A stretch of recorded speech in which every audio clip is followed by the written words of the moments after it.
Zhang San hesitated. Deal. Shortly after Zhang San left, Wu Qingli's phone called. Are you crazy? How do you have so much money to hire Zhang San to be your lawyer? You don't have to worry about that. I'm sure I can get the money, or I wouldn't be able to open this. The other man hesitated. Where are you now? Something? Come to my rented room. After a cigarette was finished, Chenja silently got up and put on his clothes. Wu Qingli hesitated for a moment and said, I'm currently in the middle of a divorce lawsuit with Tian Dongxiang. Oh, like that? He sold the house we shared in order to pay for Hu Ling's money, so I decided to sue him. Chenja looked back at her. What about your child? I can't give him the kids, so I'm suing him for a lump sum to make up the alimony as well. You're killing him. Oh, this is still light. If you guys hadn't intervened from the middle, I would have let him die a much more ugly death. How? Wu Qingli hesitated for a moment, then pulled out an insurance policy from inside her bag. Chenja looked at it for a moment and then froze. The beneficiary of this policy is Qingli Wu and the insurer is Dongxiang Tian. That's right. I was going to find an opportunity to get him killed. Like when he was climbing a mountain and he accidentally fell off a cliff. Like carbon monoxide poisoning while out camping. Chenja sucked in a mouthful of cold air. In this case, it looks like I still saved his life. Oh, it's done. All I can do is ask for more compensation. He's desperate now, and as far as I know, he gave that ex-girlfriend of yours as a gift to their vice president. Chenja did not have the slightest expression on his face. Aha, aren't you angry? Wu Qingli was quite surprised. What's there to be angry about? You said she's my ex-girlfriend. And besides, hasn't his wife slept with me several times now? Wu Qingli blushed. Bah, none of you men are good. Oh, each other. The needle behind the wasp's tail. The most poisonous woman's heart. You're trying to get him killed. Do you think you're kinder than me? Forget it. I'm not talking to you about this. Just go away. Wu Qingli had an unhappy look on her face. Chenja hesitated and lay down again. What? Didn't you say you were going back? I was just thinking about it, and I'm still a little angry. So I decided to get back at him a little more. Ha, hey, don't come again. Oops, you lighten up. After getting up once more, Wu Qingli's face carried a hint of satisfaction. Chenja smiled. Just now when he wanted to leave, he suddenly felt that he could not make the relationship with Wu Qingli too stiff. He and Wu Qingli were not on opposite sides, and Wu Qingli was a classmate of Zhang San, the lawyer he had hired now, so it was necessary to maintain a good relationship with Wu Qingli. Go away. Oh, I'll see you next time. You get lost you. Wu Qingli snapped. Chenja left with a smile on his face. 3 days later, Chenja sent that plan to Luo Guifang. It was sent directly to her office. Talking business requires a formal place, not at the clubhouse, and he was afraid of being known by Hu Ling. At least for now he was still a bit skittish. Luo Guifang, very satisfied after seeing the plan, cannot be satisfied, basically all her plan. Fingers tapped the table. Did you decide to just plop down that one supermarket? Don't you think it's a little small? Sister Luo, I do want to go bigger, but you know I don't have much money at the moment. Chenja put on a very honest face. Luo Guifang seemed to be waiting for him to say that. This is not in the way. This plan I am very optimistic. This way, we have to do a little bigger. Made into the largest supermarket in the western city. How do you think? Is it going to be that big? Of course, to do is definitely to do the best. The second best are not. After coming back that day, the next day I also had a meeting. I explored this issue in the meeting. This supermarket model is very suitable for the promotion of our air conditioning, so we decided to give you an investment. What do you think? Chenja acted a bit torn. What's wrong? You don't accept? It's like this, Sister Luo. That night, I was writing my plan when I was bumped into by Sister Hu, and then she was also interested in this plan of mine. So, Luo Guifang didn't expect it to be like this. She hesitated for a while. It doesn't matter. The investor can not only one. Let's divide it according to the proportion. This project is cast down then. The total investment is almost in the 100 million or so. You out of 10 million. There is this idea, this is yours. You account for 20%. The rest of the 80 million, I share with Hu Ling 2 people. And my side can provide very professional staff and management personnel. Some channels into the goods we are also familiar with. We are also with the years of supermarkets. You can rest assured on this point. Sister Luo, of course I believe you. Only Sister whose side has already rented the place, and I didn't expect her to move so fast. So, Luo Guifang was a little angry. This Hu Ling person is also too unmartial, isn't she? It's obvious that she wants to steal your idea. I'll go talk to her. Chenja hurriedly pulled her back. Sister Luo, don't be impulsive. It's not cost-effective to bring your relationship with Sister Hu to a standstill for me. Chenja, this plan is something I came up with together with you. It's not exactly your personal matter. You stay out of it. I'll take care of it. I'm not afraid of you being afraid of Hu Ling. Sister Luo, Do you think this will work? I'll go persuade her. You give me a day? Luo Guifang hesitated. Okay, then you try it first. Thank you, Sister Luo. After coming out of Luo Guifang's company, Chenja took out a cigarette and smoked it. Just now he had lied to Luo Guifang, and Hu Ling was not involved at all, so he could not let Luo Guifang confront Hu Ling.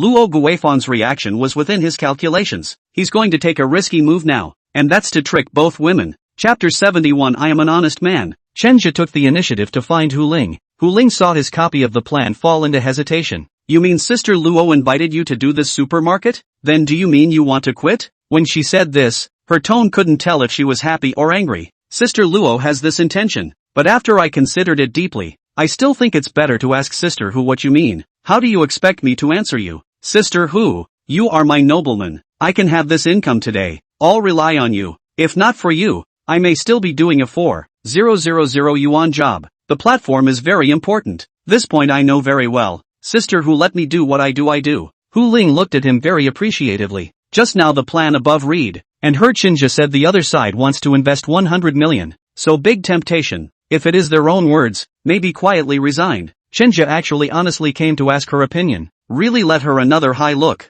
Well, I've read this plan. It's very mature. It does look like Sister Luo made it. Chenja laughed in his heart. Nonsense. That's what she did in the first place. It's just that I'm doing it for her. If you follow this model, you can do it even with her financial resources. Your income goes over there is only higher than here. Hu Ling is still very sure of this plan. In the mall so long, can make money, a glance can be seen. Although the idea is very bold and the person who invested in the program is Lo Kuifang, that's a guarantee. Hu Ling hesitated in her heart. If I let him refuse, he may refuse, but I can't explain to Luo Guifang. She will definitely have a problem with me, and she may not come in the future. And with the relationship behind her, it will be quite difficult if I want to use it again in the future. But if I agree to it, I'll lose Chenja, and right now Chenja is the signboard of my place. Lin Meiyu and those two misses from Zhang's family are very important to him, even including that female doctor who is also coming to order him. And Chen Si, she also came over because of Chenja, plus the one Luo Guifang introduced before. It's a little shocking to even think about it that way. It's amazing that so many clients have gotten involved with Chenja,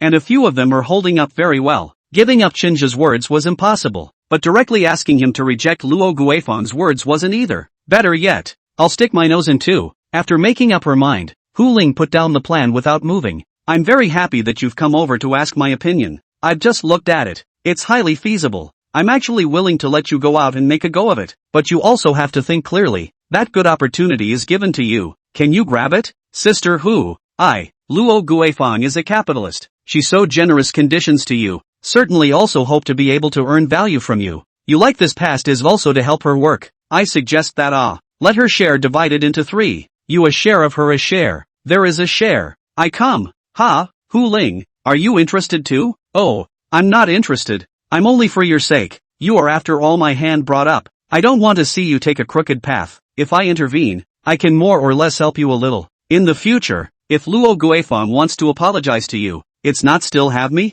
Chenja pretended to be touched. Sister Hu, you really are the best for me. Hu Ling laughed in her heart. Little cutie, there are conditions for me to be nice to you. That's for sure. We never hinder the success of our employees here. I'm very happy that you can be successful. This way, you are not good at running a supermarket after all, or have never done business. It is recommended that you keep your current job, the basic one of the investment, as well as the work operation. I will communicate with Sister Luo on it. This, if the two of them talk alone, what I say might be revealed. No, that would be too dangerous. Sister Hu, why don't we forget about it? I don't think this is fair to you. I'll go back and reject Sister Luo. Just say that I'm not suitable for business. No way. She'll definitely have a problem with it if you turn her down. But, I'm afraid that the two of you're going to put your relationship on the rocks because of me. Hu Ling froze for a moment. It wasn't impossible. Her friendship with Luo Guifang wasn't considered deep. Nowhere near as much as the two of them talked between her and Lin Meiyu. If she went forward to talk to her rashly, she might think that she was sticking her nose in, and instead, she would fall into an image of greed.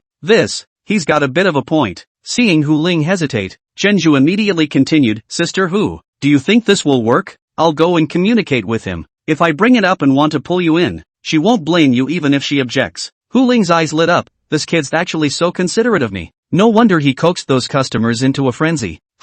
That's fine. Then you can talk to her and I won't meet her directly. Okay, this thing to me, that whose sister I first out. Well, go ahead. Chenja found Luo Guifang again. Another ass-kissing plus fooling around. Finally finalized the matter. Both of them were afraid that Chenja would be controlled by the other party, and they even took the initiative to come up with a solution for Chenja, saying that they could find a lawyer to help him draw up the terms and conditions to hold the mastery of this supermarket in his hands. Chenja of course does not want their lawyers. He still believes in himself. He proposed to introduce a third-party lawyer. This proposal Hu Ling and Luo Guifang also accepted. The original trio worked together. Now it has become that Luo Guifang and Hu Ling are the investors, and they only take shares, 20% for each side. The right to run the business is still left to Chenja. These two women are actually not bad, but more of a good sell to Chenja. One of the biggest things that made them make this decision was that Chenja took care of Chenxi. If you pull in Chenja, you can also pull in Chenxi later, so being nice to him now is a must. Finally take care of all this. Chenja's that tight heart relieved, but whenever two people meet and chat a little, they know that they are lying to them. Fortunately, they are good to themselves. It's also the image of yourself in front of you that gives you reassurance. In front of them, he was an honest man, and honest people who will look out for them. Wang De rented them all, and as the actual operator of the supermarket, he was so busy that Chenja gave him 10% of the shares. Wang De knew he was going to get so much. He didn't agree at first. He didn't contribute a penny. He got so much for nothing. It was taking advantage of his brother. But Chenja didn't think so. Brother, give it to you and you take it. Have you forgotten what I said? This supermarket of ours relies on the system, which means we can't treat anyone poorly. In the future, there are a lot of things that I want my brother to be busy with. I can't come often. Hearing Chenja say this, Wang De was embarrassed to accept it. Brother, nothing more to say. From now on brother, this life will be entrusted to your hands. You let me do what I do. No two words. In Wu Qingli's rented room, she was completely dumbfounded when she got Chenja to give her 5% of the shares. Are you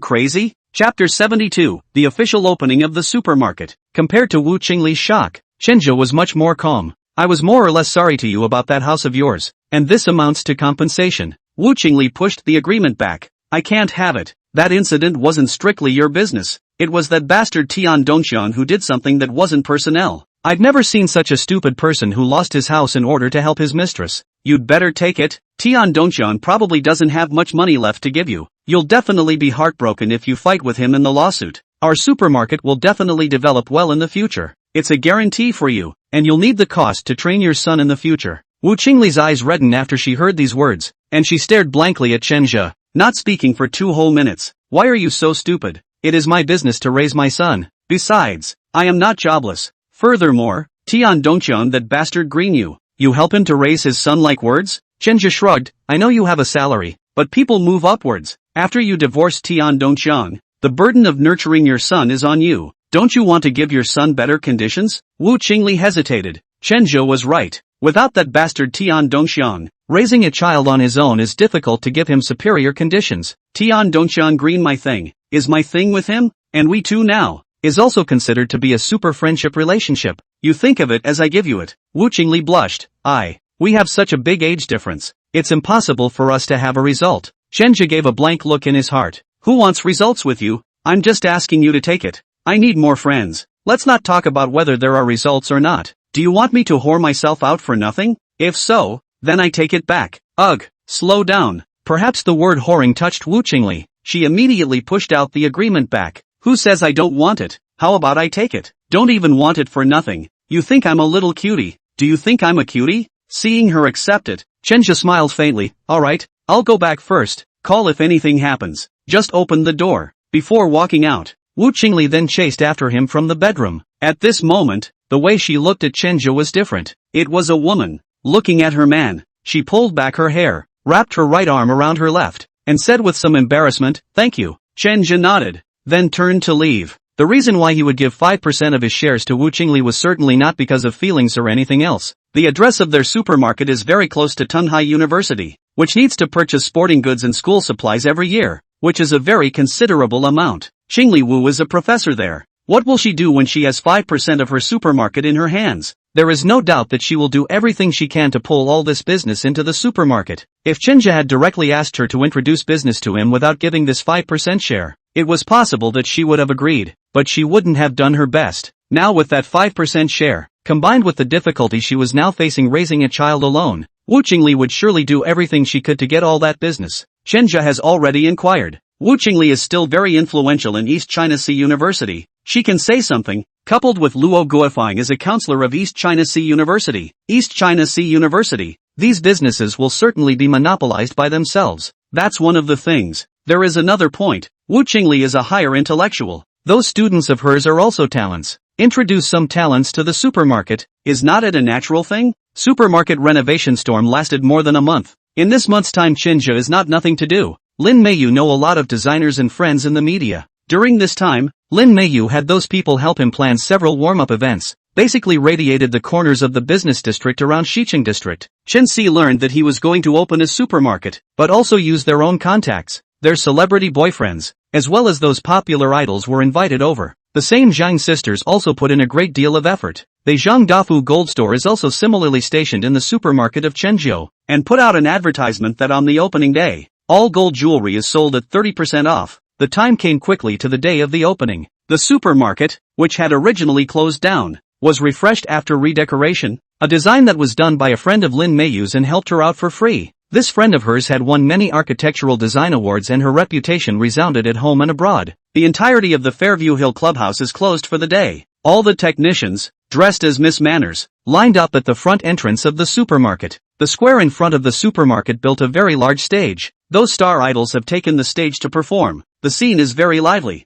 Countless young fans under the stage crazy shouting. The mountain of eggs at the entrance also attracted those elderly people, and it is known that if they come across free eggs and don't claim them, then their pension is considered to be in vain. Soon there was a long line at the door. Wu Qingli also brought a lot of students over, and those students also called up their good friends, and those good friends of theirs were also studying in the major schools in East China Sea. Today's Chen Zhe, dressed in a suit and extraordinarily handsome, uncovered the red cloth with his own hands. Tetsu Superior, the crowd that comes here to shop is divided into several factions. Moncler Outlet Store mainly collect eggs. Those ants in the neighborhood mainly run for the discounted gold. Those folk at the construction site were carrying out flat-rate drinks by the case. Students, on the other hand, stopped by the booths that offered free samples. Look at the unending crowd. Wang De's heart was still nervous. Brothers, the people are quite a lot, but we have invested a lot of costs. Those water and drinks we did not earn a penny. A lot of household items. We just barely recovered the cost. The gold store side of the business is quite good, but the interests are not in us.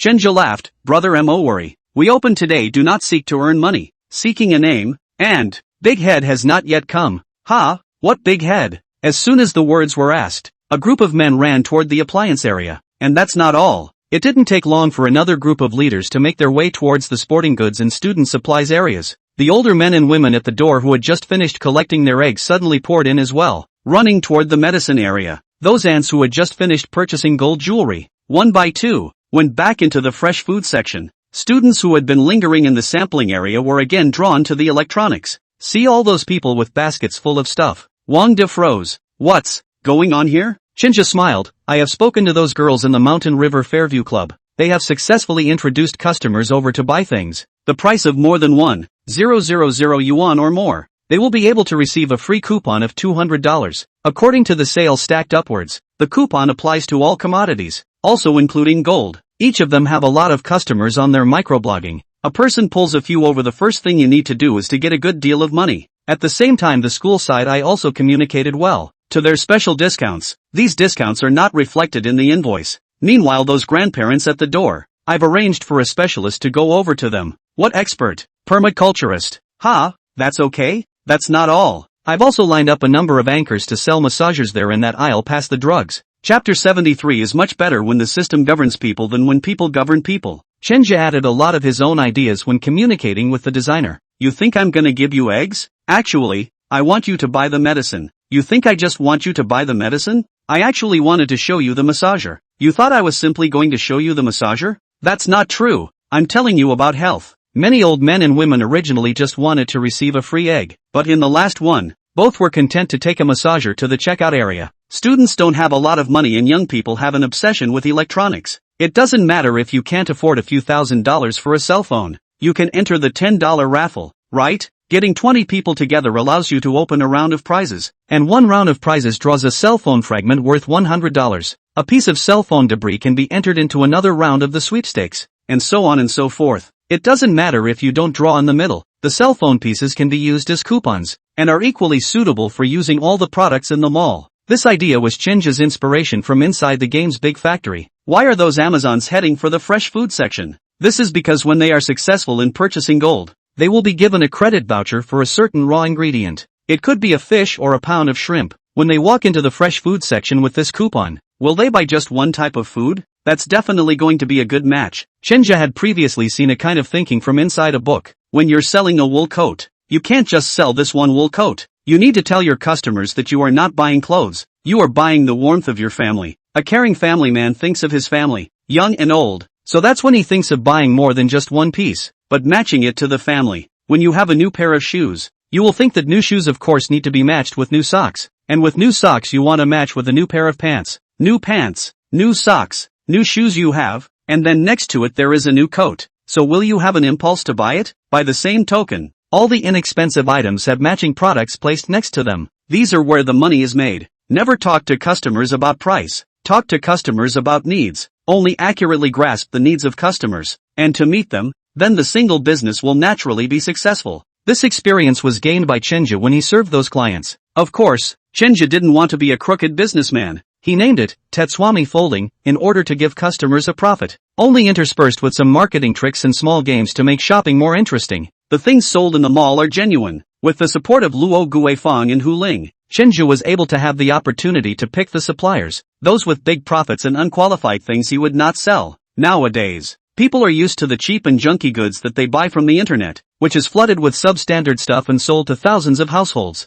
A very large sign was erected in front of the entrance to the Chenja Mall. Fake 1 to compensate for 10. All the goods purchased in this supermarket to support the return of no reason. In the fresh food area, fair scales are placed in all the vegetables, never a yellow leaf. In the dining area, all ingredients are labeled with the date, the manufacturer, and a video of the production process at the origin is shown, like a plain bowl of rice noodles. The big screen next to the sign will also play. Where does the rice flour come from? How is it produced? What brand of peanut oil is it? How does the chef in the kitchen make it? All of these are shown to you on the big screen, and you can even see how the rice is grown, even the supplier, the driver who delivers the goods, and the time the driver arrives at the mall, their contact information, all labeled for you to see. Truly, at every step of the way, a person in charge emerges. Appraisal centers are set up in specific areas where you can take products from the supermarket and compare them with your own products that you brought from outside. It is written right into the rules that all attendants in the supermarket must treat all customers with a smile. Chenja was very demanding, and he referenced the attitude of this service to that of their 5th floor clubhouse. It's got to be the best it can be. There were some suppliers, and some staff, who were not happy with these stringent requirements in the beginning, especially the suppliers, who had never met this kind of request, did not want to cooperate with Chenja. But Chenja gave them too much benefit. He hardly made much money. He even announced all his benefits. How much do you earn per copy of the product? Tetsu on the discount? He wrote it all out. So when these customers who come to the grocery store are dumbfounded when they see these things, no one has ever told them this before. All the rules in the store are favorable to them. Although there are some products that are more expensive than those sold outside of the store, but they decided to buy it here anyway. Why is that? Of course it's for safety. Brother, think of it another way. When you took little Flower out to buy something to eat, did you ever worry about getting her some junk food? Wang De nodded. That's for sure. Nothing out there is safe. Hell knows how they made it. Wouldn't that do it? Now tell you how my stuff is made? And the process of doing it all I publicize to you. Even the purchase price I put to you. For example, how much is the purchase price of rice flour? How much is the price of tapioca flour? How much does sweet potato flour cost? What is the origin? What time did it start? Will you be assured that, if it's true, then I'm definitely relieved. So let's fake it and pay for it, to establish this sincere image in the hearts of our customers. As long as they recognize us, the price is not their first consideration. So, brother realized, your pattern is not generally big. Listen to your words. Brother, I am now very confident to be able to do a good job of this supermarket. Of course I also believe in my brother. Those rules I set up, you must strictly enforce them, especially the piece of food safety. There absolutely can't be any slight problem. Wrap it around me. I'm going to bring Little Flower here to eat from now on, and I can only rest assured if Little Flower eats with confidence. Chenja didn't stay in the supermarket for long. After he put the system in place, he didn't want to spend too much effort on it. But whenever there is any problem at the supermarket, there is a person in charge of each corresponding problem. Just follow the rules and regulations when the time comes. The lawyer he hired, Zhang San, will also help him in the process. Chenja felt that he was not suitable to be a boss. He preferred to be a hands-off boss, because people governing people is never as good as systems governing people. He returned to the clubhouse, clocked in to work as usual. Those co-workers gave him shocked looks. Mo Xiaohong walked over and looked at him incredulously. I heard you became the boss. Why are you back again? I'm not a boss. I'm a part-timer like everyone else, and I'm over there merely as a favor. Mo Xiaohong's small fist pounded on his shoulder, still trying to trick me. While they were fighting, Su Xiaomei walked over. Chen Zhe, a client ordered you. Room 01. Hearing that it was room 01, all the technicians waiting in the waiting area froze, because in all the time they've worked here, they've never served a guest in room 01, but they both knew that it wasn't an empty room. Chapter 74, The Nobleman of Destiny. Chenja came to the door of room 01. He had never been to room 01 even during the time he had been working here. There was inexplicably some tension today. Took a deep breath at the door, then knocked and entered. Hello, it's a pleasure to serve you. I'm 09. Amount. Clunk. Chenja's small box fell to the ground. He was so shocked because he saw the impossible to see, or the impossible to be here. Xia Yuhan didn't seem to expect it to be Chenja either, and was also confused for a moment. She didn't wear a Taoist robe today, but changed into a more casual outfit, looking like a lively youthful beauty queen. Why you? The two said in unison. It was only after an explanation that she understood that the card for this room was given to Xia Yuhan by a certain entrepreneur, and the reason she gave it to Xia Yuhan was of course to please her grandfather. Today is Xia Yuhan's first time. As for why she came over, there are still some reasons too. Chenja looked at her in shock. He couldn't believe it until now. You mean you read yourself a fortune today and that's why you came over? Xia Yuhan nodded. Yeah, I came over here for the first time and the trigram showed my number was 9, so I called 09, but didn't realize. Chantal has never talked about his work before. He likes Xia Yuhan and is a bit shy about it. After all, it's more than a little embarrassing to tell someone you like that you work as a mechanic. Chenja was a bit embarrassed. Sorry, I didn't tell you the truth before. I work here. You won't mind, right? Xia Yuhan froze for a moment, then shook her head. She smiled. No. Professions don't discriminate between high and low. I'm just a little surprised that I didn't expect you to be here when that person said that all the masters here were girls. I've only been here for the past few months, but don't worry, we're absolutely regular here. Chenja was a bit anxious and wanted to explain clearly. Xia Yuhan's face did not change. Dumbly, he nodded. I know, you guys have paperwork. When Chenja saw her naive look, he let out a bitter laugh in his heart. She doesn't even know what formal and informal mean. What a coincidence indeed. I didn't expect to run into you even here. Since you're here all the time, come over and serve me, haha. Xia Yuhan's expression turned back to that lively and cute look from before. Such a familiar feeling made Chenja breathe a sigh of relief. Facing Xia Yuhan, Chenja's hand was very disciplined, and almost didn't dare to touch it for one more point. The two chatted naturally. Chenja also told her about what had happened during this period of time. Are you saying you found what you want to do with yourself? Yeah, thanks to you. I've figured some things out. Ha. No, I'm just talking off the top of my head. Where is that supermarket of yours? I'd like to check it out if I'm free. Yeah, how about this weekend? Weekend? Let's see. That's fine. Saturday then. But you have to come pick me up. Don't worry, I promise to be there. After serving Xia Yuhan, Chenja was very happy. Before he was a little worried that his profession would make Xia Yuhan have an opinion about him. He wanted to get some career. Also he wanted to use that identity to contact Xia Yuhan. Now she was all clear. But instead, it made his heart loose a lot. After Chenja left, Xia Yuhan didn't have the calmness she had just had and her face quickly reddened. Geez, how could it be him? Did I miscalculate? It shouldn't be, but if I didn't miscalculate, it doesn't seem to make sense. Xia Yuhan rolled on the bed holding her head, recalling the feeling of Chenja's hand pressing on her back just now. She picked up a pillow and covered her head. Oh my god, what am I doing? Seeing his granddaughter sitting on the threshold somewhat lost in thought, old Taoist Xia couldn't help but come over and inquire. What's wrong, Drizzle? What's on your mind?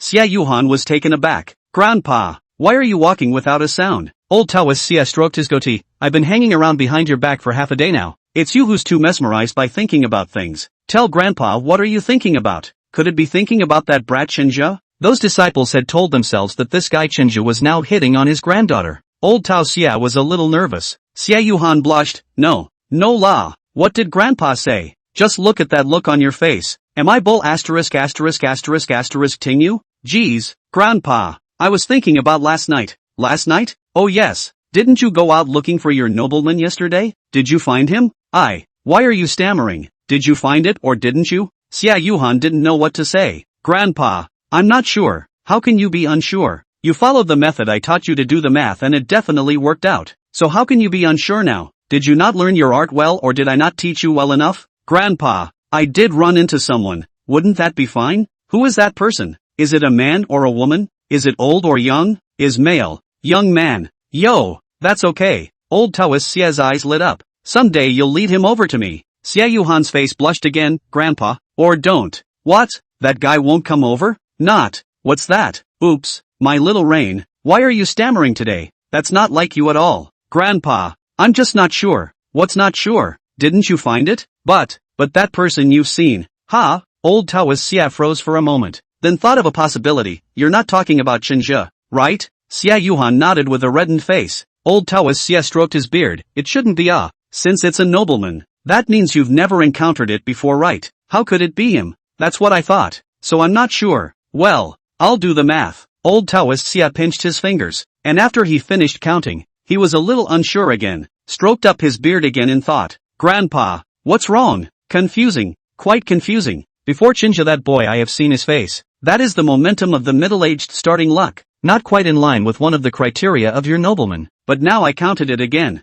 There is one more variable in the underworld. This variable is a little bit uncertain, so I don't quite dare to jump to conclusions. Ha, can't you even figure it out, Grandpa? Xia Yuhan was a bit surprised. Her grandfather's divination ability was very strong. From the smallest of finding lost objects, to the largest to observing the future. He never missed. For example, in the last Gangxi year, a global virus ravaged the world, and before the Gangxi year even arrived, Grandpa announced the closure of the mountain. A letter that lasted for more than a year. The latter also confirmed that his divination was correct. His own divination was considered to be inherited from his grandfather, and since he was a child, Xia Yuhan had also learned very seriously. The deeper she learned, the more she admired her grandfather's skills, and now it was a bit strange that even he couldn't do the math. I can't see through it, but I can see one thing. This variable is in the southeast direction, and looking at the strength, it should be on the day of the Imperator. Ah, isn't that Saturday? Yes. What is it? This has an appointment with Chenju to visit his supermarket this Saturday.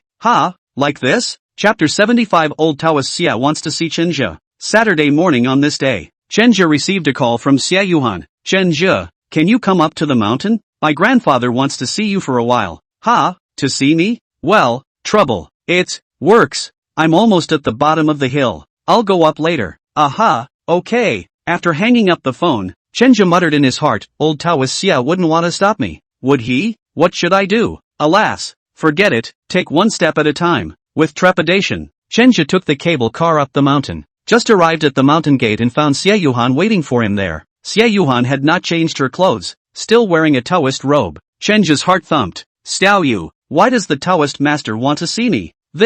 You come in with me first, and let my grandfather talk to you. Oh, following behind Xia Yuhan, Chenjia was a little apprehensive in his heart, calculating how he should go about it later if old Taoist Xia stopped him. It's Saturday, and people come here early to offer incense. With a steady stream of local and foreign visitors, Xia Yuhan brought him to a side hall, crossed that high threshold, and came to a study. Old Taoist Xia was lifting his brush and writing. After seeing Chenjia come in, he raised his eyes for a moment. It was that one glance that made Chenjia's cold sweat come down. He felt like he was being stared at by an eagle, and he felt a little uncomfortable all over. Dao, you call me? The old Taoist nodded, without the cheeky look he had before, gestured with his hand, sit down. Oh, Chenjia swallowed hard and sat to the side. Old Taoist Xia glanced at his granddaughter. Xiao Yu, go out and bring the door with you.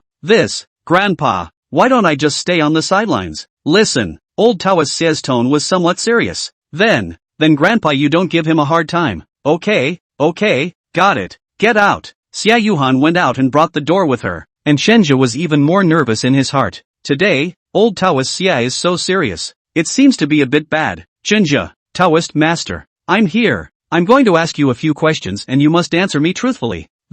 What's wrong? Can't do it? Old Tao Xia looked at him. I wonder what the Taoist master is up to. You want to pursue Xiao Yu, don't you? Old Taoist Xia was very direct, and Chenjia froze for a moment before nodding truthfully. In that case, as an elder, can I ask you a few questions? Taoist priest, you say. Well, give me your birth date. Ha, Taoist master. What's wrong? Could it be that you're afraid I'll harm you? No, I didn't mean that. Don't worry, the old road is not that kind of person. Besides, you understand those things are superstitious. This person is also more traditional. In the past, our era, if the man and woman look at the right eye is to match the 8 characters. Do you understand what I mean? Oh, good. My birthday is 2000. After getting Chenja's birthday, old Taoist Xia counted it on his fingers. Forgetting about it, he looked at Chenja again, then shook his head. It's not right. The days don't match. Ha, I'm telling the truth. I'm telling the truth. Taoist master, if you really don't believe me, I'll show you my ID card. Chenja took his ID card out from inside his bag. After the old Taoist picked it up and looked at it, he still shook his head. It doesn't match. Ha, no way. Don't question me. You can call your family right now, and according to your face, and your breath, your birthday isn't the 15th. It should be the 5th, and the year doesn't match up either. Is this, Taoist, are you so sure? Old Taoist Xia stroked his goatee. Just call and ask. Okay. Chenja picked up the phone and called his mom. When I got through, it was noisy as if I was at a food market. Damn kid, why are you calling again? Asking for money again? No, I haven't. You've been working for so long, you haven't sent back a penny. You ask for money all day long. That Chang next door to us, he sends money back every month. Look at yourself. Look at others. The crackling of a sermon made Chenja's face turn red. In the past, when he was studying and when he first came out to work, he had to ask his family for money almost every month, and he had no choice but to give most of his salary to that woman Su Weiwei, and there were times when he just couldn't survive. Mom, it's not alone this time. Why are you calling if you're not borrowing money? I don't have time for you right now. I have groceries to buy. You don't know how busy the house is. If there's nothing else, I'll hang up. Hey. Wait a minute. Mom, I have something to ask you. Say what you have to say and fart what you have to say. I don't have time. His mother was notoriously spirited, and when she was at home, he and his dad basically had to shut up whenever she spoke, or else she would be served with a chicken feather duster. Chenja somewhat regretted that he had known to call his father. Mom, I have to ask, was I born in 2000? The opposite side froze. Why do you ask? Doesn't your ID say so? Mom, at this time, old Taoist Xia wrote a birthday date on the side, and Chenja read it out. The opposite party froze for several seconds. How did you know? Who told you? This answer from his mother already indicated that this was true that old Taoist Xia had said, and Chenja was taken aback. He always thought he was a dragon, but he didn't realize he was a rabbit. Mom, work needs you to forget about it for now. Why did you write me a fake date? Could it be that I'm not your real son? Could it be that I was adopted by you? Could it be that my real parents are some kind of rich people? For a moment, that classic bridge in novels and also in movies came to mind. The main character was born in a poor family, and later realized by mistake that he was carried by the wrong person, and then his rich father came to look for himself, and now this kind of bloodshed is going to be staged on his own body? What to do? He hadn't figured out how to face his real parents yet. What if his real father wanted to give him 10 or 8 Bentleys? Is he receptive or passive? No wonder his mother is always mean to him. Here's why. Shucks. What are you talking about? Look at the way you and your old man look. It's just like an imprint. You want to be reincarnated in a rich family. You're dreaming. This. Mom, does it mean that my dad found a mistress outside and gave birth to me and then carried me back for you to raise? After all this, you are my stepmother? That's why you scolded me? I'll be damned. You ungrateful son. Is there a reason you don't know? Chenja shook his head. I don't know. Do you remember how you hid in the mountains as a child?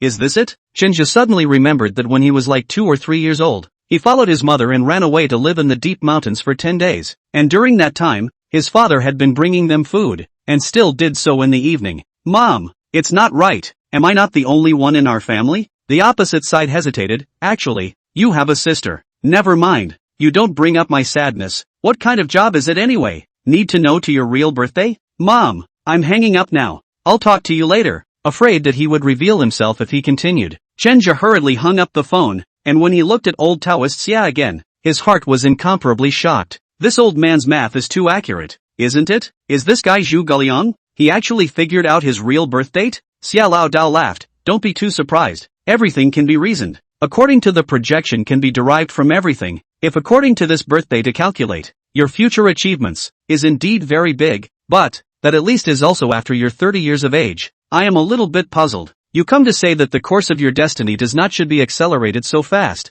Can you tell me what you have done recently? Chapter 76 Changes in the Supermarket. Chenja hesitated and asked, Taoist Master, if I tell you, will you answer me a question? Old Taoist Xia stroked his beard. You want to ask about your sister, don't you? Chenja nodded. He was very shocked when he got to know this one news just now. Growing up he had thought of himself as an only child, And how could he not be surprised now that his mother had told him that he had an older sister? Still alive. But exactly where? I can't tell you right now. Why? You have to tell me her birth date, right? Do you really think I'm a god? This line. I'll ask my mom for it someday. Well, I promise. Can you talk now? Chenja took a deep breath and told everything he had experienced after he broke up with Su Weiwei. Old Taoist Xia's eyebrows jumped a bit after hearing this. No wonder. What's so hard to blame, Taoist? Chenja was a bit confused. According to your birth date, you have to wait until at least 30 years old before you can make a fortune. But destiny is not set in stone. Some destinies are doomed. Some destinies are changed by yourself. You belong to the second kind. Before the first time I saw you, it wasn't so obvious. I saw you again today. I found out that your whole person's mental outlook is completely different. In the words of your young people is that you have become more confident, and have become more subdued. Wow. Is that right? So is this considered good for me? Count on it and count on it. Why? Wouldn't it be nice to make a fortune early? Aren't people always talking about being a teenager? Old Taoist Xie smiled. The words are so right. Although I just said that people's destiny can be changed. But this life of a person, there are many variables. In layman's terms, the wealth of a person's life is just like a credit card. You now belong to the overdraft of the future money. Borrowing luck with the future.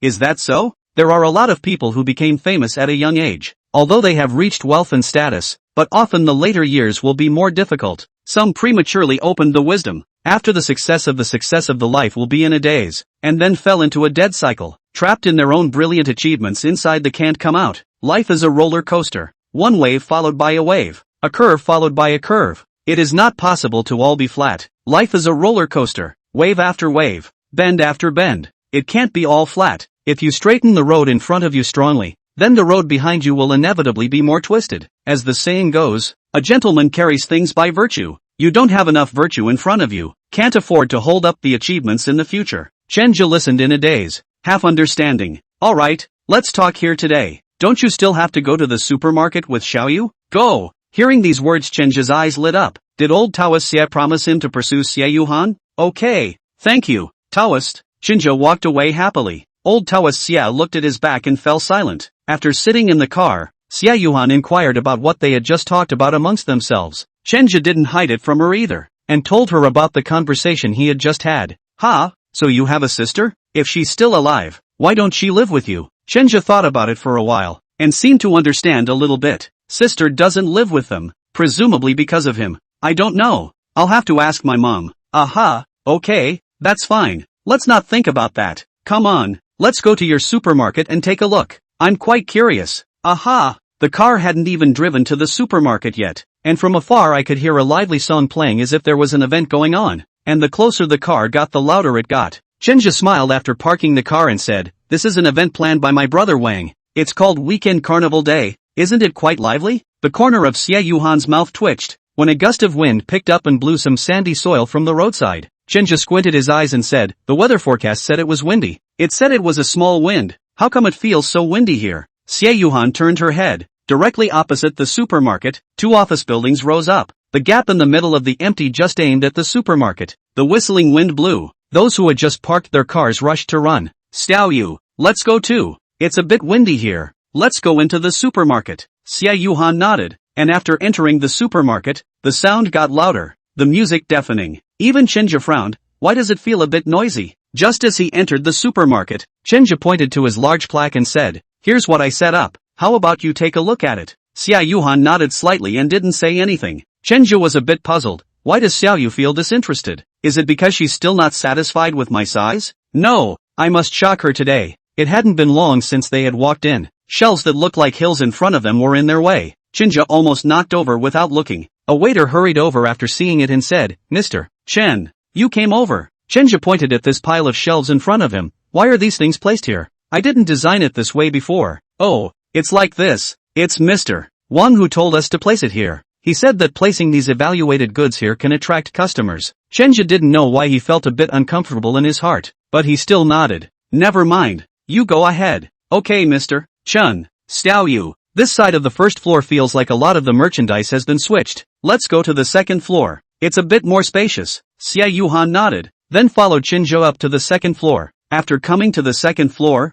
I realized that all the signboards of those food stalls before had been changed to red, and I suddenly felt a bit hyper at a glance. At that moment, They heard the sound of a quarrel coming from the front. Chenja and Xie Yuhan went over to see. There are 2 tables of guests because of the verbal fight, especially ferocious. The waiters rushed up to persuade the fight, but the other side simply do not care. Still, I do what I want. Ben's guests who wanted to come over for dinner were scared away. It was the security guards who finally rushed over and stopped them. Chenja's face was a little dark. I don't know why, but I felt uncomfortable when I came here today. Especially when I went up to the 2nd floor, I felt an inexplicable fire. He called in a couple of waiters and yelled at them, and those waiters seemed to be a little offended. 2 of them butted heads with Chenja because they couldn't stand the slowness. So demanding. Do you run a supermarket or a high-end restaurant? I'm not serving. The waiter threw off his hat, then huffed and puffed. The other one also wanted to resign, and Chenja was just about to say something when Xie Yuhan pulled him back. Chenja, let's leave first. You've been tampered with here. Chapter 77, The Man Who Did It.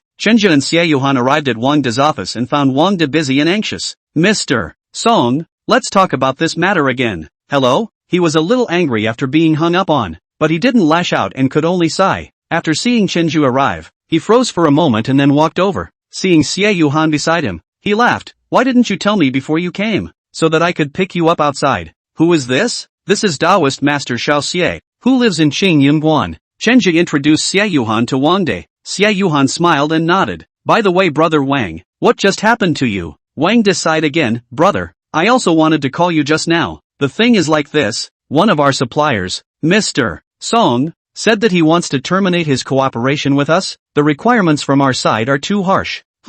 How did it come to this? Yesterday there was a batch of goods over. We checked and found that half of this batch was about to expire. So I followed the regulations and returned it. But I didn't expect Mr. Song to refuse, saying that it was about to expire and not already expired. There were still 2 months before the expiration date. It was completely in line with the standards. I didn't let up. Then I argued with him. It's true that we don't put on products that are about to expire. You did the right thing. Things are difficult here. A lot of products, especially promotional. The practice of other supermarkets is to arrange these fast expiring products, which are the default. We are now supermarket promotions of these products. The cost price are much more expensive than others. So go on then, brother, or this way let's loosen up a bit and change the rules. Okay? No way. I remember that Mr. Song was a food guy, right? Yes, it's a flour maker. The food category is about the safety of our customers, and when we purchase it back, it's for a period of time, and our customers can't eat it all at once when they buy it home,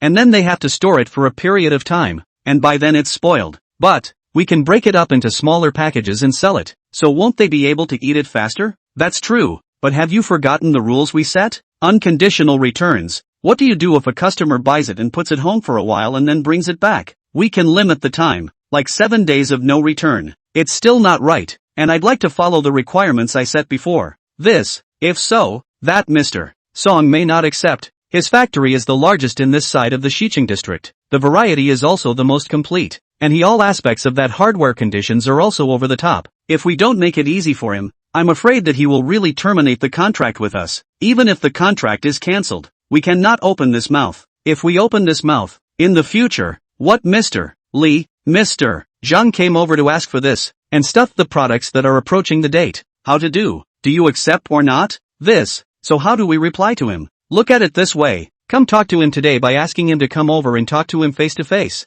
Okay, I'll make the call then. Wanda just tried to turn around. Chenja called out to him again. Brother, wait a minute. Why do I feel that the supermarket is a bit off? How come all those goods placement I formulated before, and the design of the food area, have changed? Wang De hesitated for a moment, then said, brothers, the thing is, after the opening day is over, the next 2 days are indeed full of business, but not on the 3rd day. The flow of people has become sparse, and many customers are only buying those products that we don't make money on, and if it continues like this, I'm worried that the store will collapse. Then why didn't you tell me? I also don't want you to worry. If there is a little problem on the phone to you, then I'm not very useless. Business is bad for a few days, behind a lot of employees and infected with wind chill, often sneezing inside the supermarket, a lot of customers to see and scared to dare to come. I was worried. I would like to find a good marketing to come over. Not 2 days I have identified a good candidate, called Mang, and, after he came here to change the layout of the mall, and then re-recruited a group of waiters. The implementation of 2 shifts, dining area he also did the planning. He said that the red is more festive, but also to stimulate the customer's appetite, but also suggested that some of the songs and dances,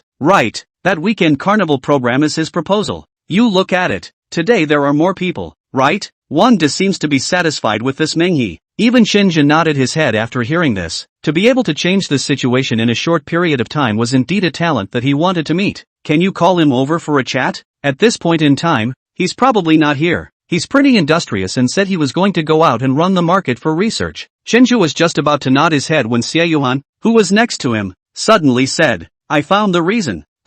Ha? Shinja and Wang De looked at her at the same time. Rain, what reason did you find? I just told you that your supermarket was tampered with. And this is the man who did it. Shinja hadn't said anything yet. Wang De then laughed and said, impossible. Our business has improved since he came. How could he have gotten his hands dirty? Yeah, and where did he move from? Our system here has a person in charge if any of this goes wrong. He changed the feng shui pattern of your place. Xie Yuhan said with great certainty. Hearing Xie Yuhan talk about feng shui, Wang De wanted to laugh. But then he thought that Xie Yuhan was brought here by Shinja, and he didn't dare to laugh out loud. Shinja was trusting Xie Yuhan. Xiaoyu, tell me, what did you see? We heard the stereo from a distance before we even got to the mall, right? Yeah, it's noise. It can't be, can it? I think the stereo is fine. It sounds festive. The noise will attract people, but at the same time, it will also make people distracted. Customers come here to buy things, not here to watch the show. After people are distracted, it will be difficult to be quiet and pick what they want. At the same time, your kind of promotional sound keeps prompting him that the goods are cheap, so when he sees the goods that he likes, but he doesn't get his own psychological price, he'll choose to ignore it. This, Wang De thought for a moment, it seems to be quite a lot of customers who only look but don't buy, but it also attracts popularity, doesn't it? This kind of popularity is not a good thing. This way, you guys come out with me for a minute and I'll tell you all about what I saw. Chapter 78, Little Taoist Xie Strikes. Xie Yuhan took them outside, just outside the supermarket entrance. The wind was blowing head-on across the street. Little Taoist Master Xie, why did you bring us here? This wind is quite scratchy. Let's just go inside. Yeah, Xiaoyu, go inside. Xie Yuhan shook her head. Fingers pointed to the two buildings directly across from the supermarket. You guys, what does the gap between the two buildings look like? Like a valley. It's quite spectacular. Wang De said. Xie Yuhan shook her head. Nope, this isn't a spectacular scene. I feel it's more like a huge knife splitting out a mouth. Ha! It seems like it really feels that way when you say it like that. Shinja felt as if he really did feel that way after hearing it. What's the word on this one? Of course there is. The heavenly chopper is a relatively common phenomenon in feng shui. Your supermarket is facing the heavenly chopper. It will be affected more, and it may have an impact on your fortune as well as your health. Wander smiled. Xiao Xie Taoist Master, this is more of a superstition. I don't mean to disrespect you, but as you can see, now that our business is considered to be quite prosperous, feng shui can't be believed in its entirety. Ha ha, didn't you just say that? A lot of employees in the supermarket have contracted wind chills. Isn't that just a health concern? This is just a chance event. After all, the wind has been picking up for the past few days, so an employee may have caught a cold and then infected others. This is also quite normal, and it can't be said that it was affected by the heavenly chopper. It can be interpreted that way, yes. This way, you guys come with me again. Xie Yuhan brought them to the next door, more than 100 m from the supermarket. Now what difference do you feel? Ha, how come it feels like the wind has died down? Shenzhou and Wang Di exchanged a glance. Just now at the entrance of the supermarket also felt that the wind was quite strong, and now as soon as they came here they felt that the wind was small again. In scientific terms, it's the narrow tube effect, and the narrow tube effect can turn what would be a 1 or 2 stage wind into a 3 or 4 stage wind. So you'll feel the wind stronger than here when you're standing in front of the supermarket. It dawned on the two men. So, supermarket employees would be more likely to get sick, right? Shinja asked. Aha, indeed. This is just one point. There is also the problem of fortune. Although the location of the supermarket is at the crossroads, the flow of people is relatively large. But in the face of this breaking mouth, even if there is more, fortune will be washed away. I dare to conclude that the businessmen who have been there before, opened their stores there, are all losing money. Wang De froze for a moment. It really seems like it. Several supermarkets have closed down there before, and I've heard that a couple of employees who were there for wages jumped off the building. One broke his leg and one seems to be missing. When he first went to rent it, Wang De understood all this. Shenja frowned, and now it seems like they chose the wrong location. Xiao Yu, is there any solution to this? Xie Yuhan said, there's no hurry. Let's go back and give you all the problems we saw first. Aha! Hearing Xie Yuhan's explanation about the heavenly chopper just now, both of them believed half of it now. Come to the door of the supermarket and go inside. Xie Yuhan pointed to the big sign. and the pile of shelves in front of her and said, "Open the door to do business." The location of the gate is very important. This gate, if you open in another direction, maybe it will not be so bad, but it is opened in the position facing the heavenly chopper, and you have placed so many obstacles here. The gate is the source of wealth, but not even enter the door is subject to heavy obstacles. You think business can be good, before you even enter the door, you're being obstructed by so many obstacles. Do you think business can be good? Then we tear it down? Tear it down for sure. It has to be moved to a different location, preferably even the front door. So this is a pretty big project and it's going to take a lot of money, and it might be out of business for a while. Wang De was a little worried. I'm just saying what I think. And here, something's not right here either, Xie Yuhan said, pointing at the places where the cash registers were. What's the problem here? Chenja asked. The cash registers are all lined up in a horizontal line and don't lean against each other, which means that as much money goes in as comes out, and you can't keep it. It's a lot of big supermarkets designed like that, Wang De said. Chenja also nodded. That designer I hired is also an internationally renowned master, and many foreign ones are designed this way. That's true, but this cash register of yours is too narrow. Didn't you see those customers? They look so impatient in line, don't they? They looked over at the customers in line and saw that a few had simply put their merchandise back because they had been in line too long. And how does that change? It's really not that hard. If you guys want to keep this design, you can expand the registers by a few more spots, and also add another bar-like register on each of the sides, at those ends near the wall, for the main registers, and for those in front, you can use the smart self-checkout. This creates a dam-like design that supports each other. Well, this isn't hard. Xie Yuhan took them up to the second floor again. You guys take a look at what those red signboards look like? It's red. It's quite festive, Wang De said with a smile. Chenja suddenly thought, like fire? Xie Yuhan nodded. That's right. It's fire. The heavenly chopper chopping over is itself a strong wind, and when fire encounters the wind, it will burn even stronger, and when coupled with the noise, it will make one's heart very irritable, as well as irritable. When Chenja and the others looked there again, they really did see a scene similar to the one they had just seen. The customer was impatiently waiting and kept pushing. Because of his loud voice and bad temper, he clashed with some of the waiters as well as the cooks,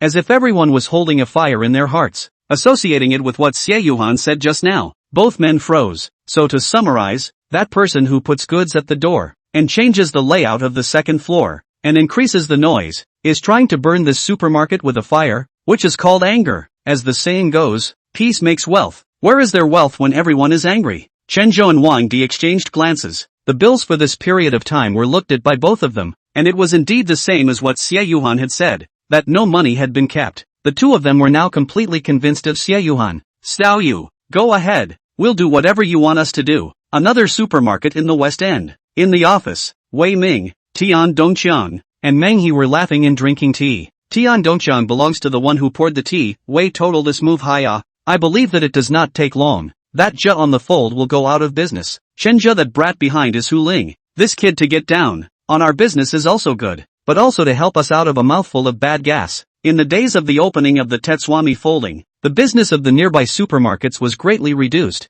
and now this lifestyle belongs to Wei Ming's personal assets. He certainly couldn't let his business suffer. Wei Ming laughed. How can it be that simple if you want to rob my business? How Hu Ling ate your money before, now just how she spit it out. Their investment this time is estimated to be in the hundreds of millions. Within a month I'm going to make him go bankrupt. Mang and echoed, Mr. Wei, you can rest assured that their supermarket has let me move. Now that Wang De what I say he listens to, and I have contacted a lot of suppliers. When the time comes together to make trouble, give them a hard blow. Well, Mang and you did a good job this time. Keep it up. The three were laughing and chatting when there was a knock on the door. Vivian Su walked in. After coming in, she very charmingly came to Wei Ming's side and pampered him. Mr. Wei, I just had my eye on a gold bracelet. Wei Ming smiled, then buy it. Thank you Mr. Wei, you're the best. Barked a kiss on Wei Ming's face, which made the nearby Tian Dongqiang look at his heart a little nasty, but the surface was still smiling. Mr. Wei, we'll go out first if there's nothing else?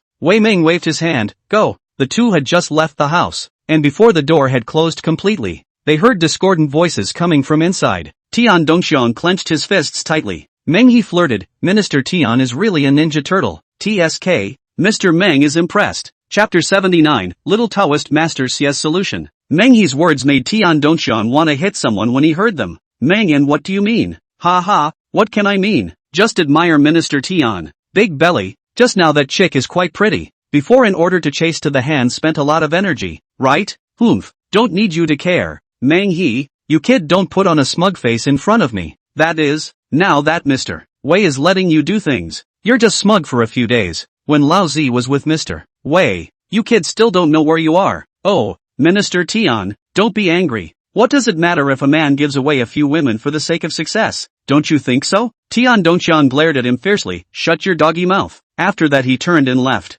Looking at his back, Meng He laughed coldly. There is also a time when you are defeated. When I first entered the company, you put up a stink with me. What's the point of being so arrogant? Oh, one day, that position of yours will also be mine. At that time, I will step on you. Hands in his pants pockets, Meng He left in triumph. Before he even got back to the supermarket, he got a call from Wander. Hey, Manhwa, where are you now? Oh, Mr. Wang, I am now preparing to rush back to the supermarket. Today went to run a market research, and talked to a few new suppliers. I will go back later to report with you. Report. Well, you've done a good job. There's no rush on this matter. Now there's something very urgent that you're going to do for me.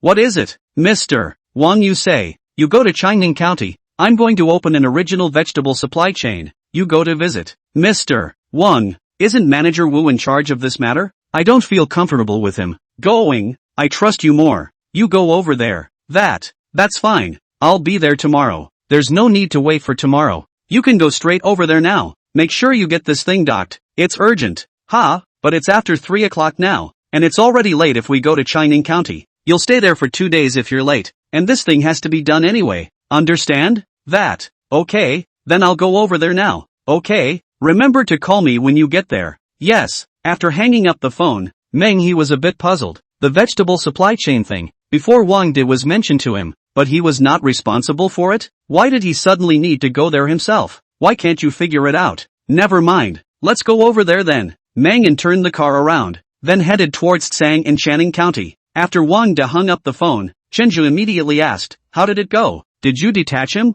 I sent him to Changning County. There's actually no deal there yet, and the road to Changhua County is difficult, so he's probably going to be there for a couple days. Aha, that's good. Since Xie Yuhan said just now that it was this person who messed up, Chenju left a heart and soul. This person specifically came over to mess up himself. It must not be that simple. It might be some opponent's trick. Isn't there a saying? Real business wars are often very outrageous, like taking boiling water and dousing the other guy's hair tree to death or something. After the opening of Tetswami Folding, it has robbed the business of some supermarkets in the neighborhood, and it is not impossible for some people to hold a grudge and try to get themselves. Wang Di suggests to open Meng He directly, but Chenja does not think so. If he opens Meng He directly, he will alarm the other party, and he will not be able to feel what tricks the other party is next time. Why not determine who it is first? Before that, it was important to adjust the layout inside his supermarket, and doing this kind of thing couldn't be known to Meng He. How many people in the supermarket were recruited and trained up by Mang and?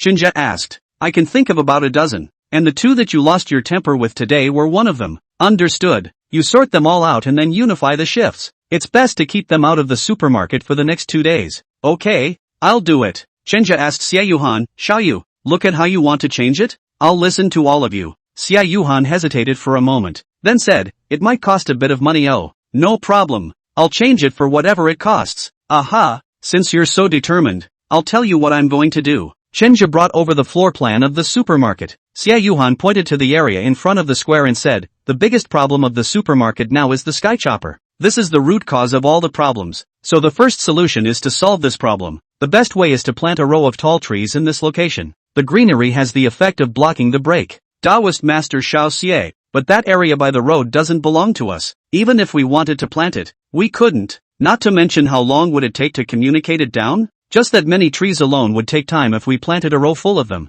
and the amount of work would be huge. Aha, that I certainly know. So I'll take a different approach. Here in the plaza, put a couple of tall bronze horse sculptures and build a circular fountain. And the Tetsu Ueno folded sign can be erected in this advertising space, changing that sign to a shield pattern. What's this for? It's very simple. Wealth meets the wind is scattered. Wind meets the water is stopped. Copper horse has the wind is riding the wind. There is no absolute thing in the world. Just like the Taiji Yin and Yang Bagua, sometimes often the desperate situation means the next opportunity for life. The Fury Royal Wind, as long as we use the right way, it can also be transformed into our wealth, and become a channel for us to transport wealth. Oh, so that's how it is. Ha ha ha, Tao Master Shao Xie, I'm not questioning you. I'm just curious. Haha, it's okay. I'll have to make it clear to you guys too before I do. Just now the cashier side has given you a lecture, then say about the second floor. The second floor dining area there. Those red signs can be removed, replaced with orange and green.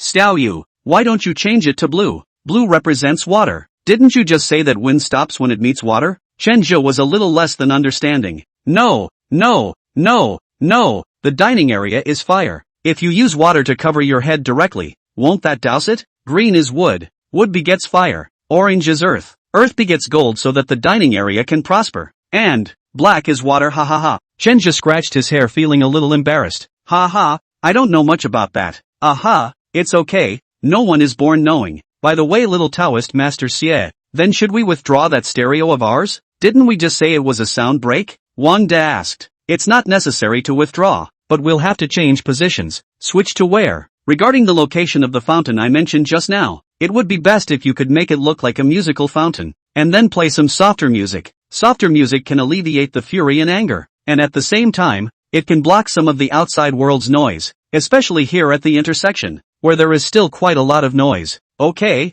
listen to everything you say. Anything else? Let's do these for now, and tweak these first. Okay, then I'll call and get in touch now. Wang De is a man of action, doing things in the wind and doing what he says he's going to do. Chen Zhe was relieved. Xiao Yu, if you hadn't come over today, I guess this store of mine would have closed down. Ha ha ha, it's not that exaggerated. I'm just adjusting it. Business is ultimately dependent on the individual. As long as the owner's family's chi is strong, it can likewise block all this. Your chi is very strong right now. Ha ha, can you tell? I can see it. It's very prosperous. You should be in great luck now. You'll have help from your nobles when things go wrong. You won't fall down even without my help. I'm a little embarrassed by what you said. Two people are talking. That's when one of the waiters outside ran over. Mr. Wang is not well. There's a quarrel outside. Chapter 80, Lost Your Stuff? Chen Zhe and Xie Yuhan followed the waiter out. In the lobby of the first floor, a mom with a little girl is arguing with one of the attendants at the register. She was screaming a lot and having a bit of an emotional breakdown, and the little girl was crying the whole time she was being yanked. The stuff was lost here in your supermarket. I don't care. You must pay me back. This lady, please calm down. We're checking the CCTV. Just be patient, okay? How can I be patient? You've been searching for 40 minutes and you haven't found it yet, and I doubt you found it yourselves and then hidden it. That's absolutely impossible. Ma'am, we all have professional ethics, and I'll be sure to let you know when I see your stuff. You didn't lose it. Of course you say that. I don't care. Get your people in charge here. Mommy, I'm scared. The little girl tugged at her mom's hand and kept arguing. Come on then, stop arguing. I'm already upset. If I argue again I'll hit you. This mom seems to be a little manic, extremely emotionally unstable. There was a lot of talk among the onlookers. At this time, Chen Zhe and Xie Yuhan walked over. Mr. Chen. The cashier was relieved to see that someone in charge had finally arrived. You're the one in charge here? The woman questioned. Hello ma'am, I'm Chen Zhe, the general manager of this supermarket. How can I help you? On the way over just now, that waiter had already told Chen Zhu and the others. This woman is losing things and then making a scene here. I heard that I lost a valuable gold necklace. I came to your supermarket for the first time today to shop, and then in less than a moment I lost my necklace. You have to take the responsibility for this. The woman's aggressive look made her own child cry a little more. She finally couldn't resist a slap. Cry again and I'll sell you to traffickers. The little girl finally stopped crying, but she was still sobbing. Don't worry about this lady for a minute. The staff told me about it and we're investigating the surveillance. You have been investigating for so long. I am now very suspicious of those people in your supermarket swallowed. I advise you to hurry up and take the necklace out to me, or I will call the police. I that gold necklace but spent $20,000 to buy. You see, when I came to the supermarket I also took photos in the car. Photos can show you. I was not with a gold necklace. The woman took out the photo and showed it to Chen Zhe, and then showed it to those surrounding crowds. $20,000 for a gold necklace is indeed not cheap. It's really these supermarket people who picked it up and kept it all to themselves. Not necessarily. The supermarket comes and goes. So many people. Maybe some lucky person picked it up too. I wouldn't give it if I picked it up. $20,000 for a gold necklace. Pick it up and I'll go straight to the merchant K. Just watch. I bet you'll never find it. I guess I don't know who took it long ago. Looks like the supermarket will have to pay. Are you crazy? What does the supermarket have to do with her dropping it herself? Look at her making such a scene. Maybe the man will pay him back for that. If the payout is really a cutie. This kind of cutie. As a boss, I wouldn't come here to buy anything. I would disagree with you. If this owner is that stupid, I might even come back. There were people inside the crowd saying anything and everything, and everyone was just watching to see what was going on. Some people even coaxed Chinja to make them pay. Chinja is also a bit torn. According to reason, even if it really lost here, it is not possible to have to pay her, but those who do not pay may lose the support of a part of the people again. Just as he hesitated, next to her, Xie Yuhan smiled and said, "This lady, perhaps I can help you." "You?" The woman looked at Xie Yuhan with some disbelief. "You're a little girl. What can you do to help me?" "Dao Master Xiao Xie, let's take care of this matter," Wang De said. "Get the hell out of here. You're not a cop. How can you help me find it?" The woman is fierce. Seeing how confident Xie Yuhan was, Chenja decided to take a gamble. "If she can't find it, then I'll pay for the necklace." The crowd screamed at this statement. "That's kind of interesting. Still really pay out? So, this boss is finished. Maybe this woman didn't lose anything at all." "Good. That's what you said. And I'll tell you again. That necklace of mine is over $20,000. If she can't find it, I'll pay you $30,000. Okay, just for your words. If you can really pay me back today, I'll buy all my stuff from you from now on." "Yes." Xie Yuhan looked at Chenjia. "Do you really believe me?" "Of course. I trust you 100%. Ha ha, that's fine. I'll be sure to find it for you too." Xie Yuhan began to ask about the women. "Ma'am, do you remember when the necklace was lost?" "I don't know exactly when I lost it, but it was definitely lost at this supermarket. I had it with me when I drove here, and as soon as I got here I went into the supermarket. I didn't go anywhere." Xie Yuhan nodded. "What time exactly did you get here?" "It was about 1:30 this way." "That's the unseasoned hour. What are you muttering about? What feeding or not feeding? What do you want to ask?" "I told you I lost it in this supermarket." "I'm pretty sure of that." "Ha ha, I've probably got a good idea where your stuff is." When these words came out, the whole room was shocked. "What?" The woman also looked very surprised. "And you know this?" These several questions asked her less than a minute. Xie Yuhan said he knew, and also swore to look. Really a little let a person doubt this woman is not playing people? That's what that woman thinks. "You're ing with me, aren't you?" "I'm telling the truth." "So you say, where did I lose my stuff?" "You came in at the unspecified time, and then not long after you got here, you said you lost your stuff, and I just made sure with the staff, which means you lost your stuff at the unspecified time, right? So what? Today is Xinhai Day, a Jin Bili Xin Koan position in the southwest. That is to say, you lost your things in the southwest. Southwest is the parking lot. Now almost 3 o'clock in the afternoon, which is still the unseasonal time. You are now over your car side to look at the estimate is still there." "Oh, laughing my ass off. You mean I didn't lose my stuff at your supermarket? It was lost outside? Don't be too obvious in your shirking of responsibility. This little girl is also too much of a ripoff. She's quite good looking, but unfortunately she has a lying mouth. I can hear that she's shirking her responsibilities. Anyway, the supermarket just doesn't want to take the blame. Just now the woman said she drove here. She just deliberately said she lost it in the car. It's obviously a setup. Even a little cutie like me can all see that." Before I thought this woman was a bit noisy, now I sympathize with her a bit instead. Maybe her necklace was really taken by those attendants here at the supermarket. "Hear that? I'm not a cutie, and everyone is not a cutie pie." The woman continued to scream. "Brother, is Taoist Xiao Xie lying? Otherwise, why don't you leave this matter to us? You can see that the mood of those customers is a bit off right now." Wang De quietly said next to Chinja. "No, I totally trust Xiao Yu's words. This lady, let's go over to your car now and take a look. If not, I've just spoken my mind. No need to look for it. Specify that it's not in my car." The woman was very sure, but at the same time, Xie Yuhan was very sure. "This lady, just go over and take a look? Do you have a weak heart?" "How can I have a weak heart? Just go." The woman pulled her child towards the parking lot outside, and those watching followed. It took less than a few minutes to get to the woman's car. The woman opened the car. "Look, I told you it wasn't here, right? It's clear as day what's in the car. What else do you guys have to say?" Those crowds started laughing again when they saw it. "Told you the little girl was playing God. Just now she pulled so much just to confuse everyone. This supermarket is also too good at fooling people. What else do you have to say? Hurry up and pay me back." The woman stretched out a palm reaching for Chinja. Wang De also pulled Chinja. "Brothers, just now I said it." Xiao Xie Taoist priest said too mysterious. "A bit of a cheat, or we should just put it to rest? Pay up, pay up. You must pay up and keep your word. Otherwise the supermarket's credibility is gone. Don't you supermarkets say the customer is God? You can't snub God now. I could tell they were playing God. Must pay for it. If you don't pay up, I'll take my cell phone and broadcast it live for everyone to see." saying that you're promoting feudal superstition and that your supermarket is deliberately shirking its responsibility.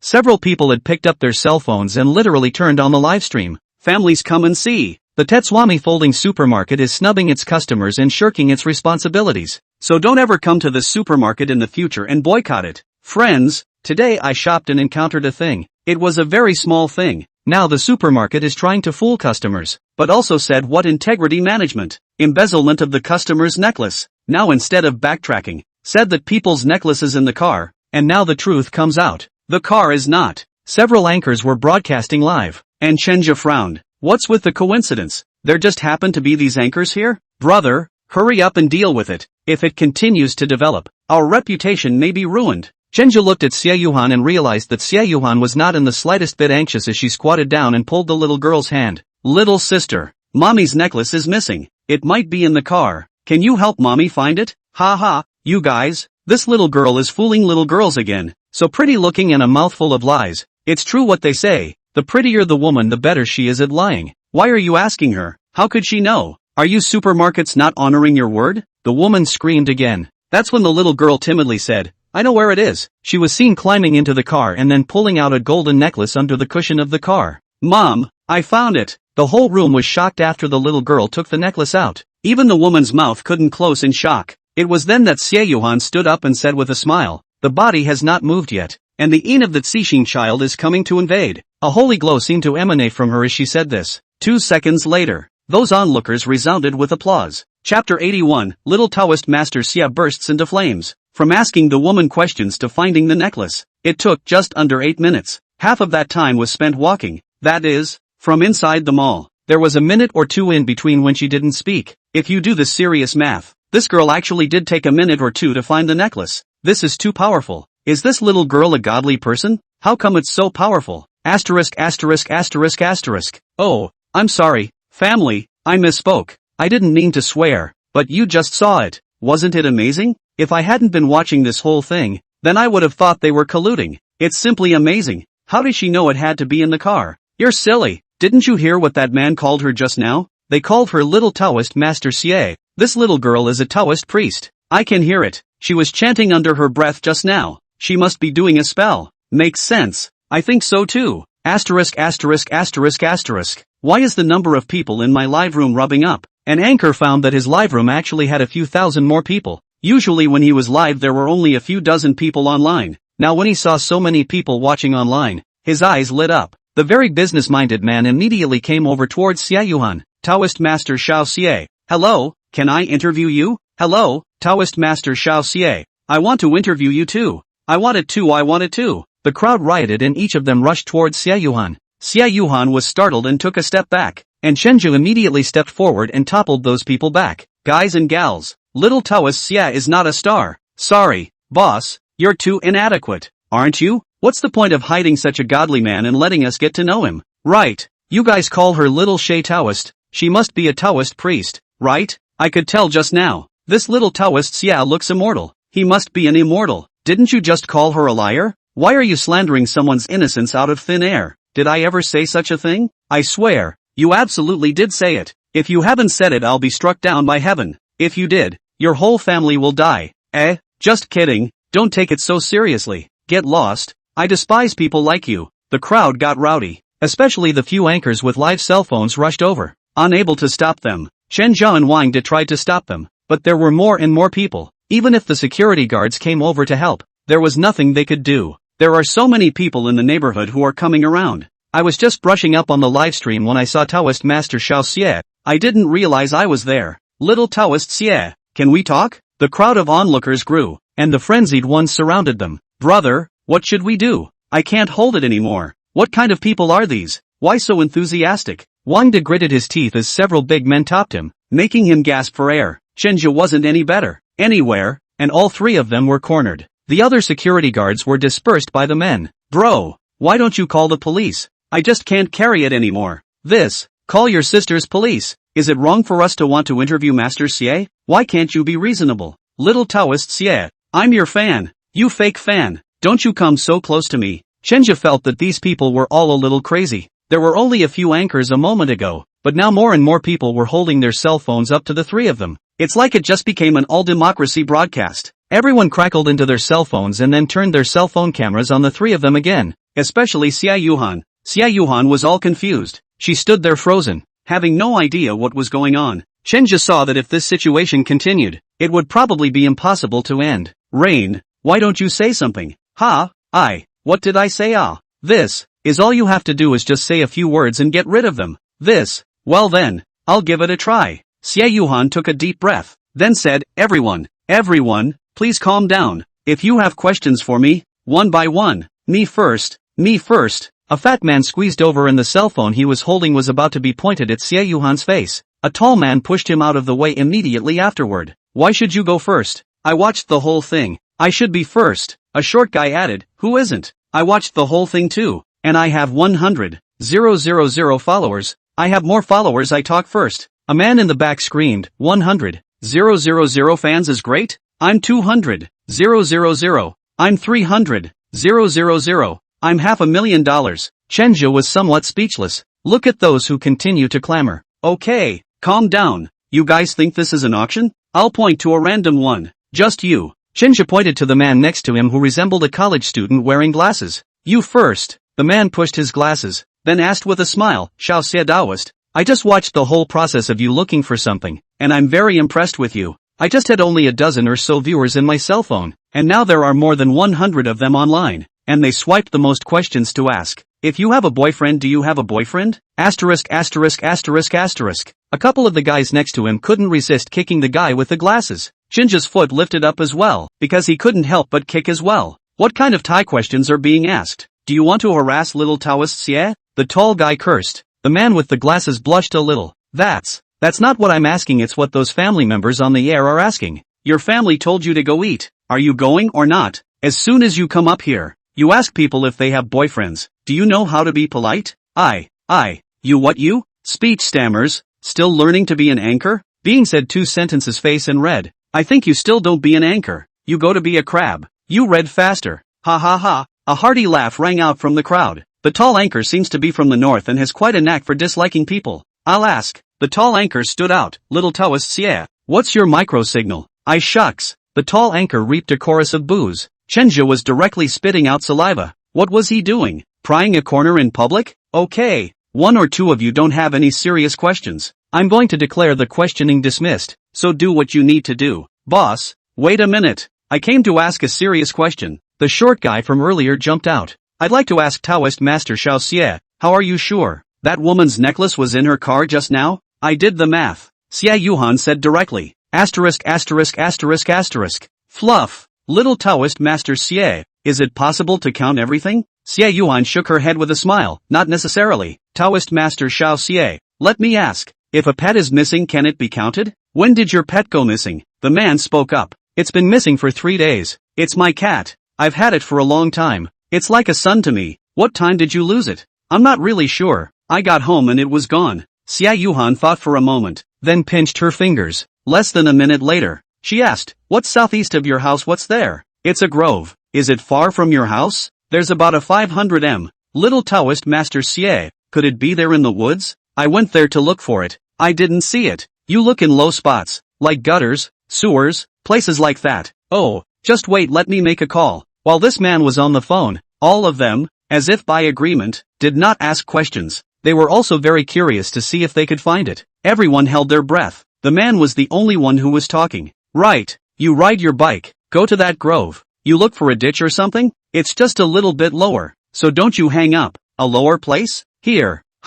There's a hole in this grass here. Let's see. There's a there. A woman's very excited voice came from the other end of the line. Great White found it. It looks like it's been bitten on the leg. Oh my poor son. How did you fall here? Did you find it? The man on the phone was also very excited, and people who had pets could empathize with him at the moment. Some of them had also lost pets, and some of them couldn't help but cry when they heard that the man's cat had been found. The men also cried. It's good to find it. It's good to find it. Applause after hanging up. Chenja and Wangda were also shocked as they looked back at Xia Yuhan. Xia Yuhan also laughed happily. The man looked at Xia Yuhan with great excitement. Thank you, Taoist Master Xiao Xie. You are truly my benefactor. Xia Yuhan shook her head slightly. You're welcome. It means it's still bound to you. If there was still a possibility of collusion in what had just happened, then this random questioning of the scene completely confirmed Xia Yuhan's ability. It only took a minute to help someone find their cat. This was too strong. She even just inserted her finger and calculated it. And this kind of magical trick that was usually only seen inside a movie or a TV show actually came to life before her eyes. All the people who are live here have had their cell phones explode. Traffic is bursting at the seams. The number of people online skyrocketed. More and more people started asking about Xia Yuhan, trying to find their lost things or pets or even people. With so many people pouring over, Shenjia knew that this was not going to be good. Those people are like crazy. He hurriedly protected Xia Yuhan's shoulders and pulled her out. Chapter 82. Wei Ming is furious. Standing at the window of his office, he looked out at the crowd of people who continued to take pictures with their cell phones. Shenjia pulled down the blinds. They're so crazy too. How come it feels like people can't stay away from their cell phones nowadays? Pick up your cell phone and go live. Wang Di shook his head, indicating that he didn't really understand. Shenjia also laughed helplessly. The hand that Xiaoyu just revealed scared them, and it also scared a lot of viewers on the internet. Now if they shoot Xiaoyu, they will have traffic, and if they have traffic they will be able to make money. Xia Yuhan was a bit embarrassed. Did I do something wrong? No. Xiaoyu, it's not your fault. It's because you're too good. Those people haven't seen the world. Yes, Taoist Master Xiao Xie, how are you so amazing? Just by casually playing with your fingers you can tell where the other person's stuff is lost. Ha, it's not very impressive anymore. It's all simple divination. It can't be said to be 100% accurate, and there may be variables in between. So what now? Those guys of theirs are surrounding the doorway and refusing to leave. Wang De asked. Should I, call security to kick them out? Shenjia thought for a moment. No, if we force them out, they will definitely have complaints. Xiaoyu, do you think this will work? I'll go out later and tell them that for anyone who spends more than $2,000 in the supermarket, you can tell their fortune for free? No, not for free. Xia Yuhan shook her head. What goes around comes around, and they all have to give me at least a little bit of money, so it's good for everyone. Don't worry, I'll pay you too. Don't worry about that. We're a partnership, okay? Ha, I told you so. I thought you wanted me to work for nothing. I'm not doing that. Ha, no it won't. It was not until 7 p.m.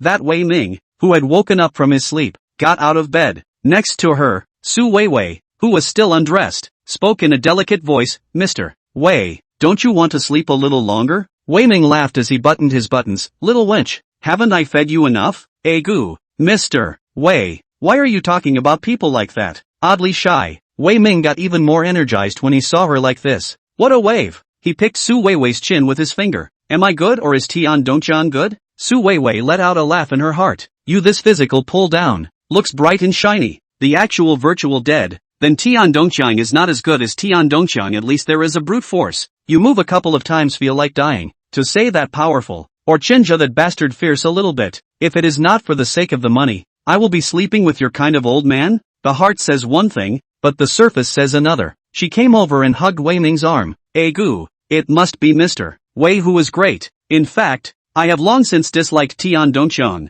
You are much better looking than him. This sentence satisfied Wei Ming. To think that I was the school's pretty boy back in the day. You're insulting me by comparing Tian Dongqian to me. That's that. Mr. Wei, people want a gold bracelet. Bye. I'm not like Tian Dongqian. That guy is so stingy. If you follow me, I guarantee to let you wear gold and silver. Eat good food and drink spicy food. These words made Su Weiwei's heart happy to hear them. Offered to come up with a kiss. Mr. Wei is the best. The two of them went downstairs together. The supermarket downstairs had very few people today. Just a few. Wei Ming froze after seeing it and pulled a waiter over. What's going on here? Why are there so few people here today? The waiter was a little afraid of Wei Ming. Mr. Wei, they all ran away? Ha? Running away? What the hell? That's. Just now I saw some people publicizing that the nearby Tetswami folding was having a big sale today, and it also had free fortune telling, and all those people rushed over after they heard it. What? Fortune telling? What kind of quackery is that? I don't understand it either, but I watched the live broadcast today, and it seems like there's a Taoist named what's her name? Xiao Xie, who's pretty awesome, and she's helping people find things online, and she just casually taps her fingers twice, and then she finds them. I'll do it. Wei Ming couldn't help but burst out. Then he picked up the phone and called Menghe. Where are you? Mr. Wei, what's wrong? Tetsu on Tetsu thing, why didn't you tell me? Ha? What's the matter with Tetsugami Fold? You're still ing pretending to be confused with me. Didn't I ask you to screw them? You also said there is no problem. Now we have no one in the supermarket. All run to Zheshang Fold. You actually do not even give me a phone call. You want to betray me? Ha, how could this happen? Mr. Wei, I'm indeed not sure. I'm still out of town. You went out of town. Where did you go? Today Wang De called me to let me go to Changning County. Come over to be responsible for the building of the supply chain of fresh vegetables and food. I just came here. A poor countryside. The road is difficult to walk. I just had a flat tire on my car. It was hard to come to the village and the power outage. I can't get out of the car right now. I have been charging the car. The oil is almost gone. Dry. Don't you talk to me about that. Do you know what happened to Tetsugami folding today? Mr. Wei, I haven't returned to Tetsu on the fold. I'm not sure. How do you do your work? And when you're out there, don't you have any men to fold in Tetsugami? No eyes out there? They didn't call me either. This way, I'll make a call now and ask. Mr. Wei, you hold on. Wait for me for 2 minutes. Come on. Wei Ming hung up the phone in exasperation. Su Weiwei hadn't seen the situation clearly. Mr. Wei, let's go buy gold bracelets. Wei Ming glared at her angrily. Buy. Buy my ass. Buy. All you do is buy things. What are you good for? You're just like a chicken. I'm sick of seeing you. Get lost. Wei Ming saw that there was no one in his supermarket, and that the last remaining few people also ran out. He had a fire in his heart with nowhere to vent it, and scolded Su Weiwei in front of the waiter. Su Weiwei was angry, but she couldn't do anything about it. She didn't dare to talk back to Wei Ming. And you? Wei Ming pointed at the waiter and cursed. Why didn't you notify me when something so big happened? The waiter was a little embarrassed. Mr. Wei, you were resting just now. So, you wouldn't have knocked and asked? I wouldn't dare. It's so damn useless. Now get your ass over there and see what the hell is going on and come back and report back to me. Yes, then I'll go now. The waiter was about to leave when Meng He's call came through. Mr. Wei, I just called those people of mine, and all of them are scheduled to take a shift today, so they're not sure. Do you think there's something fishy about this? What's so fishy about this? People are clearly guarding against you, and you still say you're doing everything right. What the hell? Forget it, 1 or 2 are useless. I'd better go over and take a look myself. Wei Ming huffed and puffed as he headed out. Su Weiwei also followed. After enduring so much today, it would be a wasted effort if he couldn't get a little payback. When he arrived at the Tetsukami Fold, there were more people here than he had expected. The outside of the square alone was packed. A lot of people can't even squeeze through the door. Tetsugami Folding's employees are holding the numbering machine and are lining up the numbers. Don't be in a hurry. One by one.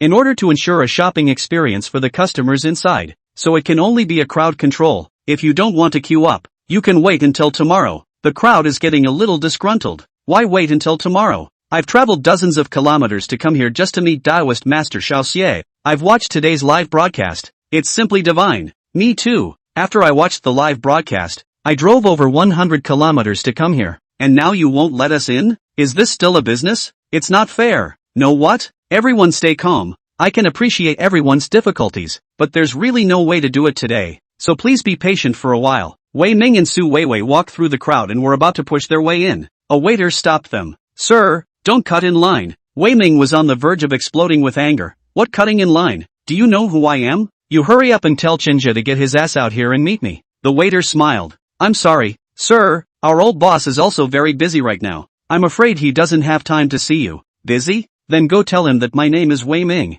and he'll be sure to come over and invite me when he hears about it. Wei Ming thought that he was on the same level as Hu Ling, and even if he wasn't on the same level, he wasn't that far off at least. And Chenju is Hu Ling's henchman, too much lower than himself. His willingness to come over to see him is already very much giving him face, and if he doesn't know better then let him look good. I'm sorry, sir, our old boss is really busy right now. You can make an appointment if you want to see him. An appointment? Ha? What kind of a thing is he to dare ask me for an appointment? Su Weiwei also felt dissatisfied after hearing about the appointment. The man she is now talking to still has to make an appointment with her ex-boyfriend and other low-grade people. Isn't this nonsense? You supermarkets are crazy, aren't you? Dare to let our Mr. Wei make an appointment? There's really no way around it. Ma'am, today is indeed special. That waitress had been as patient as she could be, because too many people want chanchel. A lot of suppliers suddenly came in this afternoon, and the 2 old bosses don't even have time for a drink of water now. Good, very good. I'd like to see how busy he really is. Wei Ming pulled out his phone and called. Sister Hu,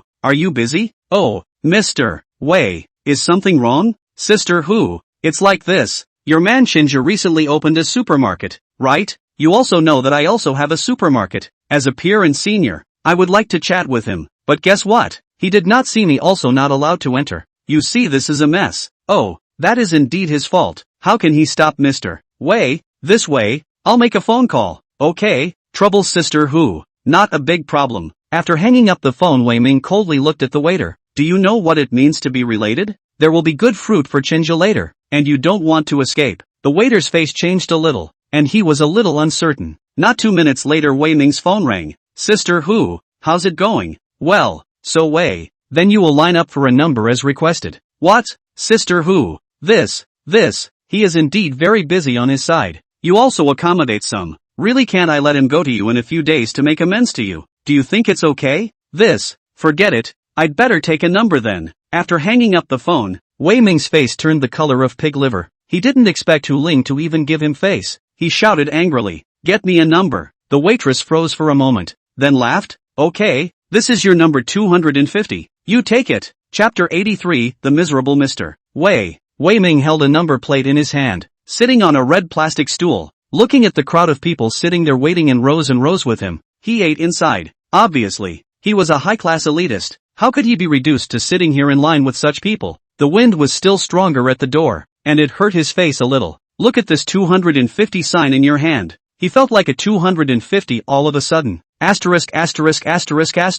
When I see Chinja later, I will definitely embarrass him. Daring to steal business from me and humiliate me like this, I will definitely not let him go. Su Weiwei also held her tongue. Having dumped Chinja and found Tian Dongxiang herself, she had thought she would lead a better life. But I did not expect Tian Dongxiang, because Chinja messed up almost all bankruptcy, and also gave himself to Wei Ming. Send it. For the people at least identity than Tian Dongxiang is still a little bit higher grade, so say out also more face. But I didn't expect to follow Wei Ming for a few days, and now I'm actually being pressured by Chinja, and the two of them are sitting in the doorway blowing the wind and waiting for the number to be called. Like a fool. It's really good to hold back. If I'd known it was going to be like this, why would I have dumped Chen Chi? The two were now sitting just opposite the wind, and the wind blowing from the crevice of the opposite building kept blowing on their faces. Wei Ming's resistance failed and he sneezed. He was more impatient inside. It felt like there was a fire running inside his body that kept pressing and kept venting. In Chinja's office, there are several vendors sitting. They are all the people who have offered to terminate their contracts in the past 2 days, and they also include Mr. Song, the one who called today, was supposed to come over this afternoon, but they collectively missed their appointment, and now that it's nighttime, they've come running their asses over here again. At first, they strongly requested Chinja to change the rules, but not long after Xie Yuhan came in, their attitude changed again. Became nervous and stole sweat. On the contrary, Chinja had a rosy face and full of energy. Mr. Chen, fine, if you say no change, then no change, but you must increase my shipments a bit. Mine too, and me. Chinja smiled, playing with 2 red orbs in his hand. Looking at the suppliers who were shivering from the air conditioning, he was confident at the moment. Xia Yuhan adjusted a bit after she came in just now, simply setting up a feng shui position for him. He was now sitting in the most favorable position for himself, with the fire going strong, while the vendors, all of them, were sitting in the bad position, shivering from the air conditioning. Mr. Song, the quantities we ordered before were according to strict requirements. We only want the best goods. You guys broke my rules without permission before. I actually have no intention to continue working with you. After hearing that, those suppliers panicked. Today they came over after watching the afternoon broadcast. As businessmen, they are keenly aware of the fact that Tetswami Folding will become a Netflix supermarket. As long as there is popularity, do they still worry that the goods can't be sold? So when they put their heads together, they came running again. Would have liked to pressure Chinja as a whole to change the harsh rules, but I didn't expect Chinja to say he wanted to cancel the cooperation with them as soon as he opened his mouth. How's that work? Business is so good at Tetsu Sanjo now that there's actually a line outside to get in. Have you ever heard of a supermarket where you have to wait in line to get in? There is no other home except Tetswami Folding. If you can't store your own goods here, then the end will be very bad, because the flow of people is fixed. The total amount of so many, all come to Tetswami Folding. How can other supermarkets still be mixed up? What about all that stock they have in the other supermarkets? Wouldn't that be a loss? Mr. Chen, we do have a little something going on this afternoon. I apologize for that. Now that we've all come over, how about you just uncover this page? This way, I won't ask for an increase in volume. How about we continue to maintain the previous volume? What do you say? Okay. The other vendors said together. Chenja played with the 2 red orbs in his hands and slightly crossed his legs. Mr. Song, that's not how business is done. On the day you proposed to terminate the contract, we had already begun to look for our next home. You can see that today. Mr. Wang sent manager Meng out to talk to other suppliers. What? That Mr. Song stood up in anger. Meng and this, he lied to us, he said. Chenja's eyes looked straight at him without the slightest expression on his face. What did he say? Suddenly being stared at by Chenja in this manner, that Mr. Song was a bit terrified. It wasn't that he was afraid of the young man, but he always felt a little uncomfortable today, and with the situation the way it was, it made things a little difficult for him. The other man stood up. Mr. Chen, let me tell you, it's that way manager of yours. He told us to let us threaten you with termination of the contract, and then increase the volume and price. We didn't want to do that at first, but in the end, he said that if we didn't, it would be hard for us to earn money. We're all doing business. It's not possible for us not to earn money, right? After all, the volume of discounts does seem to be a bit low these days. It is true that there were several days of slump after the opening. Yes, we all have to feed our families. A day without volume. My factory is very difficult to maintain. But I did not expect Meng and this lied to us. He let us cancel the contract to raise the price. And he himself has to go outside to find other suppliers. This is not a clear pitfall for us? Yes, Mr. Chen. We all have our reasons. Mr. Chen, don't break your contract with us. At least break it with me. The guys are starting to mess up. Shinja shook his head and laughed. I don't know why you guys would listen to that person's words. If those who understand Zheshangzhua are clear, there are still people behind me. Don't you guys know this? You guys listened to that Meng He and wanted to cancel your contract with us. It's just that you guys are too greedy. Who can you blame? Mr. Chen. I know I'm wrong. Why don't you give me a chance? Mr. Chen. I know I'm wrong too. Me too. Want a chance, right? Okay, your unit price is set a bit high. You know, we don't make much money at all from the Tetswami folding, and it's hard for us if your unit price is set too high. But Mr. Chen, at the beginning you all said that you would give us a concession, and the price was agreed upon a long time ago. Yes, Mr. Chen, you can't back out. Joking aside, you all can back out. Why can't I? If you all had been nice enough not to make this mess in the first place, would I have bothered to change this? In the end it's still you guys. It's your own fault. But Mr. Chen, this price is also very favorable, because you want the best goods. Good goods, it is worth this price. The pricing of the product is artificial. You have to make money. I have to make money, and I feed so many people. So if you have a hard time I don't. But Mr. Chen, you still have high people behind you, but there is nothing behind us. It is all a family. This is to let you lower prices. You did not lose you can now see our supermarket popularity how strong. According to this flow of people, before 2 days once the goods, it is likely to be changed to once a day, or even twice a day. This way, you are still not satisfied? The crowd thought for a moment, then one of them nodded. Okay, Mr. Chen, I accept your conditions. One accepted, and the others naturally wouldn't refuse. And just like that, the matter of these vendors making a scene was smoothed out by Chenja. After waiting in line for more than an hour and sneezing several times, Wei Ming and Su Weiwei finally came in. After coming in and seeing this horrible flow of people, Wei Ming's mind collapsed again. These customers used to be his although he is the vice president of the Victory Group, but the Victory Group is his brother-in-law's. He can't get much oil and water over there, and his brother-in-law looks at him very strictly. Still, with the support of his own sister, he opened another supermarket outside of his own home,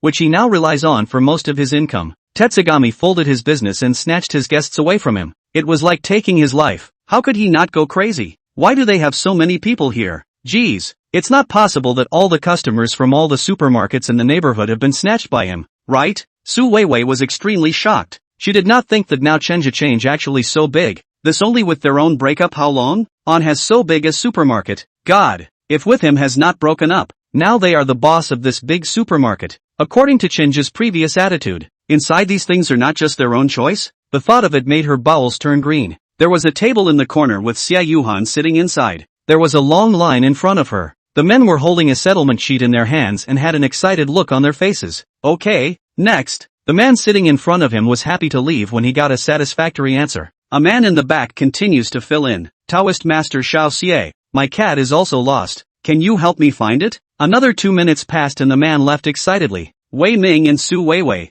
who were watching from the side, froze. It's that simple? Why do I feel like she's cheating? Su Weiwei couldn't help but say, just go over there and find out. The two men walked over to cut right through the line as well. This caused a lot of resentment from those behind the line. That's when a waiter jumped in. Sir, ma'am, there's a line to get in if you want to count. and you must have a statement of $2,000 or more. What? Are you guys crazy about money? Su Weiwei exclaimed. Wei Ming was much more calm than her. Say, how much to cut in line? This, I calculate. In front of you there are about 50 people. According to the rules formulated by our Mr. Chen, the more a person at least 2,000 more. Of course, this $2,000 we are not greedy for you, is to give these queuing people's welfare, which will be divided into some coupons. 50 people then is 100,000. You purchase $100,000? Wei Ming frowned, but he didn't yell either. The money was a small matter to him. He was now anxious to poke at the woman who had solicited it. He gave a card to Vivian Su.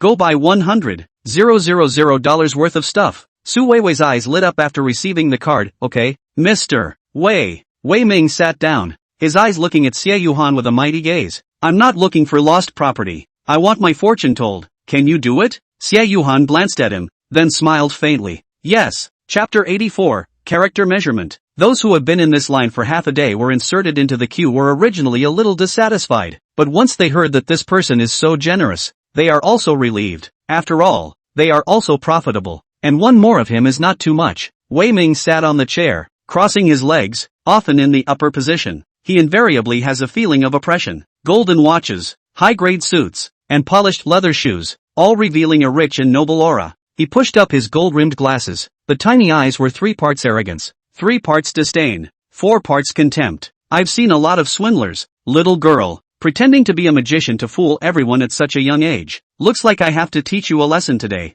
Want to tell my fortune, right? You want to tell my fortune, don't you? I'll let you do it. What will happen to me today? If it's not accurate, I'll smash your stall. When these words came out, everyone was interested, and those who understood knew that this person was here to pick a fight. Little Taoist Xia, don't be a wimp. We do believe in you. As far as I know, fortune telling can't be good, especially calculating fortunes in a day. This person is obviously intentionally making things difficult for Dao Master Xiao Xie, but I think it's interesting. I love it. One of them picked up his cell phone and started broadcasting live, and many others followed his lead, picking up their phones and pointing them. Xie Yuhan smiled. Sure, how do you want to do the math? 8 characters or a reading? Measure the word. Xie Yuhan had someone bring a piece of paper and a pen. Please write down any word you like. No changes are allowed afterward. Took paper and pen and thought a little. Write the word water. Then a slap on the front of the table. With arrogance, he said, count on it. If you can't count, you're a watered down, pitiful liar.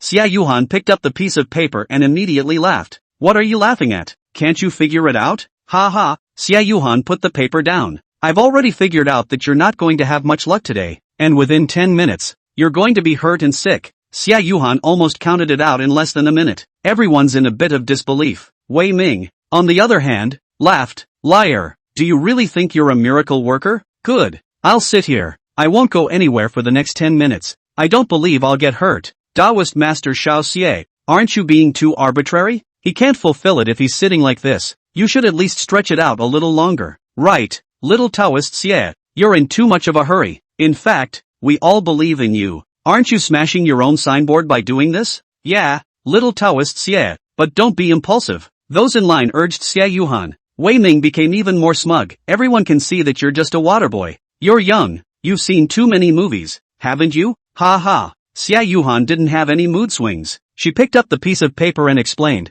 do you see the difference in the word? Wei Ming looked at it. What difference can it make? You're trying to compliment me on my beautiful handwriting, right? Ha ha. I've been practicing calligraphy since I was a child. There's no need for you to say that. Xie Yuhan shook her head. I don't mean that. Look here. A cracked mark. Just now you exerted too much force and smashed this paper. So what? What does that tell you? Of course it can. This crack splits the word water into 2 halves, which means the water is boiling. And boiling water means soup. And our location is the south side of the supermarket. And the south side is fire. And soup plus fire means hot, which means you're going to get scalded. Wei Ming felt even more outrageous, laughing my ass off. I'm sitting here not going anywhere. How could I get burned? Come on, tell me a reason. Yes, Dao Master Xiao Xie, I originally believed in you, but what you said is a bit outrageous. Maybe Taoist Master Xiao Xie is good at finding things, not good at fortune telling. It looks like Dao Master Xiao Xie is going to be scolded by this person. Those people in the queue shook their heads,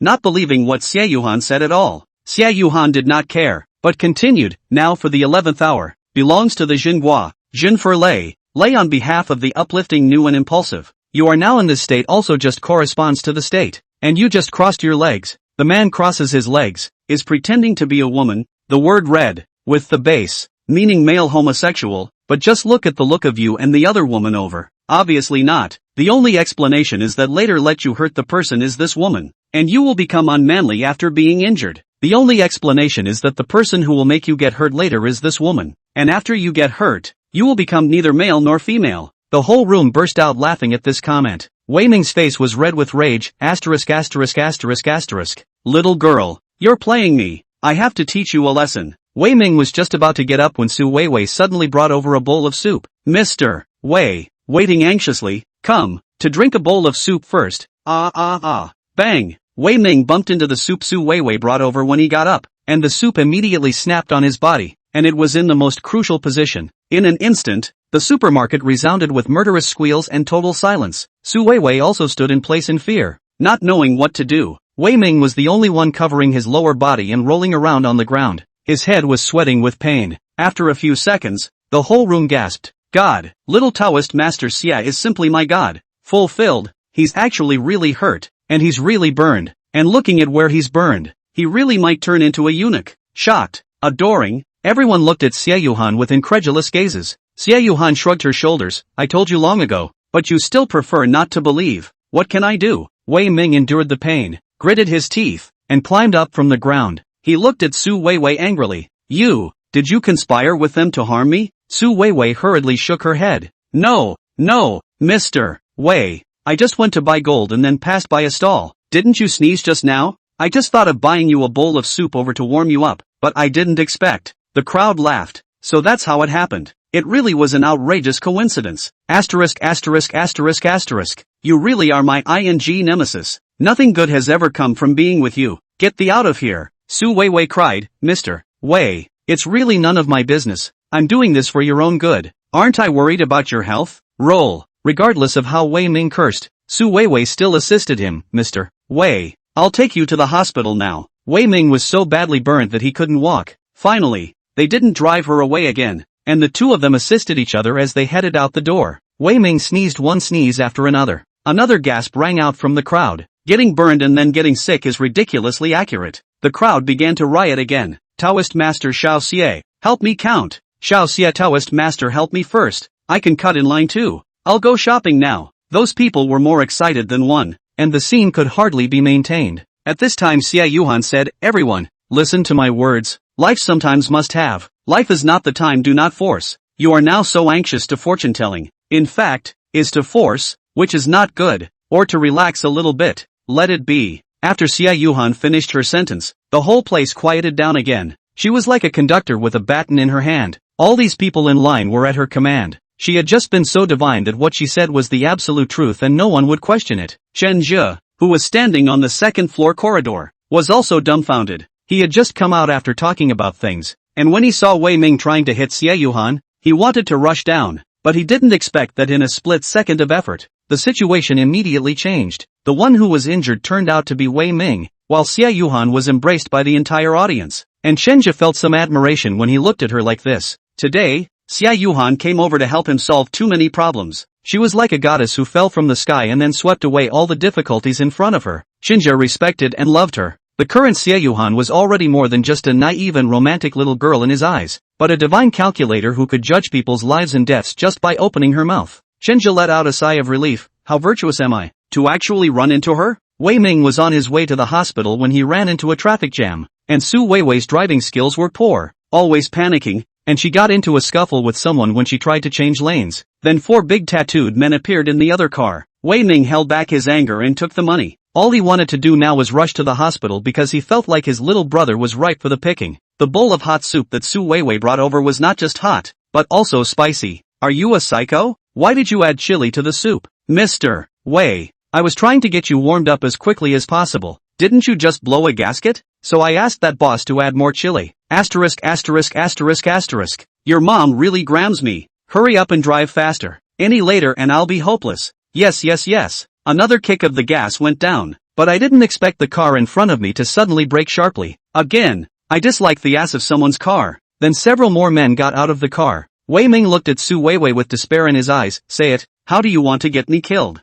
It's been through a lot. The two finally made it to the hospital. The doctor looked at it and shook his head. What took you so long to bring it in? Doctor, how am I doing? Can I be cured? The middle-aged doctor wearing glasses sighed. It's a bit hard to fully recover. All I can say is that I'll try to help you deal with it as much as possible. And in the future, you'll have to strengthen your exercise, and then nourish yourself a bit more, and try to regulate your conditioning. Lying on the hospital bed, Wei Ming's eyes were lightless. Su Weiwei, you hurry up and get your ass in here. Su Weiwei outside the door ran away without the slightest hesitation after hearing this. She knew that if she went in now, Wei Ming would definitely unload on her. Chapter 85, The First Gift. Wander was quick and efficient. Sunday morning at 10 a.m. A large truck unloaded 6 bronze horses in Tetsukami Folding Square. These 6 bronze horses were tall and imposing, and when they were placed on the square, they immediately attracted many people to come and watch. Little Taoist Xie, the Mara is coming over. What's the pendulum going to swing? Xia Yuhan was holding a small compass. Today she purposely wore a Taoist robe and tied her hair, looking very fresh and clean. Just place it right in front of the skychopper. Yes, last night overnight construction. In the center of the square, dug out a not too small fountain pool. This work is not big. Today the sun is just right. A night also dry. The pool has lots of colorful light heads hidden underneath with hidden speakers around it. The advertising space next to the road has also erected a Tetsu Superior folding signboard, which is visible to pedestrians driving by. They were drawn to the billboard, together with the fact that Xie Yuhan had caused a sensation on the internet yesterday by showing this hand in the supermarket. More and more people had gathered in the square. 1 or 2 of them took their cell phones and started live streaming. Little Taoist Master Xia looks so immortal holding a compass. Is Taoist Master Xiao Xie setting up a feng shui bureau? It looks so serious. If I wasn't so far away,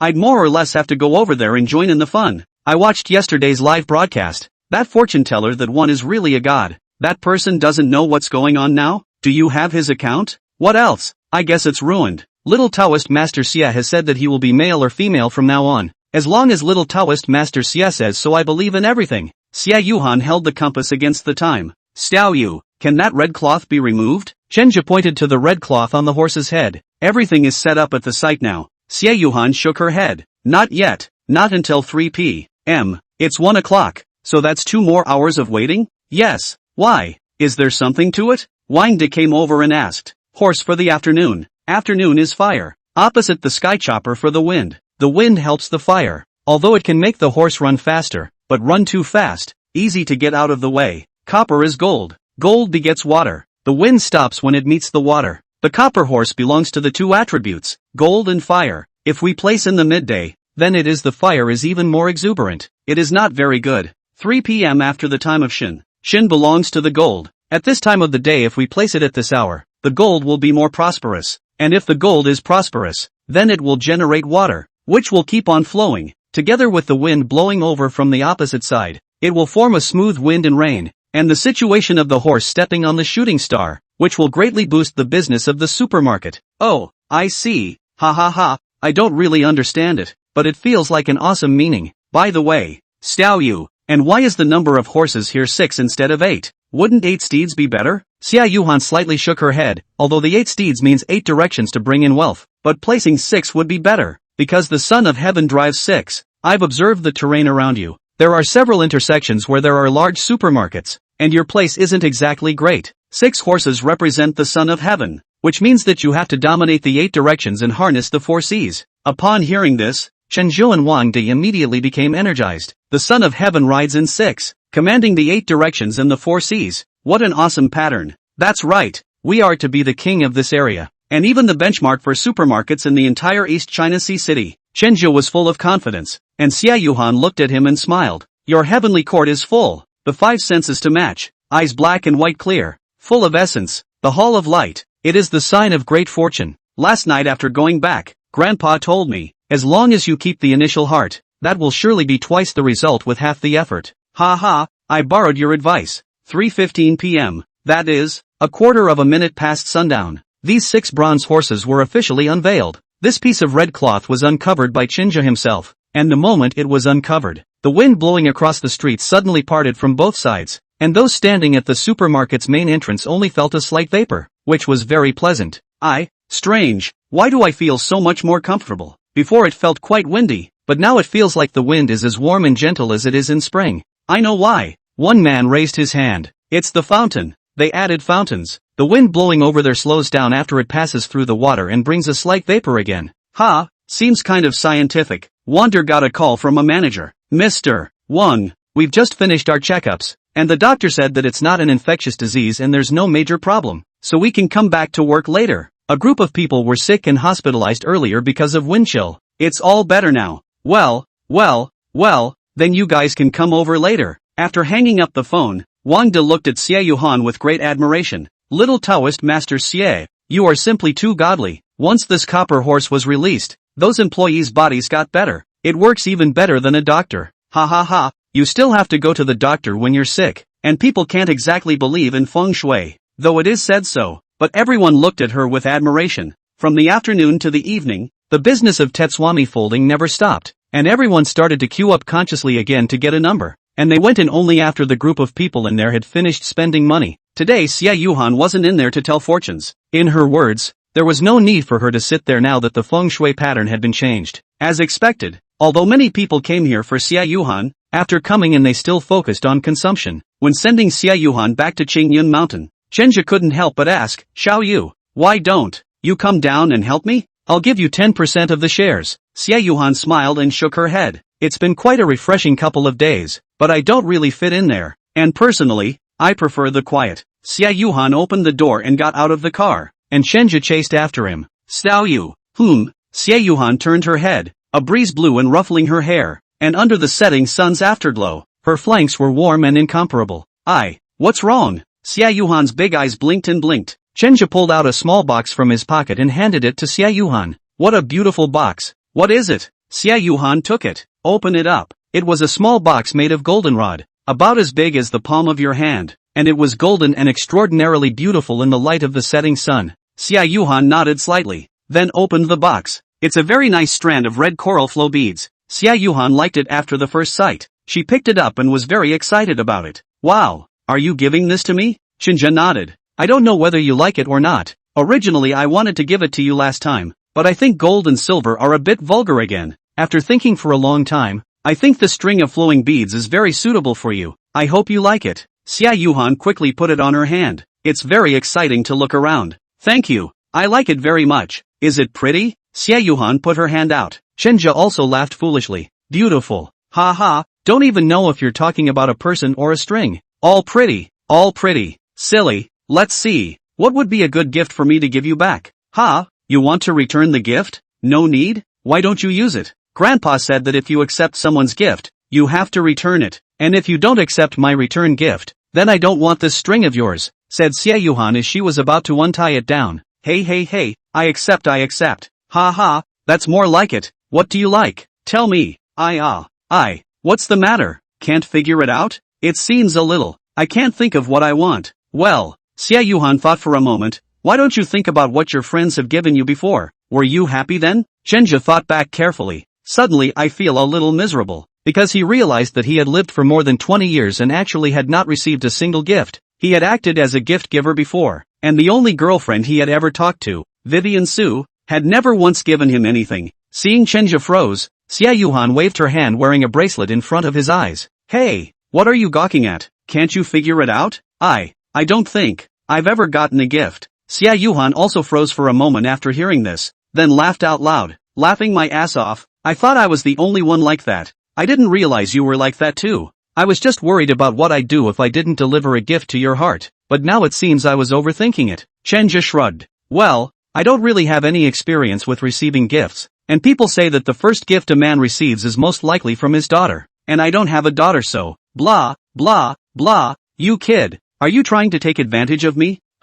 No, still say no. If I give you a gift, wouldn't that be, oops, you bad guy, not talking to you, I think by myself. Xie Yuhan turned her head and ran up the steps. After running 7 or 8 meters, he suddenly turned his head and said, thank you, I really enjoyed it. With that, he laughed and headed up the hill. I also love you. Chenja's words, Xie Yuhan failed to hear, and he didn't dare to say it in front of Xie Yuhan. If you like one too much, you will be like this, you will be afraid of losing it, and you will be afraid that you won't even be able to be friends after confessing. And now Chenja is this kind of mentality. Looking at Xie Yuhan slowly disappearing back, Chenja smiled helplessly and turned around to sit back in his car. Just got in the car and got another call. It was Mei Xiaoting who called. Chenja, you'll have to come over tonight. There's an important client coming today, and sister who is a bit uneasy, so she asked me to call for you.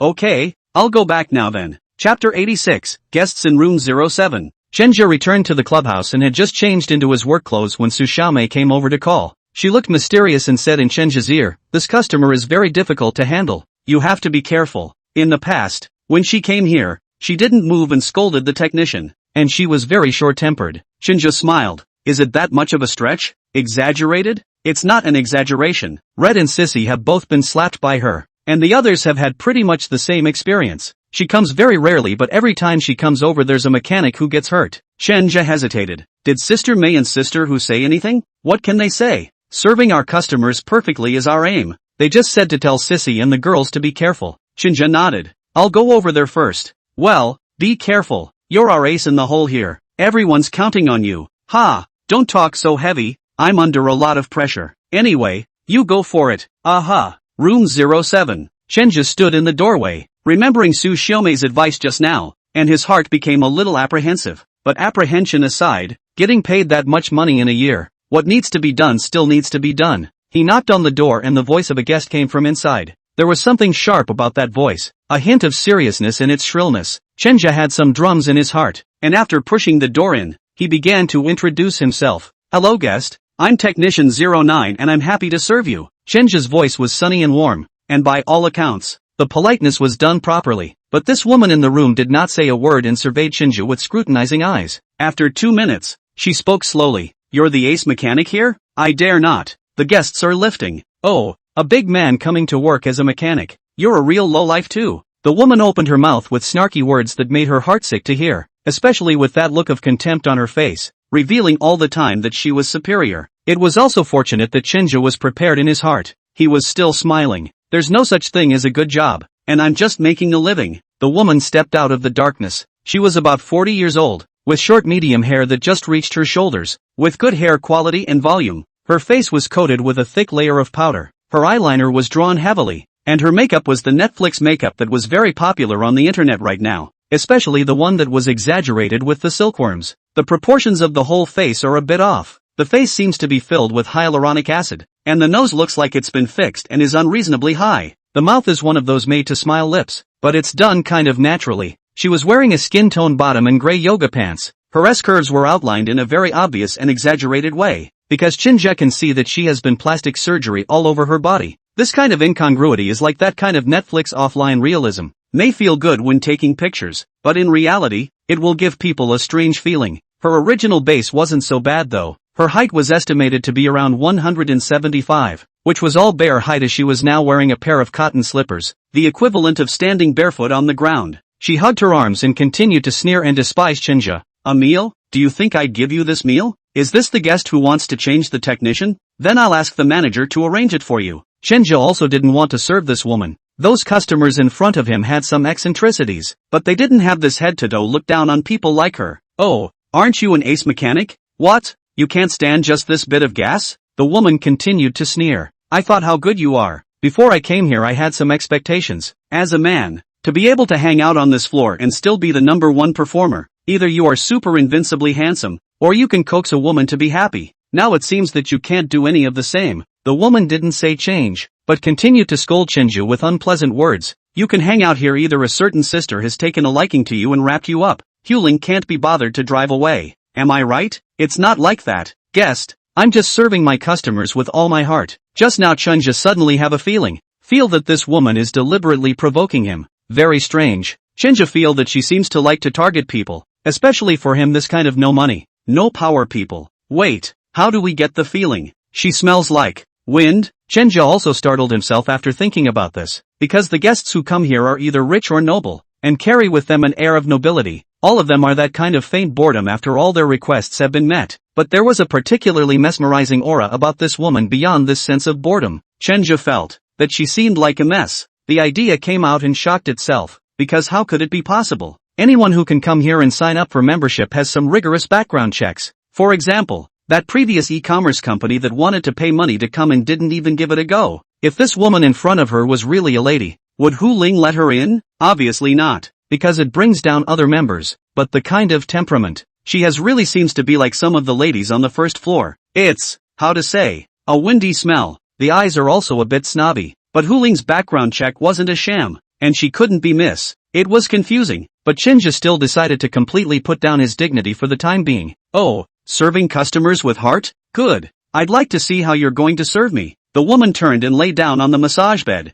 Come over here and show me your maneuvers. Good guest. Chinja walked over with his suitcase. 10 minutes later, the woman let out a muffled grunt, then immediately turned her head and slapped Chinja in the face. The woman hit very hard, and soon, a bright red slap mark surfaced on Chinja's face. The woman lifted the dress from her body. Eyes squinted at Chinja. Know why I hit you? Chinja had been psyching himself out since he came in, suggesting that he was a speck of dust, so he wouldn't give himself any dignity. A guest has a natural reason for hitting me. The woman froze for a moment, then laughed. Yes, I like that answer. You may proceed. The woman got back down again. Chinja's hands, which were coated with essential oils, were put back on. Now he's giving clients oil pushes and opening their backs. The woman was not idle for a moment in the process, and the hands that wore sharp nails were like skeleton fingers as they pinched at the tender flesh of Chinja's thighs. Chinja gritted his teeth and continued doing his work without saying a word. The woman was getting on top of it. Not a single piece of Chinja's thigh was good meat by her pinch, and time passed by the minute. It's finally over. As Chinja was about to exit, the woman lifted her clothes and then spoke.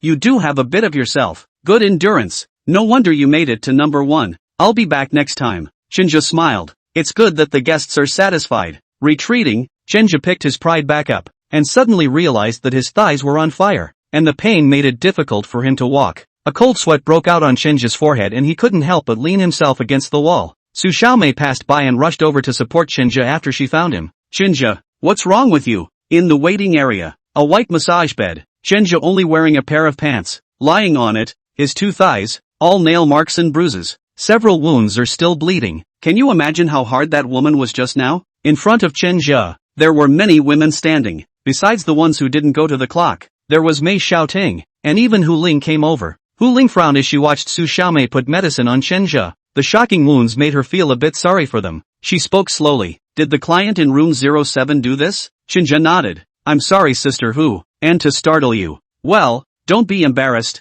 You're classified as a work-related injury, so let me give you a day off to recuperate. Then turned his head again, shouting, come with me for a moment. Okay Sister Hu. Mei Xiaoting's office. Hu Ling sat in the main seat, with a pen in his hand. He kept tapping the desktop. Mei Xiaoting stood there and spoke. Sister Hu, isn't the guest in room 07 a bit too much? Hu Ling raised her eyes to look at her. Was it the same with those girls before? Mei Xiaoting thought for a moment. She's done it before. She's often scolded these girls, but this time she's coming down extra hard, and I'm worried about what the girls will think when they see it. You think they'll rebel? Not to be ruled out. Especially this time the injured Chinja. Chinja has almost become their cash cow during this time. The tips Chinja brings in are an important source of income for them. Hu Ling thought for a moment. Your concern isn't unreasonable. Alright, I'll go talk to her. And you need to reassure the people down there not to let them talk. Okay Sister Hu. Room 07. Hu Ling smiled and sat down on the tea table. Across from her was the woman who had showered herself. The woman sat lazily, looking at Hu Ling with a strange smile on her face. You wanted to see me about something?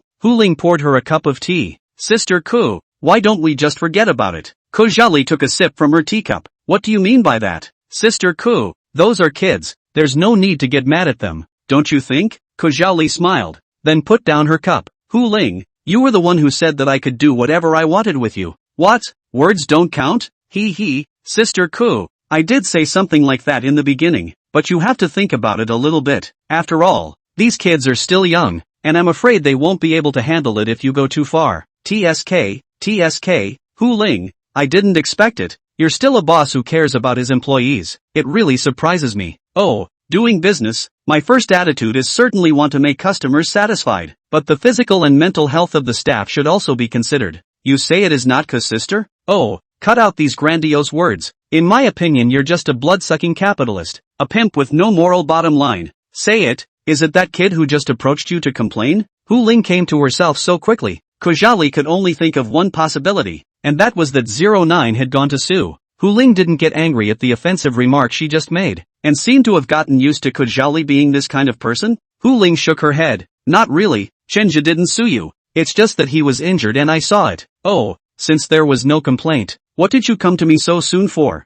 Hu Ling hesitated for a moment, then slowly said, Sister Ko, let's just terminate the contract. I'll return your membership fee as is. Chapter 87, Hu Ling's Ruthlessness. Ko Zhili narrowed her eyes at Hu Ling after hearing those words. Hu Ling, you can think clearly. In the beginning it was you who begged me to come here. What's wrong now? You don't think you can utilize the resources behind me anymore, so you want to kick me out? Hu Ling smiled. Sister Ko, you misunderstood. I didn't mean that. So what do you mean? Frankly speaking, that Chinja, it's quite important to me now. Ko Zhili was quite surprised. Unable to resist, I asked, what? Is that the white boy you bagged? A hint of displeasure flashed across Hu Ling's face, then quickly covered it up. Not really, he's helping me with other things now and has become the backbone of this group of girls. And with him hurt like this now, I'm afraid the people down here will get cold feet if I don't give him an explanation. Ko Zhili frowned slightly. So you decided to give up on me? Give up the resources behind me? Oh, not really la. If in the future Sister Ko wants to come over to my side for tea,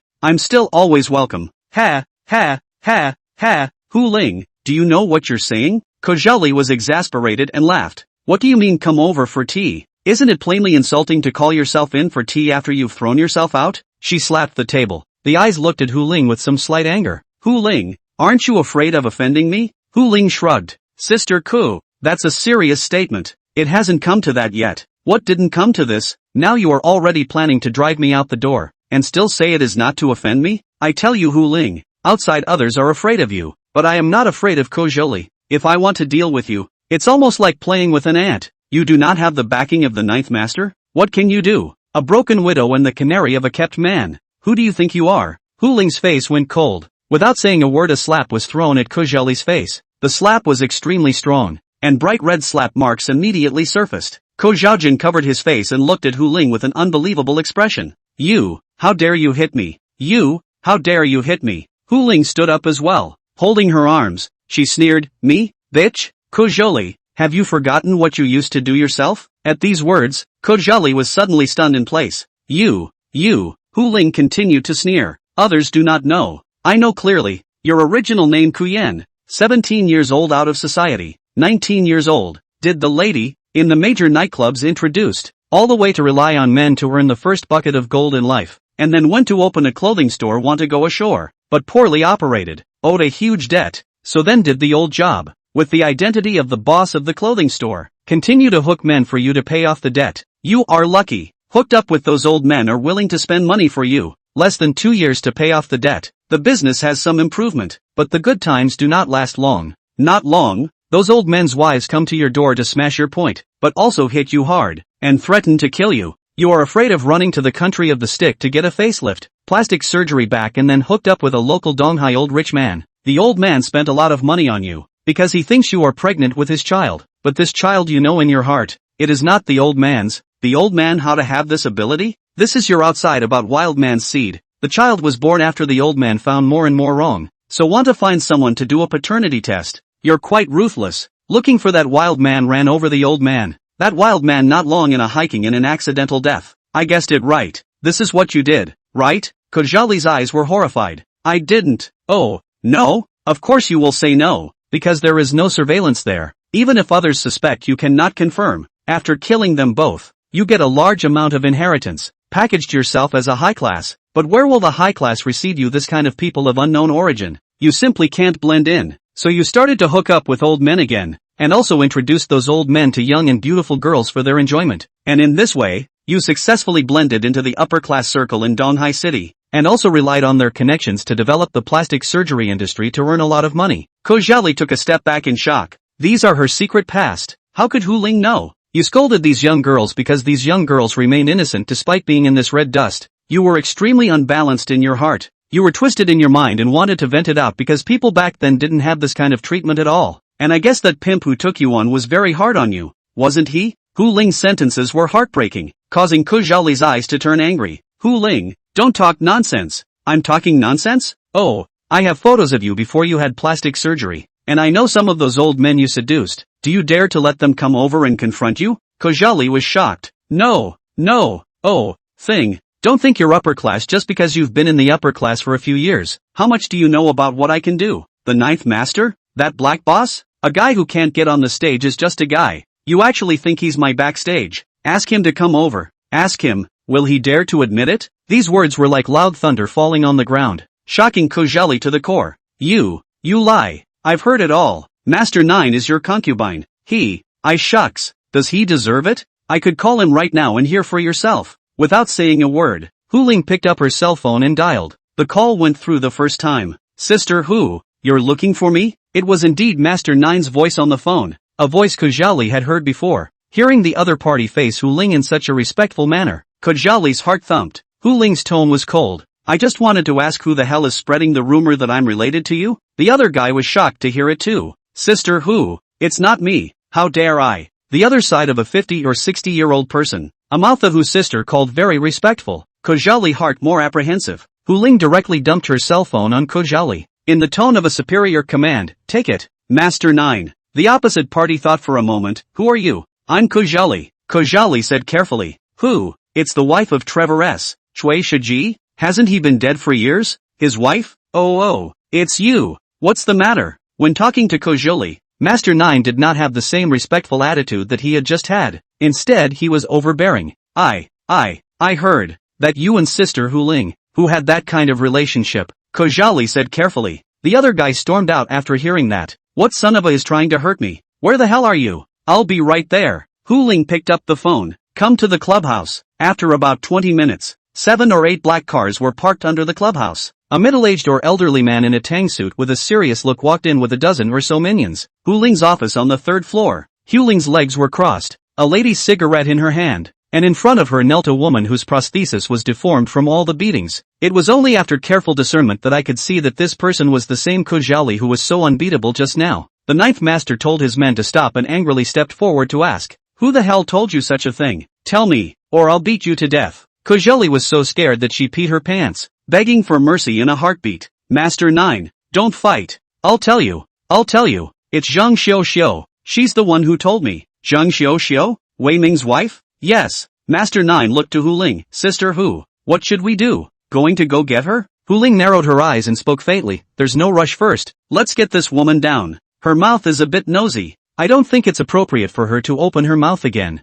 Yes. The 9th master turned, his eyes flashed with a hint of viciousness. Kojali was so scared that she peed her pants once again and hurriedly crawled over to Hu Ling's feet. Sister Hu, I know I'm wrong. Please don't kill me. I'll change. I will change. Slap yourself in the mouth as you say it. Hu Ling, spare me this time. I have eyes to recognize MT. Tai, I am lowly I. Hu Ling sneered. Do you think I'll pity you for doing this? Kojali saw Hu Ling's icy smile. Her heart was again shocked. She was far from expecting that the woman who seemed to be just an ordinary club owner's wife before actually had that much energy. Before, Hu Ling acted not at all lethal or respectful to her clients. Now she was like a demon from hell. Chilling. Sister Hu, I'm willing to give you all of my family's assets. Please let me live. I really know I'm wrong. Hearing this, Hu Ling came to be a bit more interested. Oh, are you sincere? Hu Ling, never force myself on anyone. Sincerely, I'm absolutely sincere. Sister Hu, I can sign the transfer contract now. Kojali has worked his way up from the bottom and is very sparing.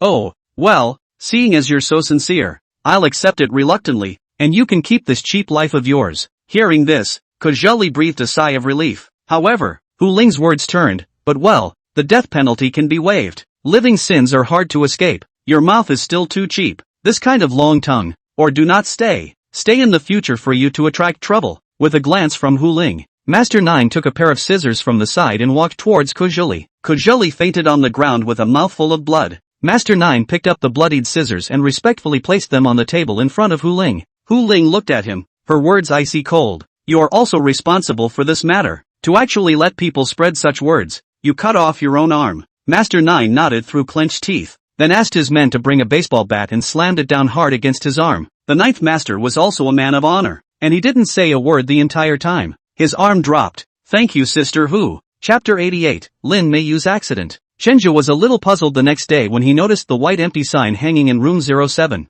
Just as Su Xiaomei passed by, he pulled Su Xiaomei. Mei-san, what's going on? Oh, this room is now without an owner. Mei's expression was clearly relaxed and happy when she said this. Ha? No more masters? Yes, they were all very happy after seeing it. They don't have to be afraid in the future. Probably because Hu saw what happened yesterday when you got hurt, so she talked that client out of it. Chenja was a little surprised in his heart. Hu Ling in his heart has always been to the customer in peaceful, and even a little submissive feeling. How will suddenly dissuade the customer? So, yeah, they've been talking about it today. Especially those who were hurt by this guest before, and they all feel out of breath. Oh, okay. Chenja, why do I get the feeling that you're not very happy? Could it be that you have masochistic tendencies? Want to be tempered? Chenja hurriedly shook his head. He didn't want to leave this impression on everyone. No, I was just curious before sister who all said that the customers needs come first, and now she's dissuaded a customer.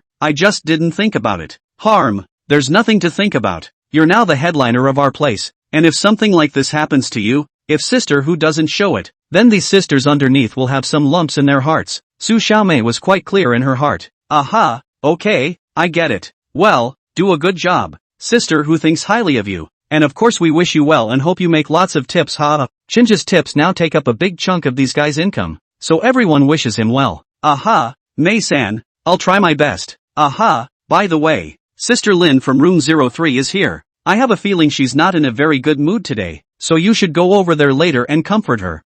Okay. Room 03. Lin Meiyu was really in a somewhat bad mood today, and when she came in, she didn't greet her with a smile like before. Sister Lin, aren't you happy today? Chenja asked as he helped her press her shoulders. Well, Lin Meiyu's mood was still a bit low, doesn't seem too eager to chat. She was still a bit depressed until Chenja finished his service and was ready to leave. Chenja had already gone to the door, but then he turned back. Sister Lin, it's a little hard for me to see you unhappy, so you can talk to me if you're unhappy. Lin Meiyu looked at him, her hesitant eyes a little complicated, her eyelashes fluttered a little, and she sighed again. Ugh, it's work stuff, talking about it won't help. It's okay sis, just think of it as a chat. Lin Meiyu thought for a moment, then said, it's like this. Didn't I mention that design with a slight horror element to you before? Chenja thought for a moment. Is it the one I had the idea for earlier? Yes. At first the customer was very satisfied, but after a period of time her spirit began to have some problems, often nightmares at night, and then in the middle of the night while sleepwalking.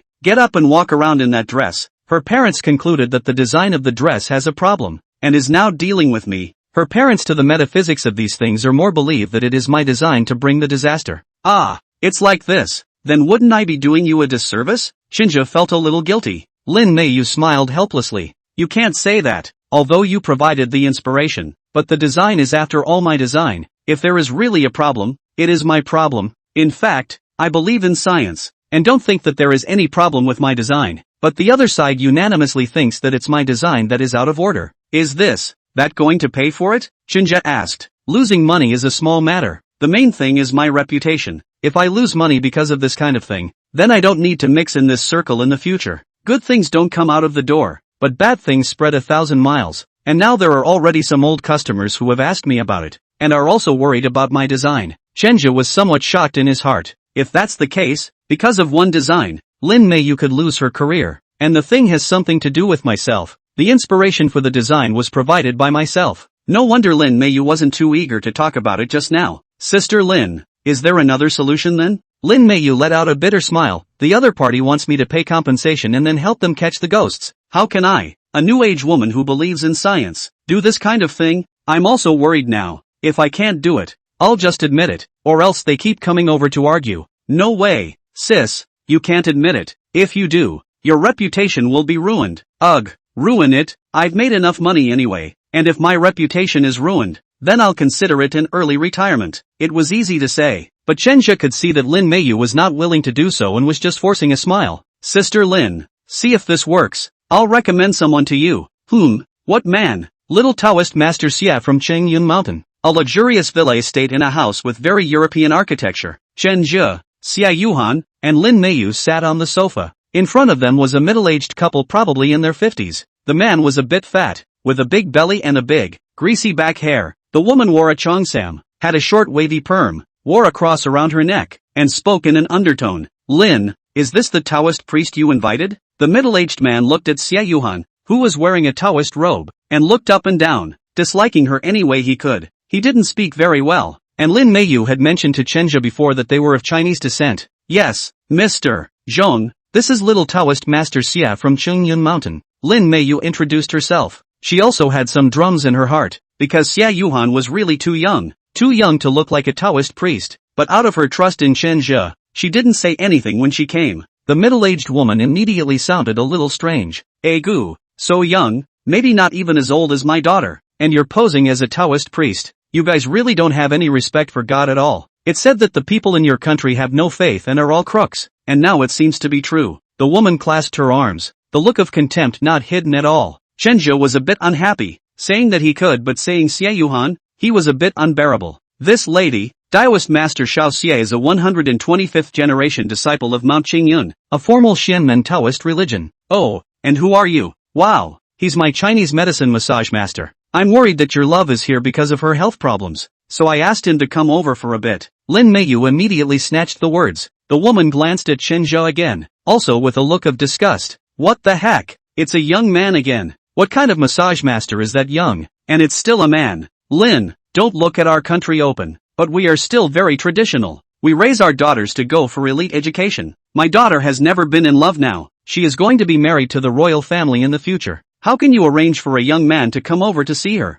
The woman had a mouthful of their country. Your country. And looking at her iconic oriental face, Chenja and the three of them all felt a little out of breath. Forget it, Lin. Just pay us back the money. My wife hired an exorcist. He'll be here later. You can leave when there's nothing else to do. The man of the house is giving an order of eviction. Lin Meiyu sighed and prepared to leave, but Chenja pulled her back. He looked at the middle-aged couple and asked with a smile, Mr. Zhong, I'd like to ask if the exorcist coming later is a man or a woman? A man. Why? How old is he? Billy Chung was a little impatient. What happened to 35? His wife, Kelly Chow, snaps. This lady, you just said that your love is going to marry the royal family in the future. So you don't want strange men to come into contact with her, right? So what if it is? So what's with that exorcist later? Can this be the same? What's different? He's a noble follower of God's bishop, and a white man, unlike you, who are just a lowly man. Hearing these words, the displeasure in Chenja's heart became even stronger. Lin Meiyu and Xie Yuhan were also upset. This woman swears so hard. Ms. Chow, I think you need to take back that statement you just made, Lin Meiyu said with a serious face. Kelly Zhou sneered. The foreign language interspersed with Chinese output. Her Chinese wasn't quite standard, and with the addition of a foreign language, Chenja couldn't understand it even more, but he knew it was cursing, which could be heard by the tone of voice. Lin Meiyu also not spoiled her. She also the entire foreign language output. The momentum is not weak. The woman's face green a purple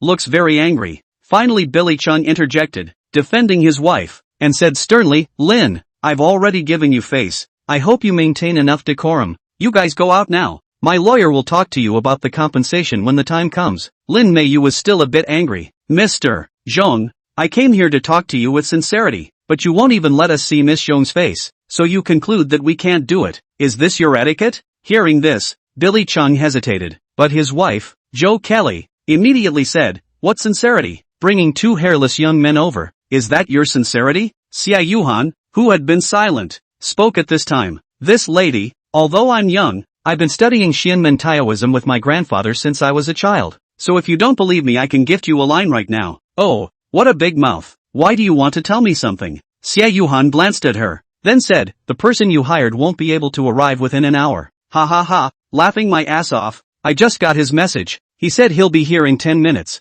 You really are a recruiter. It's true that people in your country like to cheat. Xie Yuhan was very confident. Fine. Then do you dare us to wait for him for 10 minutes? If he can come over after 10 minutes, then we'll leave immediately without saying a word. There's no need. You can leave now. Lin Meiyu spoke again. Kelly Zhou, just give little Taoist Xie a chance, or else I won't agree to the compensation. Billy Chung thought for a moment. Forget it, just let them stay another 10 minutes. Where did chapter 89 go wrong? Time passed by. At first the couple was chipper, but at the 8-minute mark, Kelly Chow got a call. She was a little confused when she got the call. What's wrong? Billy Chung asked. Tom says he's been in an accident and is having car trouble and maybe an hour late. Hearing these words, Lin Meiyu and Chenja breathed a sigh of relief. But Xie Yuhan didn't have any surprises. Billy Chung frowned. Can't we just have him call a cab? Oh who? Kelly Chow called again. Tom, come over here in a different car. I can't. I tried. It's so far out this way I couldn't get a cab, and now I'm at the mechanic's store.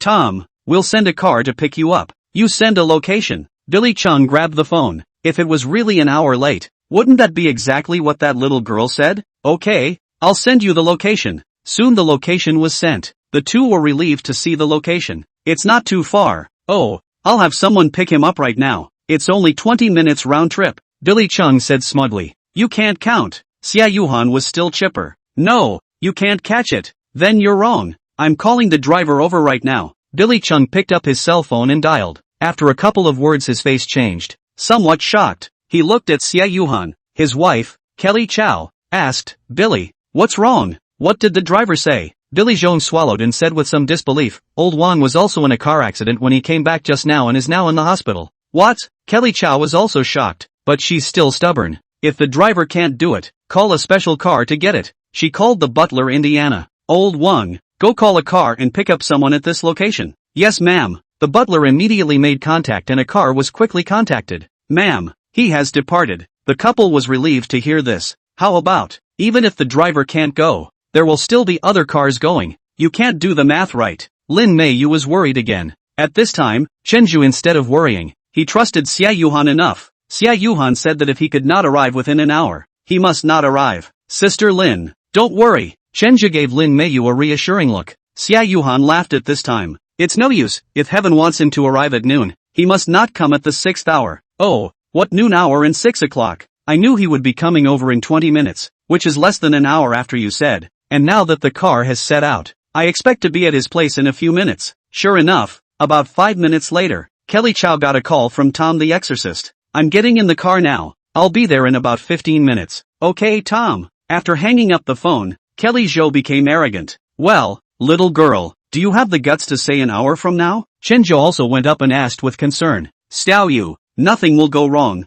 right? Don't worry. Xia Yuhan looked at Kelly Zhou. Not an hour indeed. Both couples laughed when they heard her change her mind. A goddamned fool is a goddamned fool. Now you admit you miscalculated. Oh, due to your forced intervention, it's now gone from 1 hour to, well, 2, which means he'll be there before the hour is up. Ha, ha ha ha ha ha ha ha. Billy, did you hear that? That's the best joke I've ever heard. Yes Kylie, I heard that. She's hilarious. To see that she would actually force herself to put on a show. She really has the potential to be a diva. The couple laughed exaggeratedly, and even Lin Meiyu felt that Xie Yuhan had made a big deal out of that statement. Little Taoist Xie, you this. Sister Lin, don't worry, if I say I can't get there, I can't get there. Xie Yuhan was very confident. It brought tears of laughter to the couple's eyes, but after 20 minutes they were completely laughing. They got another call from Tom. Tom on the phone kept complaining. Damn, what the hell kind of driver did you guys hire for me? Almost got me killed. This driver must be the devil incarnate. What's wrong Tom? He told me to take me on the path, that it would be faster, but then, halfway there, I found the path blocked off, and when I turned around, I fell into a ditch, and I almost drowned. Damn the devil. The two couples were confused. Lin Meiyu looked at Xie Yuhan with her eyes wide open in disbelief. Honestly Xie Yuhan's age was too young. She didn't look reliable at all, but now she was like a god, saying whatever she wanted. Couldn't be more accurate. Chen just smiled. If those fans of Xie Yuhan were around, they would have chanted, Little Taoist Xie is awesome. Xie Yuhan's hand really subdued the banana man couple who looked down on others. Billy Chung gulped and pulled his lady aside. After a few minutes, they came back over. Tell you what, this time count on your blind cat. We can show you. The two men took the three of them upstairs. In the bedroom, Zhang Bao's eyes were lax and her mouth kept chanting that someone had harmed her. Kelly Cho was heartbroken and went over to comfort her, and was nearly cut by the scissors she picked up from the side. Asterisk asterisk asterisk asterisk off. Get out of the way. Demon get away. She had a fierce look in her eyes, as if she was going to kill someone the next second. Shenja was a bit shocked to see it all. He had run into it before. It really looked like he was possessed. Lin Meiyu frowned tightly as Zhong Bauer was now wearing the same dress she had designed. Bauer, take it easy, mommy won't hurt you. She backed away, but Zhang Bei was still glaring viciously at them. It was as if she was going to attack as soon as they came over. Look at that. Lin, it's because you designed this outfit. Now my daughter is obsessed. I'll never be done with you. Kelly Chow cried. Lin Meiyu wanted to say something. She had been convinced before she came that it was not her own design that was wrong, because there was no such thing as ghosts and gods in this world. It was all just superstition. But now she wasn't sure. Could it really be my design that did this? Xie Yuhan took a step forward and Zhong Bauer immediately picked up the scissors again. Get out. I hate you. Scram. Xie Yuhan narrowed her eyes. Xiao Yu, be careful. It's okay. She's hysterical. Ha? What hysteria? They both asked. Hysteria is usually a problem that occurs when you get a major shock, or when you are too obsessed with one thing, or when you have some fanatical beliefs, or when you are depressed and unhappy. How can that be? My daughter has always been cheerful and she hasn't been irritated lately. Is it this dress? Kelly Chow asked. Xia Yuhan shook her head. It has nothing to do with clothes. Hearing that it was unrelated to clothes, Lin Meiyu breathed a sigh of relief. But Kelly Chow didn't believe me. How can you conclude that? Then what exactly do you think is the problem? Xia Yuhan hesitated. Tell me her birth date? What birth date? It's the date of birth. Xia Yuhan pinched her fingers and counted, then frowned and recalculated again. What's wrong? Haven't you figured it out yet? Billy Chung asked. No. What's wrong? Kelly Chow was a little anxious. If we go by the birthdays you guys give, she shouldn't be showing up like this. You're questioning us? I told you I gave you the right ones. It's your problem if you can't count. Xia Yuhan was also a bit puzzled. What went wrong? Chenja suddenly had a flash of insight at this time. Mr. Zhong, you're talking about the Western calendar, right? Right. What else? Where was your daughter born? St. Mary's Hospital. Chenja said. Xiaoyu, the dates abroad are slightly different from ours. Yao. Xia Yuhan did the math again this time. Within 2 minutes she said confidently, I figured it out. What? The others asked. She's having relationship problems. No way. I told you. My daughter has never been in a relationship. How is it possible to have relationship problems? If you don't believe me you can check it out for yourselves. How can we find out? We have people following her all the time. If she's in love, we'll know immediately. You can call the guy she's talking to over for a chat. Kelly, listen to her. Okay. Kelly Chow made a phone call and after 7 minutes, a bodyguard walked in. Ma'am, let me ask you, Missy, have you been in love with anyone in the meantime? No. Are you sure? I'm pretty sure. I've always followed Missy. Never left. At this time, Xia Yuhan asked, has she traveled in the direction of the east lately? What's southeast? It's just southeast of Donghai City. Oh, let me think. As if there is. Missy went to Jinko City, which is southeast of Donghai City. Meet someone? No, I don't think so. Missy is just going to a concert. Are you sure you haven't taken your eyes off her? No, sure. Middle Missy did ask me to go out to buy something, but I came back in less than half an hour. The time was around 10 p.m., right? The bouncer was surprised. How do you know? Xia Yuhan nodded. This is it. This is where she went wrong. Chapter 90, Tom the Exorcist. Xia Yuhan says that Zhong Baoer's relationship is in trouble, which upsets Kelly Zhou. Don't insult my daughter with your words. My daughter is pure and clean. How could she possibly fool around with someone outside? I've checked her cell phone. Her address book is clean. Since you don't believe me I can't help it. Xia Yuhan couldn't say much about Kelly Zhou's distrust. Things are at a standstill once again. I can't believe my daughter would be messing around with someone outside either. Never mind. You guys should go back. We'll wait for Tom to come over. Billy Chung spoke. The other party had once again issued an expulsion order, so Chen Zhou and the three of them couldn't stay much longer. But on her way out, Lin Meiyu still said something. Mr. Zhong, since you don't trust the people I've brought with me, can you let me see the people you've invited over later? Billy Chung thought for a moment and hesitated a little. Mr. Zhong, this request shouldn't be difficult, right? Okay, you guys can watch it, but don't talk about it because it will affect my daughter's reputation. Yes. Almost 2 hours passed before Tom arrived in a hurry. He wore a long black robe and had long, wavy blonde hair, and looked particularly like a medieval sort of preacher. After seeing him arrive, Mr. and Mrs. Billy Chung greeted him warmly, and they talked in a foreign language for a while, then went upstairs. Chen Jia and the three of them followed. Tom had the babysitter tie up Zhongbi's limbs in a big bundle on the bed, and then held a crucifix to her forehead and kept chanting incantations. Zhongbei, on the other hand, was struggling hysterically hard. Billy Chung and his wife were sad to see and hugged their heads and cried, while Chen Zhou and the three of them looked at each other in disbelief because it was the first time they had ever seen this kind of exorcism ceremony. It lasted about 10 minutes. Tom was relieved when Bellboy stopped crying and quieted down. Billy Chung and his wife, on the other hand, went up to say some words of thanks to him. They were in the middle of a conversation. Xia Yuhan kept frowning, then couldn't help but interject. Nope, you're not solving the problem at all. She said this in a foreign language. Billy Zhong and his wife were slightly surprised. Even Chen Jia and Lin Meiyu were the same. Billy Chung and the others didn't realize that this little girl in a Taoist priest's uniform could actually speak a foreign language, which meant that she understood everything they said just now. Tom laughed coldly and walked over to look at Xia Yuhan. Her stature was tall and she towered over her like an eagle looking at a chicken. What do you mean? I'd say she's hysterical, not some demon possessed at all. Xia Yuhan didn't panic in the face of the tall Tom. For Chinese people like you who have no faith, it's hard for me to explain the existence of God to you. Simply tell you, if there's a God, there's naturally a devil. Ms. Zhong Baoer is the devil on the body. I see the clothes you're wearing. You're a Taoist priest. aren't you? Oh, I've come into contact with you guys. I've been to Mount Changyun. There's an old man in there. I've discussed it with him. He actually advised me to believe in science. Ha ha ha, isn't that a laugh? You guys studying Taoism actually told me to believe in science? Xia Yuhan knew that the person he was talking about was her grandfather, and frowned slightly, a little angry because Tom's tone was very flirtatious and arrogant. She couldn't remember if Tom had sought out her grandfather or not, because there were so many people who had come to see him. What's wrong? Angry? Oh, am I wrong? You Chinese don't have faith. You don't believe in the existence of God. You are destined to fall into hell in the future. If you don't want to fall into hell, you can start believing in the existence of the true God from today, and our divine bishop will open the door to accept you. Tom spread his arms wide as if he were a fervent religious believer.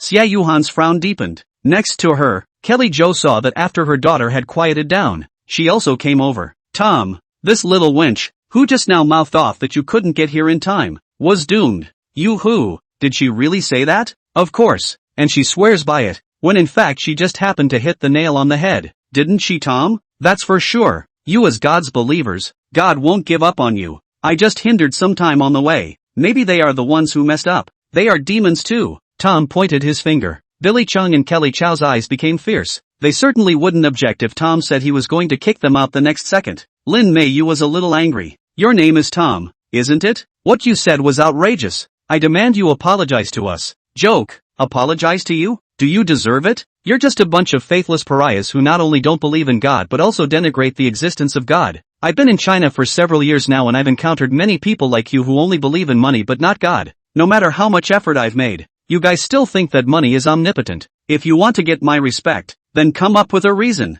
You, Xia Yuhan stopped Lin Meiyu. What reason do you want? It's very simple. You just said that I couldn't make it here because of heaven's arrangement. For pagans like you, I have only one answer, and that is that there is only one God, our one true God, and only pious believers like me can receive the will of the upper God. And what you just said like that is an offense to the God. And of course, you can prove it, and I'm going to give you this chance. If you can in front of me perform once to receive the will of the upper God, then I will approve of you, and I will apologize for what I just said. Ro, that's what you said. That's right, I said it. Would you mind telling me your birthday? Another one of those tricks? Oh, that old man asked me the same thing back then, and I gave it to him, and then you know what he told me? He said I would betray my God. Ha ha, joke. Do you want to pull this boring trick again? My grandfather really said that? Xia Yuhan froze for a moment. Oh, so that old man is your grandfather. Oh, so that's why. No wonder you look a bit familiar to me, as if I've seen you somewhere. Okay, I want you to lose convincingly. Tom told Xia Yuhan about his birthday. Xia Yuhan inserted her fingers and did some math, then said, fire. In less than an hour, you will be wounded by fire. Tom laughed when he heard it. Big joke. Where is the fire here? If I'm standing here and not going anywhere, how can I be injured by fire? You don't believe me? Of course I don't believe it. Unless you deliberately hurt me with fire, it would never happen. That's good. Then we'll wait. Chenja was in a hurry because what they were saying was in a foreign language and he couldn't understand it at all. He could only understand a few words. He quietly asked Lin Meiyu, Sister Lin, what did they say? Lin Meiyu was also a bit worried. Taoist Xiaoxia said that Tom would be injured by the fire later, but that's too metaphysical. I'm a bit worried that she's taking it too far. Chenja froze for a moment, then thought of what happened inside the supermarket. That Wei Ming also didn't believe that he would be injured, but in the end, he was really injured, although it was very mysterious. But he still chose to believe Xia Yuhan. Sister Lin, just don't worry. Xiao Yu is very good at divination. I trust her. You trust her that much? Sure, I'm telling you. Chenja said what happened inside the supermarket again to Lin Meiyu, who also froze after hearing it, looking at Xia Yuhan with incredulous eyes. If it's really like what you said, then this little Taoist Xia is also too powerful. In the past, although I've heard of old Taoist Xia from the Qingyun mountain, but I just think that they are rumored to be godly. Frankly to tell you, I believe in science, can be said to be an atheist. Sister Lin, before I met Xiao Yu, I was just like you. Time passes by. Tom just stayed inside the bedroom and didn't go anywhere. Eyes on 20 minutes to go. He was finally a bit of a holdout. Stand up and walk back and forth. Oh, I don't believe you at all when you say that I'm acting like an idiot for accompanying you, little cutie. After waiting here for so long, say, you can make me go anywhere, like where there's a fire. I'm sure you'll have an easier time winning that way. Xia Yuhan laughed. You don't have to rush. Since fate says you do, you won't miss it. He, what a cocky tone. Well, There's not much time left until you say so I'll just wait with you a little longer so that you can die completely. And if you're wrong, then take off this Taoist robe of yours and convert to our divine bishop's faith from now on, okay? Xia Yuhan didn't hesitate for a second. No problem. And what if I'm right? If you're right, then take back what you just insulted you guys with. That's not good enough. You have to add a little more. What? Abandon your gods. Convert to our Taoism. Tom let out a very disdainful laugh after hearing this. Then you are doomed to fail. Our God exists, and you were just trying to trick people, so you won't win. We'll see. Just say yes or no. No problem, but I have to remind you that you have 5 more minutes. I know. You are really arrogant. In your Chinese words, you really don't want to see the coffin. Well, let's wait then. I'm going to personally see you take off your Taoist robes later. Tom walked over to a chair and sat down, crossing his legs in a very arrogant manner. Just when they thought Tom was going to be completely victorious, a sudden burning smell came from behind Tom. Tom sniffed, then jerked back, his long black robe already ablaze. Joan Bauer opened her restraints at some point, a lighter in her hand and her eyes looking at everyone with malice. Death. I want you all dead. Chapter 91, Heart diseases require heart medicine. The flames strung up quickly, and Tom wailed at the burn, then scurried around. He set fire to other things in the bedroom in his path. Chen Zhe and Billy Zhong rushed over and tackled him down, then doused the fire on him with tea. Immediately afterward they extinguished other flames in the bedroom. Lin Meiyu and Xia Yuhan then stepped forward to control Zhong Bauer. Zhong Bauer was still having a seizure, and some curse words came out of her mouth. People become very strong when they are mad, and if you've ever been to a mental hospital, you'll feel it deeply when you see the mentally ill. Chen Zhe, hurry over here, put a few needles in her. Xia Yuhan shouted. Oh, yes. Chen Zhe had brought silver needles with him today, and he hurriedly stepped forward and stabbed at several of Zhong Bauer's acupoints. After a minute, the frenzied Zhong Bauer quieted down. Kelly Zhou rushed forward and asked, "What did you do to my daughter?" "Don't worry, it's just keeping her quiet for a while." Tom climbed up from the ground in a sorry state, looking at Xia Yuhan with eyes like he had seen a ghost. The eyes went from shock to anger. "You're evil. You are definitely evil. I'll curse you." He picked up the cross on his chest and then stuck it at Xia Yuhan. Chen Zhe stepped forward and hurriedly pushed him away. Hey, what are you doing? She must be evil. How else could she have said there was a fire? It must not be God's will to set fire to me. Except that God is the devil, and she is the devil. I don't know what kind of bird language you're talking about, but it was clear to me just now. Are you willing to bet? She's evil. Having been in China for several years, Tom could also speak quite fluent Chinese. I think you're the devil. Have you forgotten what you just said? Tom looked at her with great disdain. It was a complete accident. I was protected by the true God. So what if she's a demon? She gave me fire, but the true God put it out for me again. I'm in one piece now. Chen Zhe was speechless. The person with such a thick skin. The last time he saw or his girlfriend Su Weiwei. Please, we were the ones who helped you put it out earlier. Am I your God? Tom was still talking tough. That's because God guided you. God just helped me put out the fire by your hands. Asterisk. By your kind of logic, anyone who helps you is the will of that God of yours? Tom puffed up his chest. That's for sure. God gives us food to eat, warm clothes and guidance for the road ahead. Everything we have is connected to God. Like when we eat, we pray to God and thank Him for our food. Don't be ridiculous. You have food because the farmer's uncle worked hard to grow it, and it has half a thing to do with God? Foolishness. Food can be produced, that's because there is a God. God rains and sends down bounty so the crops grow. It's all God's will. 6. So let me ask you, was it God's will that your father and your mother had you too? Chen Zhe really couldn't hold back a bit. Of course. Forget it. I'm really powerless to spit it out. Xiao Yu, let's go. Ignore this kind of person. For someone as crazy as Tom, if you stay here much longer, he might even hurt you. Xia Yuhan nodded and followed Chen Zhe and Lin Meiyu as they prepared to go out. Just as they were about to reach the door, Billy Chung came running over. Lin, wait. Lin Meiyu and the others turned around. What's wrong? Mr. Zhong, you don't welcome us. Can't we just leave? This thing just now. How can I say this? I saw 2 miracles from this little Taoist master Xie, and I still want her to help my daughter to take a look. Chen Zhe and Lin Meiyu looked at Xia Yuhan, their eyes asking for her opinion. Xia Yuhan thought for a moment. I can help you, but you guys have to trust me. If you don't, I'll leave now. Sure.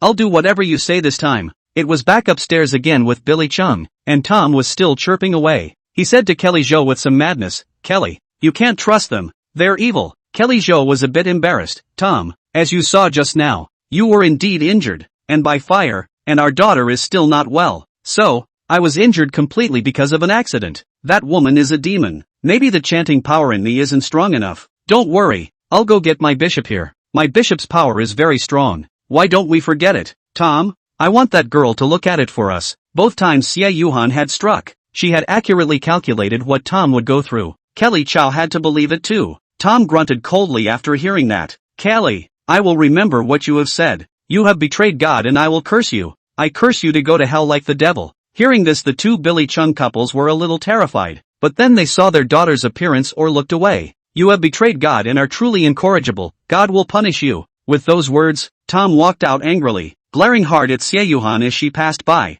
I'll remember you. I'll go get my bishop to come over. You're from Green Cloud Mountain, aren't you? So what if it is? Very well. Next Monday, with my bishop we'll make a house call. Leaving this statement, Tom walked out angrily. Without Tom here, Xie Yuhan's healing process still went smoothly. The most important thing in curing a disease is to find the cause of the disease, and she has already figured out that Zhong Bauer is due to emotional problems, so she goes deeper in this regard. The latter did find some clues on Zhong Bauer and the cell phone. Zhong Bauer was contacting people through a different software. After Chenja saw the picture of that person Zhong Bauer liked, his eyebrows jumped a little. What's wrong? You recognize? Lin Meiyu quickly realized that something was wrong with him. Not really an acquaintance. I don't have a direct connection to him, but he's my client's boyfriend. The guy on the cell phone photo was Chen Zi's current boyfriend, Shen Ziheo, a small star. Look at their chats. Zhong Bauer should be Shen Ziheo's fan. She had been following Shen Ziheo for a while. Shen Ziheo came over to chat with her with a small number. At first she didn't believe it.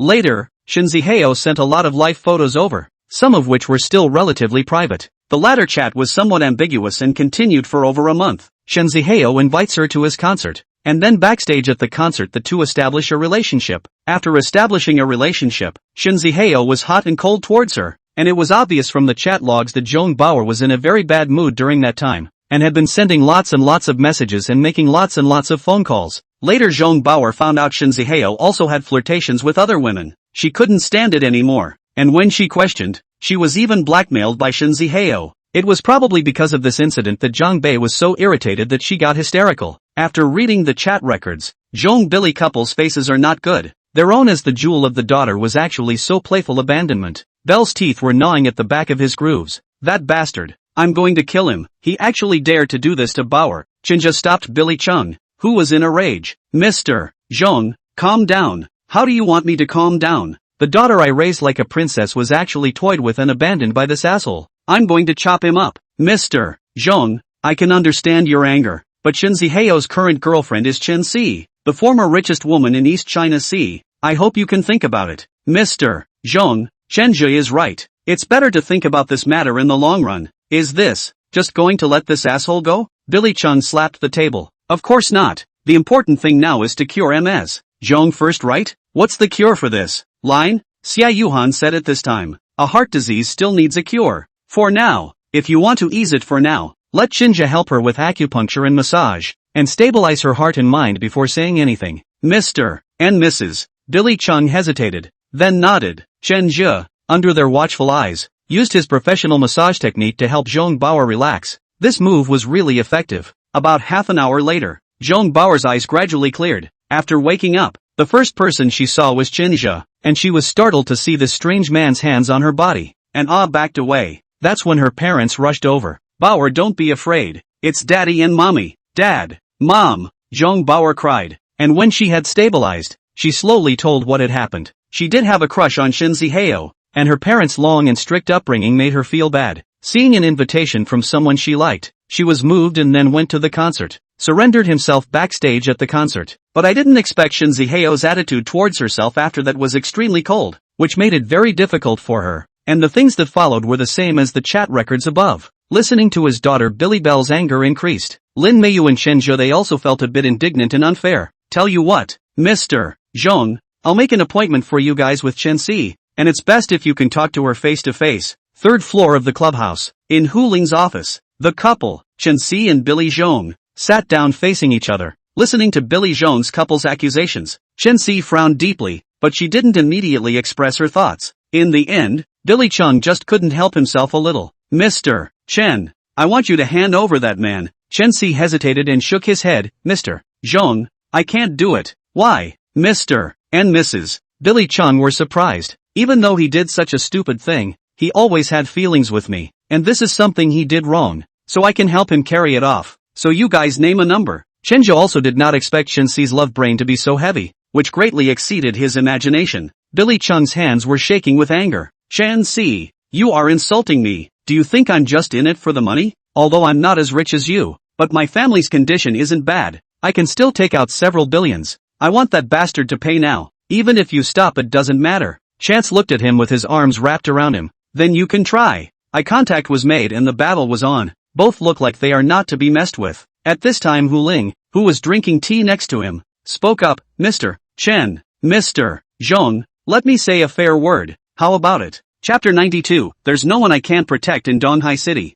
The last rays of midday sunlight before rising through the window scattered on the teacup Hu Ling put down. She slightly raised her right leg, quite a bit of loose pressure on the left leg. Black stockings cannot see clearly a trace of her skin, but squeezed out of the slight flesh is clearly visible. Mr. Zhong, Mr. Chen, we are all decent people. There's no need to make a scene over a small matter, don't you think so? Billy Chung doesn't recognize it. Mr. Hu, that's not the way to put it. Now it's my daughter who's been hurt. I just want to get justice, but there are people who want to stand in the way of that scum. Billy Chung's eyes squinted at Chance. Chen Si sneered. Mr. Zhong said this is a bit too much. Although Zaheo did not do the right thing. That's young people, will always do a little wrong. I do not believe that when you were young did not do anything ridiculous. Oh, a little wrongdoing? Mr. Chen is so generous. He's your adopted gigolo, isn't he? You are actually able to tolerate him doing this kind of wrongdoing to you. It seems that I still underestimated your belly. Irony.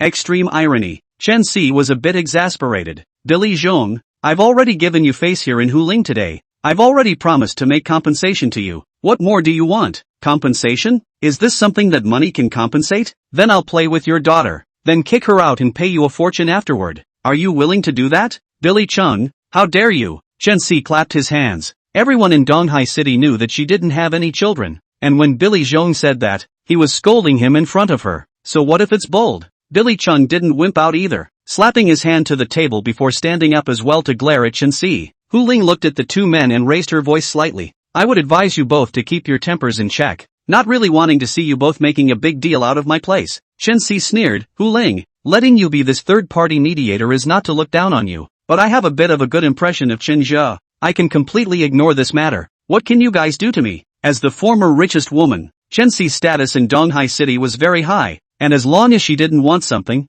no one could persuade her. Just a returned Chinese. What's there to be cocky about? Played it out. Although she also had a big problem with Shin Ziheo, but when it came to face, she could punish Shin Ziheo, but not others. Chenja felt his legs shiver a little when he heard the cold sweat coming down, especially when Hu Ling's knife-like eyes swept over him. It was his idea to have Hu Ling be the third-party mediator, but he didn't expect Chen Si to not look at Hu Ling's face at all, and I didn't expect Chen Si to be totally protective of that scumbag. Sister Hu. Chenja wanted to say something, but it was Hu Ling who waved her hand. You don't have to explain. Hu Ling stood up, her black high heels stepping very rhythmically on the high-grade wooden floor. She walked over to Chen Si and just looked at her quietly. Are you saying I'm not worthy? Chance cradled his arms. You think you're worthy? A small club owner. When he was dying to ask me to come over, I only came over because that kid is quite good at what he does. And now you're standing here giving me the airs of a master. What kind of a thing are you? In Donghai City, I, Chen Si, dare to say this. As long as there is no one I want to protect that I can't. In the face of Chen Si's arrogance, everyone's face looked bad, except for Hu Ling. She laughed, then clapped her hands together. The gate opened. Shin Ziheo was dragged in like a dead dog by a black uniformed bodyguard. The crowd was stunned when they saw it. Chen Si's gaze flashed with anger. What do you mean, Hu Ling? This time Hu Ling no longer had the same kind of pleasing smile that she used to have, but her eyes became incomparably cold and scornful. You just said that in East Sea City as long as you want to protect someone no one can move it. So I'm telling you now, I moved it, and I even scrapped him. What can you do to me? Chen Si's pupils quaked, and when she looked at Shin Ziheo again, she found that his lower body was covered in blood. A slap in the face. A naked slap in the face. A small club owner actually dared to do this to his own people. Is this going to go against the grain? Hu Ling, good. Very good. From today onwards, this clubhouse of yours should not be opened. Picked up his cell phone and immediately dialed a number. Mayor Wood. It's me. Oh, Mr. Chen. Is there something wrong? There was some humility on the opposite side. As a good citizen of East Ocean City, it is my duty to report something to you. You say, Linglong Club involves yellow. and there are also improper transactions. I think if this kind of club continues to open in Donghai City, it simply affects the good image of our Donghai City. Across the room, Mayor Wood froze. Ha, Mr. Chen, what did you say? The surroundings are a bit noisy. I couldn't hear too well. Ha, Wang, how did you drive? Almost collided with someone else. I'm sorry, Mr. Chen. I'm a bit busy now. I'll hang up first. Hey, hello, Mayor Wood. Chen Si didn't expect this outcome. She looked at Hu Ling with some surprise. Oh, there really is something, but you think that won't cure you? Chance continued to make several more calls, but every time she hung up, she was shocked again, and lost another point of that confidence she had just felt. It wasn't until the fifth call that her pupils had lost their confidence and even more than a hint of fear. Feeling like his strength had been drained from his body, he sat down on the sofa in a crumpled state, looking at Hu Ling like a monster. Hu Ling smiled. What's wrong? Didn't you say you wanted to make my clubhouse untenable? Keep fighting. Feeling her throat a little dry, Chen Si swallowed hard. What the hell are you? Oh, you're not qualified to know. Contempt, unreserved contempt. This kind of look, Chen Si hadn't felt in many years, and couldn't help but shiver in her heart. Hu Ling raised her hand. Drag this dog out of here and send it wherever it needs to go. Shen Zihao screamed frantically after hearing these words. Sister Chen, save me. Sister Chen. Chen Si gave him a complicated look in her eyes, then walked towards him as if she had made up her mind about something. Shen Zihao thought that Chen Si had come to save him, and there was enthusiasm in his gaze. Sister Chen, help me. Without warning, Chen Si slapped him across the face. A 180-degree shift in attitude, said before to bail him out, but now the look in his eyes was like he wanted to kill him. I can't wait for you to die. Scum like you are a waste of air to live in the world. You have to thank Sister Who gave you a chance to be a new man. No, Sister Chen Si, you poisonous woman. You said you would protect me. Shin Zihao was dragged out. Quiet. The whole room was as if it were dead quiet. Quiet as a pin dropped on the floor could be clearly seen. Chen Si hesitated, then turned around. She lowered her lofty head. I'm sorry, Sister Who. Chapter 93, A Lesson from Hu Ling. Chenja hesitated for a long time, but decided to knock on Hu Ling's door. Hu Ling didn't stop working on her hands when she saw him come in, and just asked casually, looking for me for something? Chenja bowed deeply. Sorry, Sister Who, I almost brought you trouble just now. It was his idea to make Hu Ling the third-party mediator, and he also wanted to take this opportunity to give Hu Ling one more favor. But he didn't expect Shen Si to be so protective of that Shen Zihao, even falling on Hu Ling's face in public. Hu Ling put down the pen in her hand and gently leaned against the backrest of the seat. Crossing her arms slightly, she looked at him for 2 seconds. I've seen many young people just like you. Their intentions are all good. They all want to gain my trust. They all want to do something good. You did rush a bit this time. If I don't have any cards, then I'll be stomped to death by Chen Si this time. Do you understand? I understand now. When young people do things, they need to learn to think more. For example, in this case, you need to consider Chen Si's character and her connections, analyze what she will do next, and then summarize a few possibilities. If I were you, do you know what I would do? I am willing to listen to Sister Who's teachings. Hu Ling stood up, twisting her waist and walking slowly to him. If it were me, I'd let the two of them fight first, outside. Of course, it's the right time to show up as a third-party mediator when both sides are running out of steam. And if that's not the case, it doesn't bring up the importance of a third-party mediator. Got it? Yes. What Sister Who said? You can take the initiative to come over to me today. It shows that you are not stupid. It is a smart person. Since it is a smart person, I'll tell you smart things. We Linglong Club is not an organization that does good things. Anything that is done has a purpose. You have to do things in the future to use your brain more. If this thing is not profitable, then hide yourself behind it and don't say anything. Yes. Alright, get out. I still think quite highly of you. I don't want this kind of thing to happen a second time in the future. Absolutely not. Chenja retreated, and after closing the door, he stood in the doorway and let out a sigh of relief. The energy behind Hu Ling was much more than he thought. When he saw Hu Ling smiling in the face of those customers before, he really thought that she was just an ordinary club owner's wife. But he didn't expect that even Chen Si, such a former female richest man, such a top-notch existence had been stepped on by her. That panicked and scared expression that Chen Si had just now couldn't be acted out. Even Lin Meiyu's expression was not right. It is estimated that Lin Meiyu also did not expect. She and Hu Ling relationship is considered good. The other party can make all the top management of Donghai City shut up this kind of skill. She actually do not know. Hu Ling's thigh I must firmly hold on to. With her as a backer, my future path will be smooth. At one time, Chenja had thought about relying on those customers to accumulate his own network, but now he felt that thinking this way was not the best choice. Hu Ling didn't show a stronger background or ability than those clients on the outside, but to really get moving, Chenja believed that she was able to kill all the clients here. It even includes Luo Guifeng, who is now as popular as ever. Hu Ling does not move, but once you move, you have to take your life. This kind of horrible ability and reliability. To be a teammate and a backer is simply one of a kind. The reason why Chenja had come over was also because he had thought of one thing, and that was that Chen Zihao had already been beaten half to death when he was dragged in earlier. That means that at the beginning, Hu Ling expected that Chen Si would be furious, so she simply did not do anything and directly showed her muscles. Standing in the corridor looking back towards Hu Ling's office, Chenja couldn't help but sigh. When will I have this ability? When will I have this kind of backbone to lift the table whenever I want? In the past, when he had no money, Chenja thought that if he had money, he would be respected by others, and if he had money, he would be able to live a good life. Now he had quite a bit of money, and if he followed the same kind of planning as before, he could just lay flat for the rest of his life. But when he really had that much money in his hands, he realized that things were not as simple as he thought. There's a saying that there's more than meets the eye. When you earn $10,000, there will be people earning $100,000 looking down on you. And when you earn $100,000, there will be people earning $1,000,000 looking down on you. You just have to keep catching up and keep increasing your income.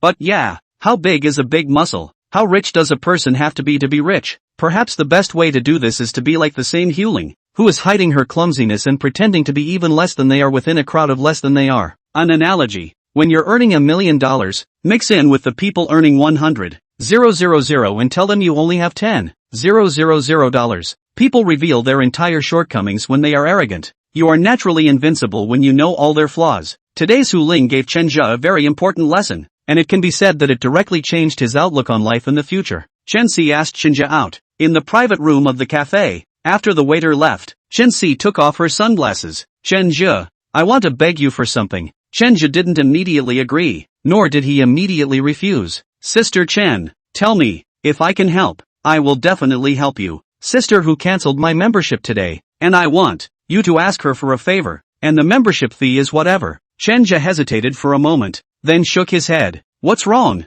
You won't help me either? Sister Chen, it's not that I don't want to help you. It's just that Sister Hu and I have a superior/subordinate relationship. The most I can do is to contact Sister Mei, and the decision Sister Hu has made. How can a small technician like me change it? Chen Si was a bit disappointed, but she was still a bit undeterred. She pulled out a bank card from inside her expensive bag and handed it to Chenja. Brother, your last name is Chen. My last name is also Chen. We were a family 500 years ago. Why don't you just help your sister this once? This is $20 million here. Take it as a small token of my sister's appreciation. Hearing this figure, Chenja's hand holding the coffee trembled a little. He had seen countless movies and novels, and he had fantasized many times about this kind of bridge where he took money and begged for favors. I didn't realize it was really happening to me at this very moment. $20 million. How should I depict this number? If you own $10,000 a month, that's 166 years of saving, with no spending in between. Even if it's $100,000 a month, that's 17 years of saving. Although he now had the big business of supermarket, it was a running account, and this big supermarket had not yet stabilized, and the dividends from the Fairview Heights clubhouse had not come down. One is still living paycheck to paycheck. That is, before Hu Ling told him $5 million per year. Even then one has to save up for a decade or so. If he helped Chen Si to fix this matter, he could get more than 10 years of salary. It would be a lie to say that he was not moved. Chenja was too moved, but he couldn't show it too obviously. After all, he used to be the man with $10 million.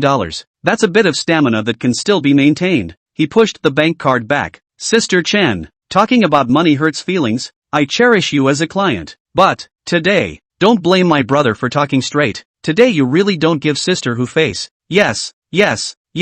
I've reflected on it when I went back, so I came over to beg you. Brother, will you really just help my sister this once? Sis, I just can't help it. Chen Si hesitated, pushing the card to Chenja's face again. Brother, just go and help sis say it once. Successful or not, this money is taken. Is sis giving you pocket money? If successful, sis will give you another $20 million. Hearing this number, Chenja was a bit dumbfounded. He already had some regrets after returning the $20 million just now. He was eager to try, and now it was another $20 million. And the other party would not be held accountable if the $20 million was taken into success or not. Of course, verbalization is not pursued. Whether the heart pursues it or not, that's another story. The most important thing is that this money can get into his own hands, even if he didn't succeed in doing it. He believed that Chen-si wouldn't dare to move him, because behind him he relied on Hu Ling. It is indeed so important to have a backer. Chen-ji suddenly felt a bit like the eunuchs of old, the kind of eunuchs who took bribes. No wonder many people would rather cut it than go in and wrestle with it. It's true that it's good to have your back against the wall. Brother, if you're still not satisfied, I have another multi-million-dollar sports car in my name, the latest model. No, sis, can't I promise you? But I really can't take this money. Chen-ji pondered internally for a long time, but decided to push the card back. It wasn't because he was kind, and it wasn't because he didn't love money. Secondly, now that he's in this position, this money is a bit hot to take. If he really couldn't do it, and Hu Ling knew that he had taken Chen-si's money, what would she think of him? Without realizing it, Hu Ling's view of Chen-ji's psyche has become important. Hearing that he didn't want money and was willing to help himself, Chen-si was surprised. Brother, are you really willing to help me? Yes, sis, as I said just now, I cherish you as a client, but I also hope you won't blame your brother if this matter can't be accomplished. Chen-si immediately nodded. No, even if it doesn't work out, sis owes you a favor. When he left, Chen-si also tried to slip the card into Chen-ji's pocket, but Chen-ji still refused. Sis, if you really see me as a brother, I can't take this money. These words touched Chen-si badly. Aha, it's my sister who's being abrupt. Looking at Chen-ji's back as he left, Chen-si suddenly felt a bit dazed. When she was dropped as a member by Hu Ling, she didn't realize how serious the problem was. It wasn't until she received several phone calls, and many of the people who worked with her company wanted to quit, that she realized that this matter had become a big deal, and she wasn't sure why Hulin had so much power, but it had become clear to her that Hulin couldn't be messed with, and she had contacted everyone she could. Those at the top have kept their mouths shut. They were all urging her to go to Hu Ling and apologize. She really had no choice. Hu Ling had now refused to meet with herself. The only hope is Chinja, who seems to be a better talker, as Hu Ling's redneck Chinja should be able to put in a word for her. At the end of the evening, Chinja knocked on Hu Ling's door once again. Sister Hu, not getting off work that late? Chinja smiled somewhat flatteringly. Hu Ling looked up at him, then gave a laugh. What? Is there something else? Chinja Sangwei rubbed his hands and smiled that big smile. It's okay, I just see your light is still on and you're working so late. I'm concerned about your health, so if you need it, you can let me press it for you. Hu Ling hesitated for a moment. Hearing Chinja say this, she did feel a bit tired physically. Alright, go to the next lounge. Serving Hu Ling again. Chinja was so sweet that he couldn't wait to just kneel down and pinch her toes. Sensing Chinja's abnormality, Hu Ling smiled. Chance approached you, didn't he? Chinja was stunned for a moment, then laughed like a dog. Nothing can be hidden from you. Who? She did ask me to meet her. Oh, what did she say? She just wants to come back, and hopes that you, Sister Hu, will be able to be open-minded. Oh, what favors did she promise you? She wants to give me $20 million. You Hu, pretty big deal. You took it? No. She offended Sister Hu. How dare I take this money? Chenja's head shook like a rattle. Hu Ling turned to look at him. Alright, if you didn't have an idea, would you have come over tonight? This, Hu's sister. I am indeed quite moved. I think so. This money do not want for nothing. Since she offended you, then this 20 million. From me here to turn around, back to your hands is not quite good? Hu Ling sneered. Do you think I like this amount of money? No. Of course Sister Hu doesn't like this amount of money. It's just that I remember Sister Hu said that if things are unprofitable, hide yourself behind. Then the opposite understanding is that if it's profitable you can wrestle with it appropriately. Don't you think so? Oh, count on you to be right. Only, $20 million is not enough. Do you think my face is only worth $20 million? So how much does Sister Hu think is appropriate? If I want $100 million, will she give it? Hu Ling is worthy of being in big business. Opening her mouth is $100 million. It scared Chenja to death. Chen Si really promised him only 40 million. 100 million is way over budget. Does this want me to go talk to her? Hu Ling turned around and plopped down again. Talk about it, but don't shake me out. Just say that the 100 million was entirely your own idea. And if she's willing to give you 100 million, then that's on you. Chinja nodded. Okay, I'll give it a try then. The next day Chinja once again found Chen Si. Sister Chen, brother, I tried my best. Upon hearing these words, Chen Si felt bad. Sister Hu still won't say yes? I mentioned it to Sister Hu, and she almost called someone to beat me up. This, alas, Can't this thing come to pass? Chance was disappointed. Chenja hesitated. Sis, are you dying to get back to the clubhouse? That's for sure. My brother has an idea. Except it may cost you some and it may not always work. Hearing that there were still ideas, Chance perked up. You say, how much will it cost? Here's the thing. You do realize I'm working on a supermarket right now, right? No. Chance nodded. This supermarket actually I'm helping sister Hu to take care of it. And recently I have to expand it. So I may need an investment. Chensi nodded. I understand. How much needs to be invested? Chenja compared two fingers. 200 million. Chapter 94, Generous Chensi. Before even coming to the supermarket, Chensi felt that he would definitely be pitched, and made up his mind that the 200 million would be a waste of money, just as a friendship with Hu Ling. But when she arrived at the supermarket and saw its hot business, she froze. It's unheard of to have to stand in line to come to the grocery store. Where's the supermarket? It's a hot spot, isn't it? Even Chenja himself did not expect. Just a few days did not come to the supermarket. The supermarket's traffic is bigger than before. Wang Di was so busy that he couldn't even get a drink of water. The phone in his hand never stopped ringing. Brother, I can't greet you. You guys rest here. I'm going out. Before Chenja could reply, he hurried out. Chen Si is in big business. When Chenja told her about the supermarket before, she didn't take it to heart. She thought it was Hu Ling trying to screw her out of a deal. It's just a supermarket. What's there to invest in? What investment requires more than $200 million? But now she doesn't think so. Almost all the traffic in the neighborhood is attracted by the supermarket. It's not a weekend, and it's not a holiday, but the atmosphere is very lively than a New Year's Eve.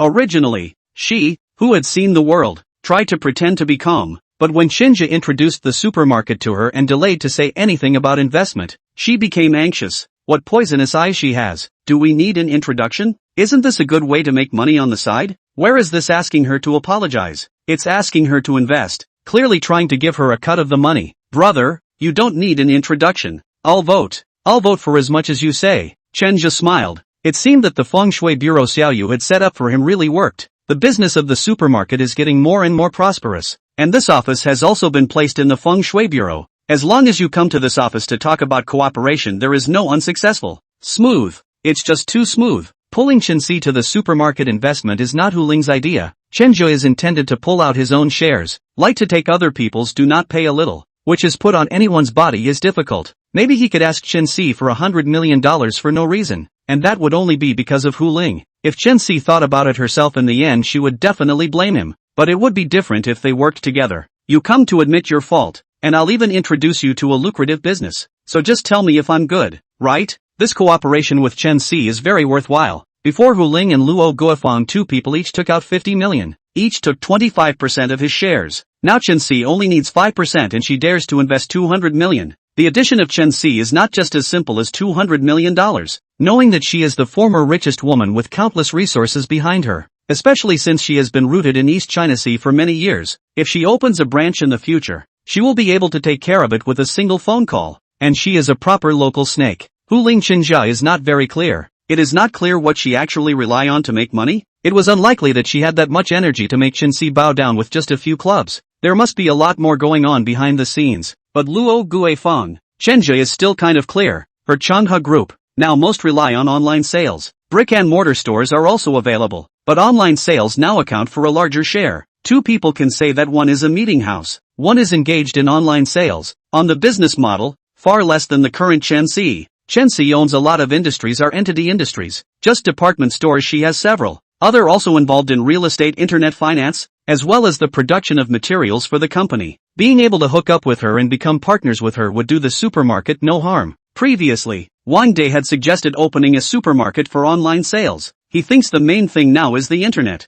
And with brick and mortar sales so hot, the internet certainly isn't bad. But Chenja declined the offer. He thinks the time is not ripe yet, and they would have been fighting not for price, but for service and quality. Now Zhishan Folding just started. Step too big at once is not good. Their products now online without any price advantage, and Zhishan Folding brand has not yet hit the country. Visibility is not enough. That's why it's best to get local industry mogul Chensi on board now. First spread the supermarket in the East China Sea to form a certain scale. No problem. I'm on board with your plan. Wandering through the supermarket again with Chenja, Chensi was even more excited that a newly opened supermarket could actually do such a good job with service and quality. This was greatly unexpected. This model of Chenja has somewhat adopted the formula of fine dining restaurants in the East China Sea. like a bowl of hot and sour noodles, usually sold outside for 15 bucks. Inside the supermarket they sell for 25. I would have thought that with a price that high, someone else would not look at it. But on the contrary, business is the hottest in the dining area. A fine dining restaurant in the East China Sea. The price is going to kill. An ordinary dish of cabbage, cut in half, with a splash of artisanal sauces, served on a fancy plate with a beautiful waitress, just dare to sell you 188. Chenja's routine is similar to theirs.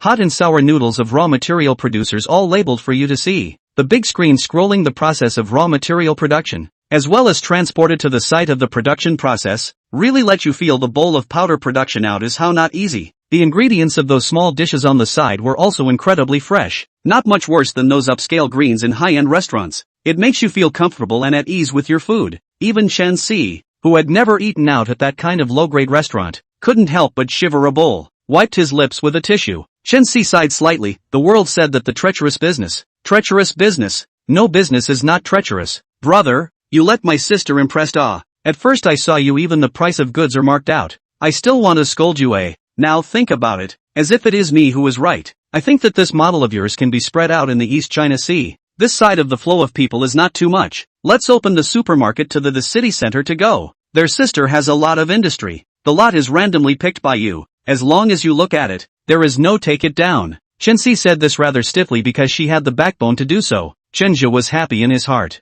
Thank you, sister. Chen Si turned her head and bared her teeth. It's sister, thank you is right. I originally has not much interest in doing business. Has forgotten the previous kind of fight mood. Today see you this supermarket. I rekindled. Chenja, you are not a little looked down on, sister? Chen Si smiled and laughed as a sudden sadness welled up in her heart. How? Why does my sister think of me like that? Chen Si smiled to himself. I think about it now. I really went a little overboard that day when I was protecting that person Chen Zihao. For this reason, I have become a laughingstock in the eyes of many people in Donghai City for the past 2 years. That Zhong Bauer isn't the first one. There were many more before this. In everyone's words, I am the rich woman in your eyes. But speechless, this rich woman seems to mix a little miserable. Other people's little white men are not moving to take the whip. But me, endured again and again. I even feel that I am a little bit guilty. Including my previous divorce with my ex-husband is the same. In our not yet divorced, he has been supporting his ex-wife, as well as their children. And that thing I have known for several years. I even cried behind me and begged him not to leave me. As she spoke, tears came down Chen Si's face. This strong, powerful woman is vulnerable as a little girl when it comes to her feelings. Chenja took a tissue and handed it to her. I don't feel that way. I don't think that my sister is stupid or foolish. On the contrary, I think that my sister is a person who is affectionate and very sincere about her feelings. Hearing Chenja's words, Chen Si froze. Chenja looked at her sincerely, knowing that the other party made a mistake and still trying to defend it, even at the expense of losing her own reputation. Sister is the most affectionate and righteous person I've ever seen. It was this sentence. It completely hit Chen Si in the soft heart. Her eyes were wide open, and the tears wouldn't stop flowing down her face. The world misunderstands my sister, thinking that she is brainless. This is they can't see through. If my sister is really brainless, how can she hold up such a big business empire? Sister can come so far. It's entirely because sister is a person who emphasizes love and justice. Others are also willing to cooperate with you because they see this in you. If all of them are profit-oriented, then who would be willing to get close to you, right? Chen Si laughed, smiling through her tears, and she threw her head back, trying to stop them. She didn't realize that someone she hadn't known for very long had become the one who understood her best. She's fought her way through many potholes she's stepped in and many grievances she's suffered, and she's always taken the entire blame on herself. In others, partnering with a friend, coworker or someone else can end up in a bad situation, but never here in Chance. The people she started her business with, no matter what mistakes she made, she would never take things to the extreme. Thank you, Chenja. Signing the cooperation with Chen Si was very smooth, and after signing the cooperation, Chen Si was also ready to give that $20 million to Chenja again, but Chenja firmly refused. Being a person cannot be too greedy. Originally Hu Ling asked for 100 million. He pitched to 200 million has been very excessive, and then take people 20 million. Then he really is turning into a Tao Tai. But Chen Si didn't die and hardened the keys of a sports car into Chen Zhe's pocket. Don't reject me. If you dare to reject me, then we're through. Bullying. Generous. Chenja finally knew why those little girls liked to see the domineering president. And for just a moment, he was mesmerized by Chen Si. Back at the Linglong clubhouse, Chenja reported today's events and took $100 million bank card to Hu Ling. Hu Ling weighed the bank card in her hand and couldn't help but ask curiously, have you been adopted by her? How could she be so generous to you? Chapter 95, Leaking Secrets Will Kill You. Chenja didn't hide it from Hu Ling. He told Hu Ling all the details as they were. Hu Ling smiled, with admiration in her eyes, then pushed that bank card over again. You did well. I really didn't misjudge you. You kid has some brains. Take this money back. Since you want to expand your investment, the money is still useful. No, Sister Hu. The other 100 million is already enough. I've done all the math. Chenja, do you know what it means to invest? May I listen to Sister Hu's teachings? As a simple example, if you have $10 million, you need $8 million to do this project. You put your money in. This is called gambling. You have 10 million. You need 1 million to do this project. You still have 9 million in your pocket. This is called investment. Chenja froze for a moment, then nodded and slipped the bank card on the table back into his pocket. Sister Hu's lesson is right. I understand. A little bit of that is good. What do you think I'm asking Chance to get $100 million for? Chenja thought for a moment. Sister Hu wants to see Chan's sincerity. Oh yes, but at the same time I want to test you. I want to see how you handle this. Then I wonder if Sister Hu is satisfied with the way I handled it. Hu Ling nodded, very satisfying. Asking someone for money isn't about robbing them. The best way to do that is to have them thank you when you ask them for money. Do you want to know why Chen-si is so respectful to me? Hearing these words, Chenja's heart thumped. He was very curious, but at the same time, he was also worried. Would he be alright if he knew too much? So does Sister Hu want me to know? Hu Ling raised an eyebrow and took 2 steps closer to him, eyes locked with his. Are you afraid? There's a little bit. Quite honest. Come here with me for a moment. Hu Ling turned and reached out to move a vase on the bookshelf, and then a secret door slowly opened. After seeing this hidden door, Chenja froze, gritted his teeth and still followed him in. Inside was a very simple study room. The bookshelves were lined with many books, and there was a computer on the desk. Chen-si walked over, then picked a random piece of information from the bookshelf and threw it in front of Chenja. She clasped her arms up and looked at Chenja. You're the first person to come in my place. Open it up. Chenja was apprehensive and picked up that information and flipped through it. I don't know. It's a shock to see. Inside the dense, recorded a certain customer, from childhood to a variety of things, and even illegal records, as well as what she usually ate. It's all clear. Chenja froze. In his heart, he suddenly realized that he felt that this clubhouse was a giant spider, and all the clients there were prey for Hu Ling. His hands were shaking a little. Hu Ling put a hand on his slightly trembling shoulder. What's on your mind after reading this information? Chenja swallowed. I feel like I'm going to die. Hearing this answer, Hu Ling laughed out loud. Very good answer. That's right. After reading this information, if you dare to leak it out, then you will definitely die. Chenja suddenly had some regrets. He regretted coming in with Hu Ling. Sister Hu, why are you showing me these? The reason why Chen-si is afraid of me is all because of this information. I have all the information of all the dignitaries, celebrities and noble women in Donghai City in my hands. I know everything they do. So those people don't dare to mess with me, because once something happens to me, all these secrets will be exposed. I've been observing you for some time now. You have more potential than Xiaoting, and for you to help me collect these, I believe it will be easier. Sister Hu, my confidence is not very great. Seriously, Chenja really didn't want to get involved in this kind of thing, which was much more dangerous than messing with a supermarket. A little inattention and you could be taken out. It could be these people he's collecting information from. Or it could be Hu Ling. It's a dangerous job. No one told him he had to face such creepy things as being a mechanic. Chenja, I'm letting you in, so I'm only giving you one choice. Do you think you have a choice? Chenja wanted to cry. Had he known that when Hu Ling asked him if he was curious, he would have said that he was not curious even if he was. Now that we're in this mess, we can't even think about getting out of it. Sister Hu, I have an old man on. Don't you bull me about this. You want to walk high and see far. Then you have to pay a little price. Do you really think that by coaxing a few women with your words you will be able to make your way to the top? You're too naive, aren't you? Xiaoting's ability is limited. She's been doing this for so long, she doesn't know as much as you do. I'm just giving you a chance now. A chance for one person to be in charge of 10,000 people. It's up to you whether you can grasp it or not. Chenja hesitated for a moment, but still gritted his teeth and nodded. From the moment Hu Ling let him in, he had no right to refuse. Then I'll listen to Sister Hu from now on. Oh, think of it this way. I'll give you a simple task now. Just follow the pattern listed above. Go and pull Zhang Bauer over to me. And then I need to know all the circumstances of her family clearly. This can be done, right? Dare I say I can't? Chenja nodded bitterly. Leave it to me. Seeing Chenja look like a dead old man, Hu Ling couldn't help but want to laugh. Alright, don't be a crybaby, be happy, just get used to it in the future. Chenja forced a smile. It was hard for him to be happy knowing so many secrets. Once again at Billy Chung's house, Mr. and Mrs. Chung treat him much better. Sister who asked me to come over and see if Ms. Zhong is doing better now? Billy Zhong nodded. Thank you Sister Hu for your concern. Bauer is much more stable now. We've taken her to see a psychiatrist regularly, and she's now able to talk to us most of the time awake. Aha, that's good. By the way, did Taoist Xiao Xie say anything? Kelly Chow asked. She did say a little something,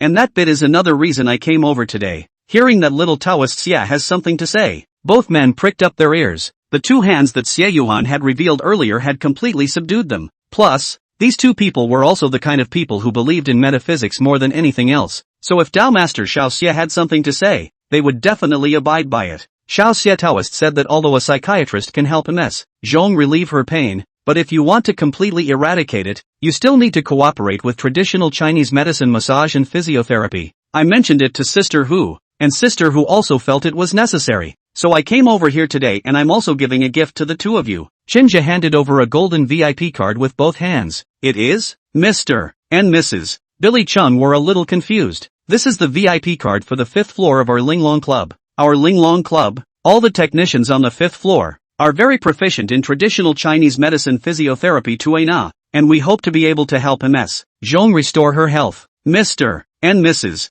Billy Chung were glad to hear it. They picked up the card, but then looked at Chunja with some concern. Little brother, you're also a technician on the 5th floor, right? Chinja nodded. Yes. Upon hearing this, the couple again hesitated a bit. Chinja knew what they were worried about, and then said with a smile, I'm the only male technician on our 5th floor. The rest are all very clean girls, and our routine is very regular, so please don't worry about that. Billy Chung laughed a little awkwardly. No, I'm not worried. It was said that he wasn't worried, but in fact, after Chenja said this, he was relieved in his heart. The two of them had a rather strict control over Zhong Bauer, neither of them letting her go to this kind of nightclub or something like that, so it was normal to be a little worried. VIP cards were also sent out relatively smoothly without much difficulty. Chenja didn't mention the annual fee, but both couples took the initiative to ask about it. $2 million is nothing to them, and also very grateful to Hu Ling for helping out before, so he paid without hesitation. Chenja glanced at Zhong Bauer upstairs before leaving.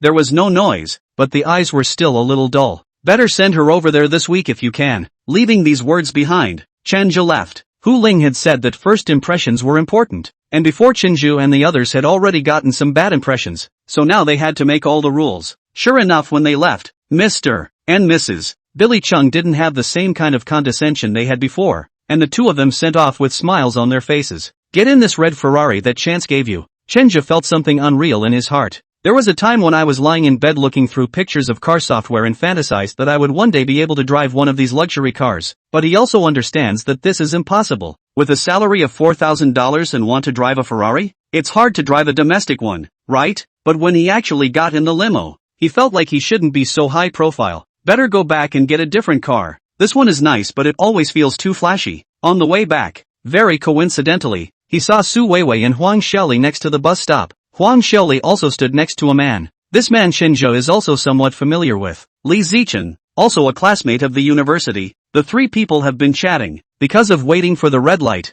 Shinjo just happened to stop next to them. All three people took out their cell phones and took pictures after seeing the luxury car. Wei, didn't you say you're good with that, mister? Wei now? When will you ask him to give you one of these luxury cars as well? The two of us can also rub off on you. Su Weiwei's heart stuttered. Since injuring Wei Ming, she now avoids him and walks away, fearing his retaliation, even quitting her job. But she didn't want her best friend to know this. Not in a hurry, and I'm not that materialistic a woman. We talk about feelings, and he said he'd buy me one later. Huang Xiaoli as her best friend is Su Weiwei. Words she can distinguish between true and false. Always loved to show off Su Weiwei, this time quietly. I'm afraid it has been a problem. The thought of it was darkly pleasing to her, and she smiled as she threw her arms around her boyfriend. It's still Vivi who's great. I'm not so good. We can't afford a luxury car. We'll just have to go and look at a family car around 200,000 later. Heard the other guy was going to buy a car. Su Weiwei froze. Huh? Are you guys going to buy a car? Yeah. Zichen got a big commission recently. Just enough to buy a car. Ha ha ha. The man with the glasses puffed out his chest with some pride. It's just a car. I'm sure I'll have the chance to afford a luxury car like this in the future. Honey, you're awesome, I believe in you, give me a kiss. In broad daylight the two showed their love. Su Weiwei heart some discomfort. Their own with Tian Dongjiang and Wei Ming cannot afford to buy a car. But instead of Huang Xiaoli, this looks worse than their own girlfriends are now going to pick up the car. The contrast of this fall made her feel very bad inside. Li Zichen said at this time, by the way, I heard Xiaoli say, now Chen Zhe is a big boss. How come you guys broke up? If you don't break up, maybe he will buy you this kind of luxury car now. When he went to college, he lived in the dormitory next door to us. That guy was saving money all day long just to buy you a gift. He is now a big boss. If you didn't break up, he will surely be willing to buy you. Hearing these words, Su Weiwei's heart became even more blocked, but she didn't want to admit her failure. Who said that? How can a poor guy like him be a big boss? I've heard Mr. Wei say that he's just working for his boss. What's the point of having a big name? I guess he doesn't have much money now. The words were just finished. Chinja suddenly lowered the car window. Ouch. What a coincidence. Ha, you guys are here too? Chapter 96, Buying a Car. The three people were all shocked after seeing Chinja sitting in the car. They had just been taking pictures of this luxury car and talking about Chinja's faults, but they didn't expect that Chinja would actually be sitting in this luxury car right now. Su Weiwei was so shocked after seeing Chinja that she couldn't even speak. Just a moment ago, he said he had no money, and now he showed up in front of him in a luxury car. Li Zichen excitedly went up and touched the luxury car. The fiery red sheen shone brightly in the sunlight. I'll go. Chen Zhe, is this car yours? Women have no resistance to gold and diamonds and bling and all that. The same men have no resistance to guns and sports cars. Before Chinja could answer, Su Weiwei hugged her arms and said with a sour face, how could it be his?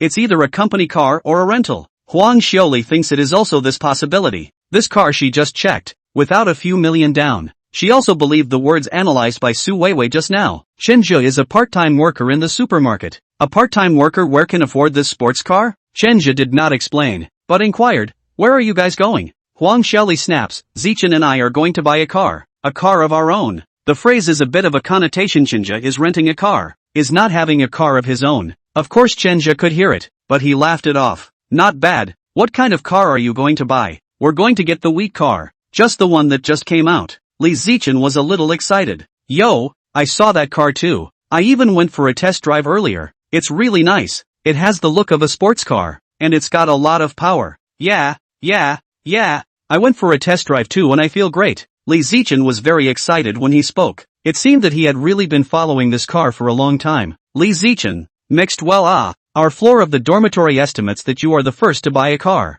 Su Weiwei and Huang Xiaoli are bosom friends, and Li Zichen is on the same floor of the dormitory as herself, so there is also a back and forth between the two. The impression of Li Zichen was that he felt that this person was quite good at talking, or speaking to people and talking to ghosts. These words made Li Zichen's heart very happy. It also revealed the information that the car was not Chenja's own. How can I compare to you? You're driving a sports car now. Chenja laughed. This car is not quite mine. Indeed, the car was given to him by Chen Si, and he hadn't gotten around to doing the paperwork yet. Hearing Chenja say in person that the car was not his, both Su Weiwei and Huang Xiaoli breathed a sigh of relief. Oh, I told you. How can you afford a car like this as a wage earner? Seeing that Chenja wasn't exactly mixing well, Su Weiwei's inner pimple was finally lifted. Huang Xiaoli was also happy in her heart. If this car was really Chenja's, then her boyfriend Li Zichen was compared to him inside the mud. Fortunately not. Ha, it's okay. You're pretty impressive to be able to afford to rent this kind of car. This kind of car costs a few $1,000s a day at any rate, right?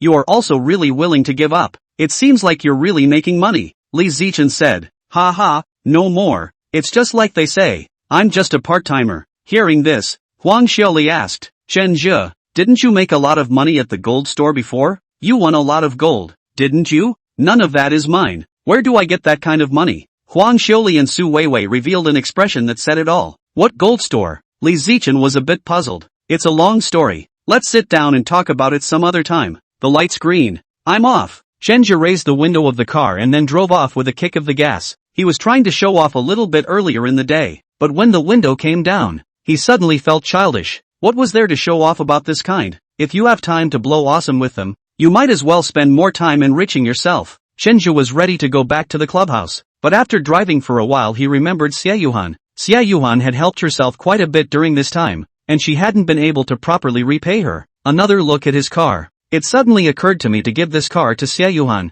Xia Yuhan does not have his own car. Go out and take a bus taxi. Sometimes windy and rainy is quite inconvenient. I was already planning to put this car in storage myself, and just drive this crappy cab. It just happens to be a ready-made gift right now. As soon as he thought of it, he turned a corner and headed straight for Green Cloud Mountain. Xie Yuhan was shocked when she heard that Chenja wanted to give her this car. Shake your head like a rattle. No, no, no, no, this car is too expensive. I can't have it, and if Grandpa finds out I took this car from you, he's going to yell at me like a dog. It's okay, this car was also given to me by someone else. I have another one myself. You do have trouble traveling. It's nice to have a car. Xie Yuhan laughed. If you really want to give it to me, then you can just give me that old car to drive. Chenja didn't agree. Wang does broken taxi, now used to sell out may also be 30,000 or 40,000 yuan. Maybe not. Xie Yuhan helped himself so much. On the folding so red hot. There is half of her credit on the delivery of a broken taxi to the people. Can it be justified? But Xie Yuhan insisted that she didn't want this sports car from him. She doesn't even want it when she grinds her teeth. In the end, it made Chenja somewhat speechless. I'm impressed. If any other girl would be happy to get this car, why are you avoiding it like the plague? Seeing that Chenja was somewhat exasperated, Xie Yuhan suddenly laughed out loud. What's wrong? Are you angry? I'm not mad. Xie Yuhan snorted a laugh. Your mouth is deflated like this, and you still say you're not angry? That's what it's all about. You helped me so much, you have to let me thank you, right? Otherwise I'll always feel indebted to you. Xie Yuhan hesitated. I'm sorry, I really can't have this car of yours. My grandpa helped me count. I can't afford this kind of blessing at this time now. Having this car will only do me bad but no good. Hearing this statement, Chenja was also a bit helpless. Could it be that he really couldn't send out his gift? However, Xie Yuhan's words turned, but well, I did help you a little favor. If not to collect some interest words also cannot go. So, then you send me a cheaper, okay? Hearing that the other party was willing to accept the gift, Chenja finally breathed a sigh of relief. Alright, what kind do you want? Any kind is fine. Just don't make it too expensive,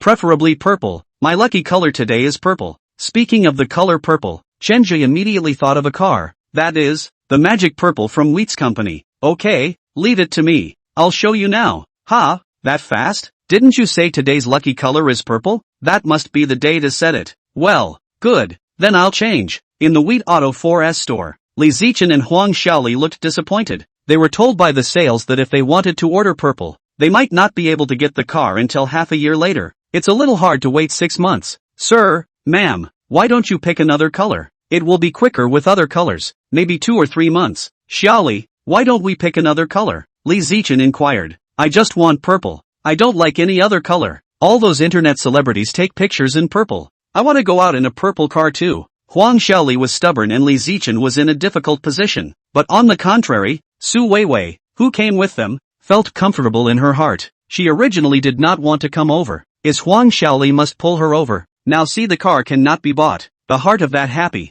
Who understands the family? Oh, Xiaoli, it's just a color. It doesn't matter. Vivi, didn't you say purple looked good when we came here too? I want purple, but people don't have it. What can you do? Huang Xiaoli pointed at the sample show car. Then can't this car work? Isn't this the current car? The sales manager smiled slightly. I'm sorry ma'am, this is a show car and not for sale. But you want me to wait 6 months. How can I wait? Can't you just be accommodating? Huang still really wants this car. That's the color she likes. It really doesn't work. The repeated refusals of sales made Huang Xiaoli angry. Forget it. I'm not buying from you. I'll buy it somewhere else. I can't believe no one else has any. Huang Xiaoli huffed and pulled Li Zichen to go out. Su Weiwei smiled and followed. As they were walking to the door, Chenja walked in with Xie Yuhan and just happened to bump into them. All three of them froze. Ouch. What a coincidence. Ha, you guys are still here? Did you get the car? Chen Zhizhu took the initiative to say hello. Who is she? Su Weiwei subconsciously pointed at Xie Yuhan and asked. She had forgotten that she was no longer Chenja's girlfriend. Chen Zhu ignored the words and his eyes didn't even look at her.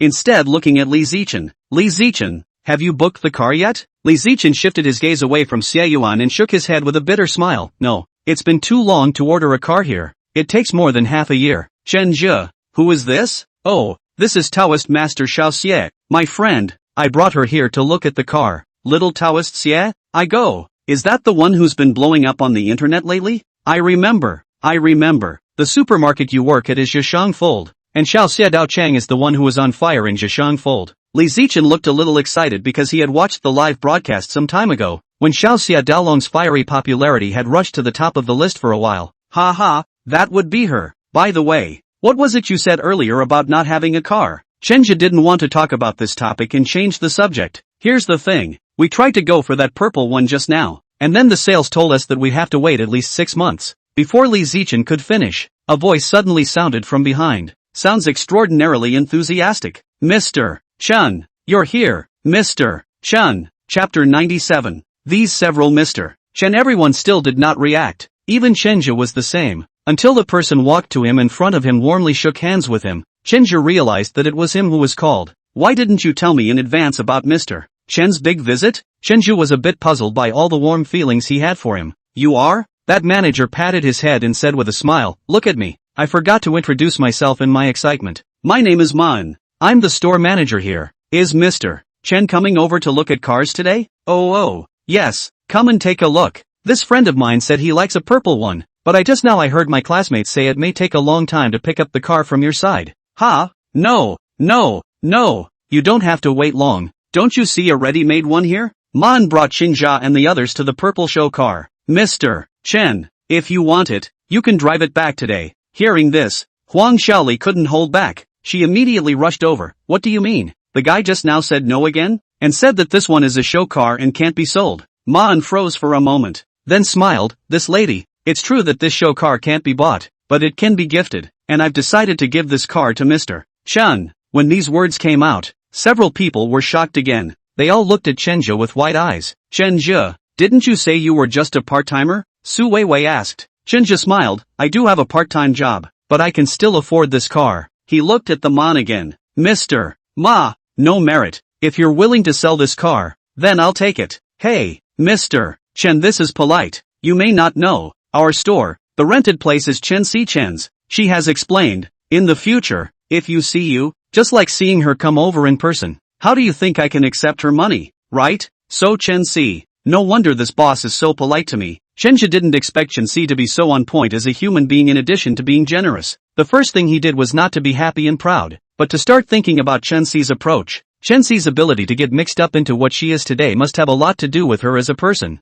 He had just signed a cooperation with her not long ago, and she had immediately arranged such a thing without even mentioning it to him. Li Zichen's mouth closed in surprise when he heard Chen Si's name. Chen Jie, you know Chen Si? Chen Si is the former richest woman in East China Sea City, and those who often follow the address book of rich women know that this sister is beautiful and rich. Of course, this is the filter that Li Zichen puts on her. If you let Chenja look at it, very beautiful is not so much. Perhaps in the aspect of more gold she has a great advantage. Waiting for Chenja to answer, Man spoke from the side. What do you mean you know? These two Chen always have a partnership. Young man, don't you know that Zhishang Fold is Mr. Chen's? Isn't Chenja working inside? Huang Xiaoli asked. Part-time job? Ha, this lady is joking. People Chen is a major shareholder. You don't use the business to check it out? After hearing these words, Su Weiwei and Huang Xiaoli immediately checked. Sure enough, Chenja's name is on it, and he has 30% of the shares. According to the current scale, Zhishang folded 30% of the shares.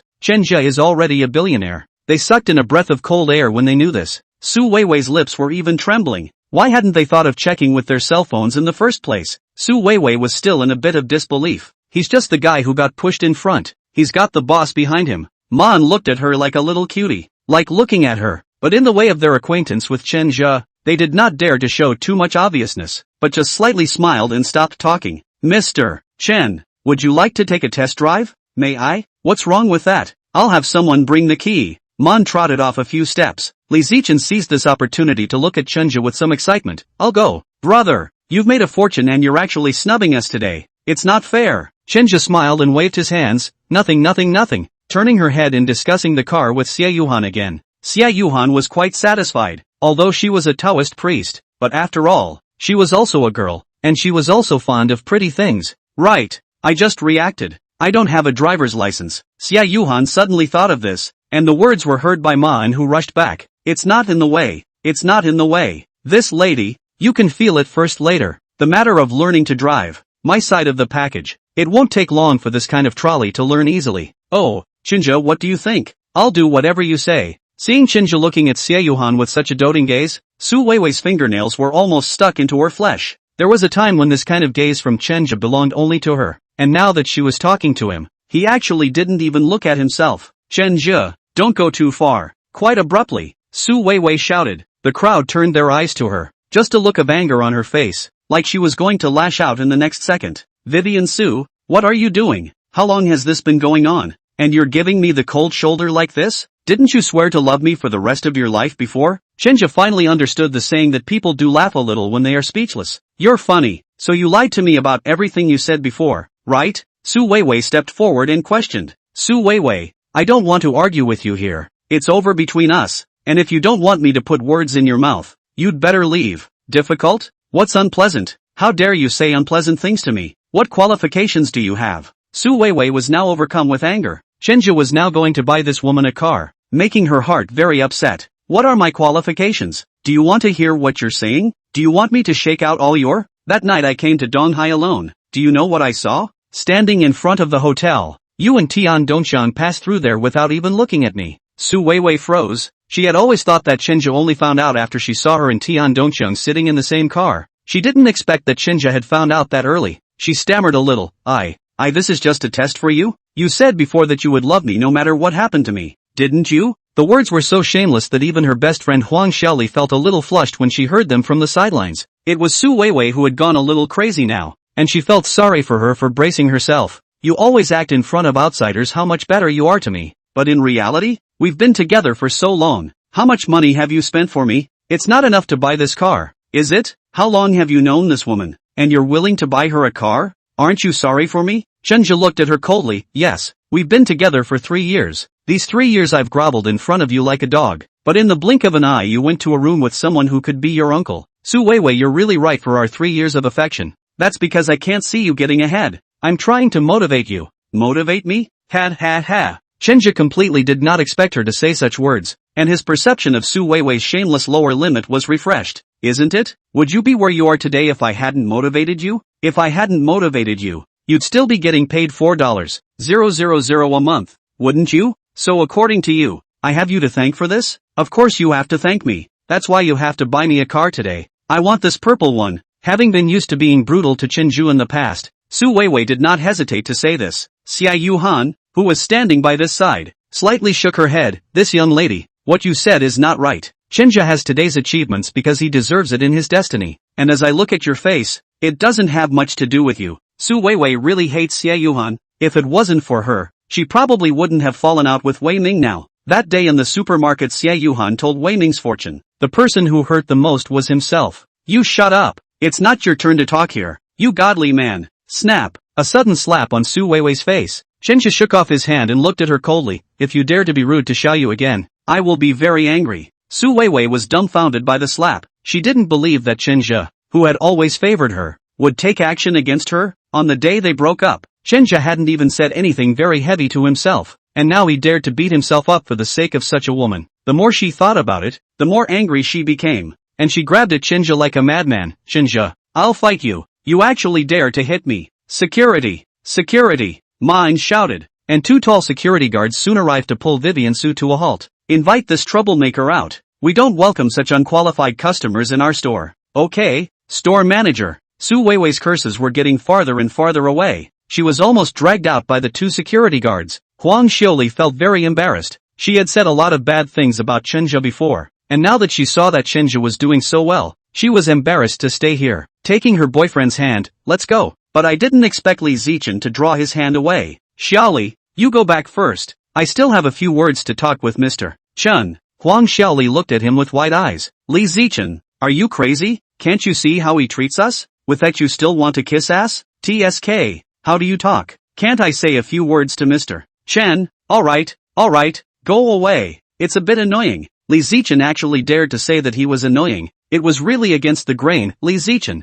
what are you talking about? You actually think I'm annoying? If you talk to me with this attitude again, we'll break up. The use of breakup blackmail. Huang Xiaoli every time with this trick are tried and true. Li Zichen is not good looking, wearing a glasses and even a little lewd. They are also regarded as a symbol of the girl. With their own breakup, she did not believe that he can still find anything good. I originally thought that after I said that I was breaking up, Li Zichen would panic, but I didn't expect that this time. Li Zichen agreed uncharacteristically. Split it up. I've long seen it as a problem. You and that BFF of yours are both snobs. Look at what Su Weiwei did to Mr. Chen. It's completely unethical. You as her bestie, you must know some of this. For a woman like you with no principles, even if you don't say break up with me, I'll still say break up with you. Huang Xiaoli was furious when she heard this. Good, Li Zichen, remember this. This is what you said. In the future, don't come over and beg me to get back together. I'll tell you there's no way. Just split up. Now there is a manager in my department chasing me. Originally I was going to reject him for you, but now I've decided to say yes to him. Compared to you as a salesman, he has a much better future. Then you go. Don't say it's for me. Do you think I'm stupid? You chatted with him in the middle of the night. You think I didn't notice? Forget it. You and Su Weiwei are just the same. Good. I'm going to make you regret this. Huang Xiaoli left in anger. Li Zichen did not have the slightest bit of sadness after the breakup, but turned around and said with a smile, Mr. Chen, thank you for letting me find out their true colors. If you don't mind, Xiao Xiatao's learning to drive is wrapped up in me. I have a brother who owns a driving school, and he can get a license in a week. Chapter 98, Problems at the Supermarket. Chenja sat in the main driver's seat and Xie Yuhan sat in the passenger seat. Thinking of Li Zichen's gesture just now, Chenja asked, what do you think of Li Zichen? Xie Yuhan thought for a moment. This person is more prone to seeing the wind, somewhat similar to a wallflower. So I should just ignore him? That's not true either. This kind of person can help your business if you use them well. How? I just took a look at his facial features. The heavenly court is full with a fleshy nose and a wide mouth. It means that this person's fortune is not bad. If you let him follow you around, it will be favorable to your fortune. But one thing you need to pay attention to is to beware of his big mouth. And you can't talk to him about some secret things. Understood. When he returned to the fourth store, Li Zichen was indeed still waiting there. Mr. Chen, back, smiling and looking extraordinarily respectful. Chenja laughed, then got out of the car and threw the keys to him. Aren't you here to buy a car too? Don't you want to try it out? No. I test drove it before. By the way, I called my friend just now. He said it's no problem. It's just that license thing of Xiao Xiataoist. I'm sorry to trouble you, but I'll tell you what. Why don't we have dinner together tonight? Hearing this, Li Zichen was very happy and nodded his head hastily. Yes. Chenja went to Mei Xiaoting and said that he would go back later. Then it was back to the box. Inside the box, Li Zichen served tea and water like a waiter. Mr. Chen, this place is the most authentic local cuisine in Donghai City. Would you try it to your liking? Chenja put his cell phone back in his pocket, then smiled. Li Zichen, there's no need to call me Mr. Chen. Just call me Chenja. We're classmates. There's no need to be so formal. How can this work? With your current status, you should be addressed as Mr. Chen. Chenja shrugged his shoulders and didn't bother with him about this anymore. Right. Where are you working now? I am now in the real estate dry. This real estate is also recession. Are there to do a year? You see, it is not easy to open a single last month, only to take a little money. I see. So want to come to my supermarket? Chenja asked. It was estimated that Li Zichen had been waiting for these words for a long time, and he asked with some excitement, is it okay? Our marketing department is short of a manager. But once you come, if you directly do the manager, maybe others will have opinions. If you are not afraid of aggravation, you can start from the salesman. No.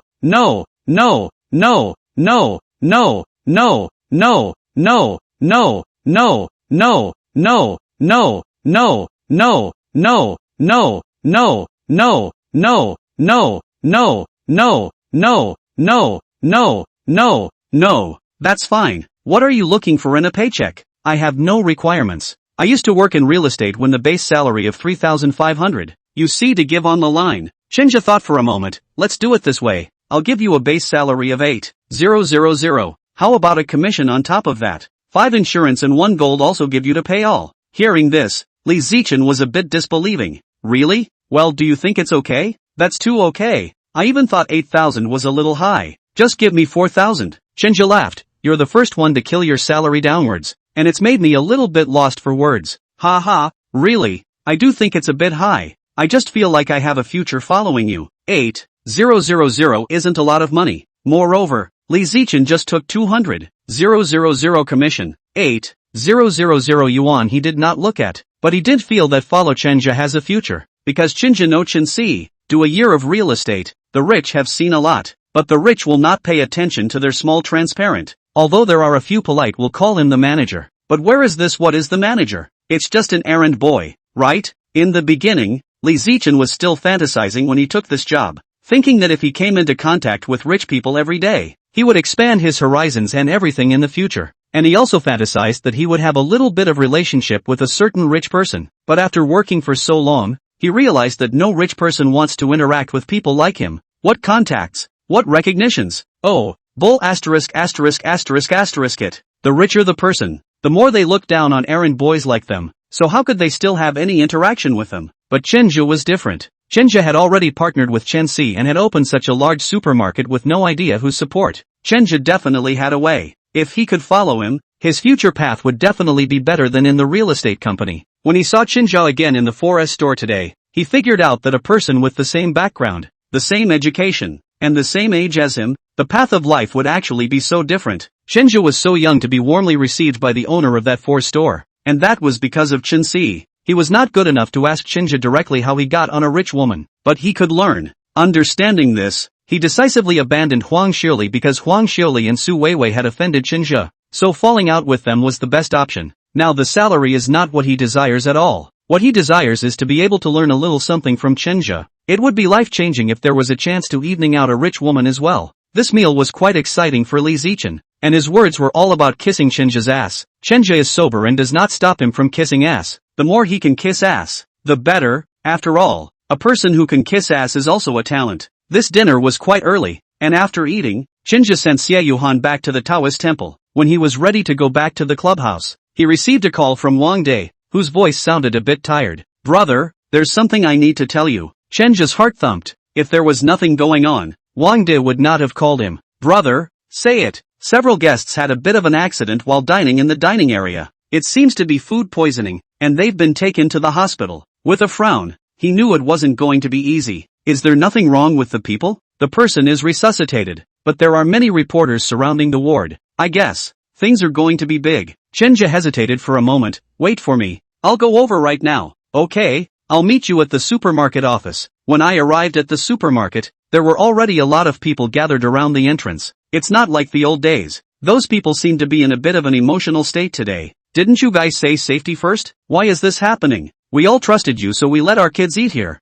And now that there's a problem, what are you going to do about it? My kid ate at that store too and he says he has a little stomachache right now. You crooks! There were many people outside the door who had come to claim their rights. And there were also a lot of people with cell phones who were live streaming. Tetswami Folding is just screwing the customers. And talking about safe green food. Bah humbug. Those people swear a lot. Many of the waiters were pacifying. And some of the managers were dealing with the guys. Chenja lowered his head slightly as he went over, then took the opportunity to burrow in. When he came to the office, Wang De was already sitting there waiting for him, his face very anxious. The ashtray on the coffee table was full of cigarette butts. Brother, you're finally here. Brother, hold on. What happened? Tell me again. The thing is like this. Today at noon there is an East China Sea University students in our side of the meal, and then food poisoning, collapsed to the ground, but also foaming at the mouth. At that time we immediately arranged for an ambulance to come over, but still was a lot of people photographed, and some of the students' parents came over to make trouble.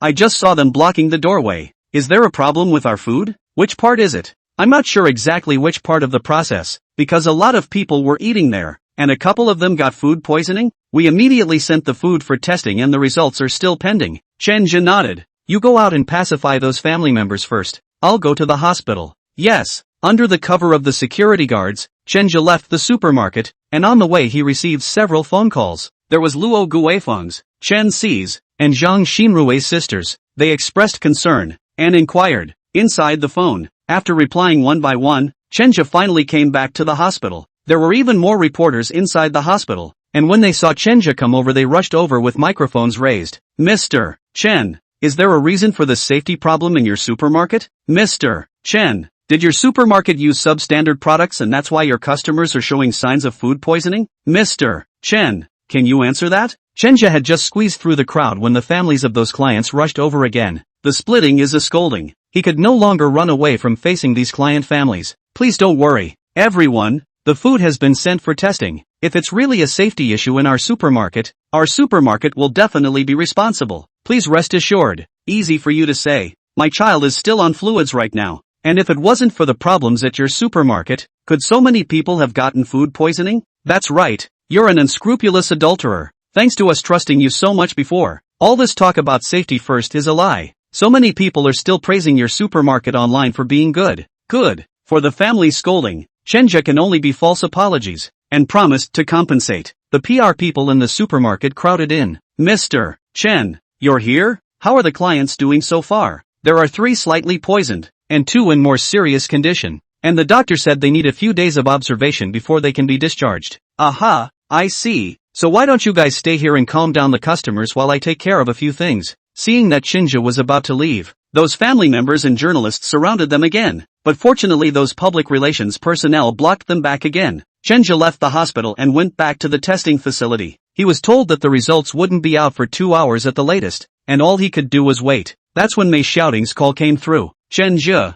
aren't you coming back yet? Sister who was rushing. I'm sorry Mei, I might have to take a vacation today. Something came up at the supermarket. So, then I'll ask Sister who. Trouble Mei. After 2 minutes, Mei Xiaoting's call came again once more. Shinja, Sister who said you'd better come back. Chapter 99, we're finished with the supermarket. Shinja didn't know why Hu Ling insisted that he go back, but he decided to listen to Hu Ling. There were also people from his own supermarket waiting here, and after explaining a few words to them, Shinja drove away. After returning to the clubhouse, Su Xiaomei came over to inform him that he should go to the clock. Now this situation Shinja really did not have the heart to serve the guests. The supermarket is now out of the problem. He still want to wait for that test results come out, but you can't stop working. After all, it's all back. Nodding his head, Shinja changed into his uniform and then started working. There was clearly a slight difference in his work service attitude this evening, and some of the older customers could tell. When they were on the clock, they were not allowed to bring cell phones. Shinja was thinking about the supermarket in his mind, and several times he was a little inattentive and almost pressed the wrong acupuncture point. Finally the service was over, and seeing that it was almost time to leave work, I rushed to my locker door to get my cell phone out and take a good look at it. But just as he walked to his closet, Mei Xiaoting came over and called out to him, Shinja, Sister who is calling you. Wait, let me check my cell phone first. Shinja ignored Mei Xiaoting's words. He felt that his cell phone must be exploding right now. There must be a lot of problems waiting for him to deal with. But just as he opened the locker door to pick up his cell phone, Hu Ling's voice sounded behind him. That's quite a rack. Do I have to wait? Shinja turned his head to look at Hu Ling standing inside the corridor holding her arms and looking at him coldly. Shinja's cold sweat came down. Sister who?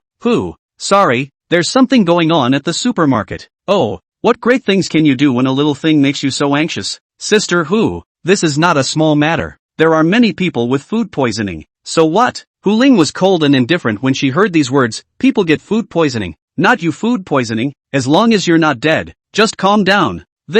Shinja didn't quite agree with this statement, but he didn't dare to top Hu Ling's mouth again. Come with me to the office. Oh, Shinja followed behind Hu Ling, slightly glancing at his cell phone, and sure enough, there were many missed calls. He was a little worried in his mind, so much so that he almost hit the door as he walked to it. Hu Ling gave a blank look, reckless. Close the door. Yes. Shinja closed the door behind him. Hu Ling lit a cigarette and sat on the sofa crossing her legs. I asked you to investigate Zhong Bauer's family. Have you investigated?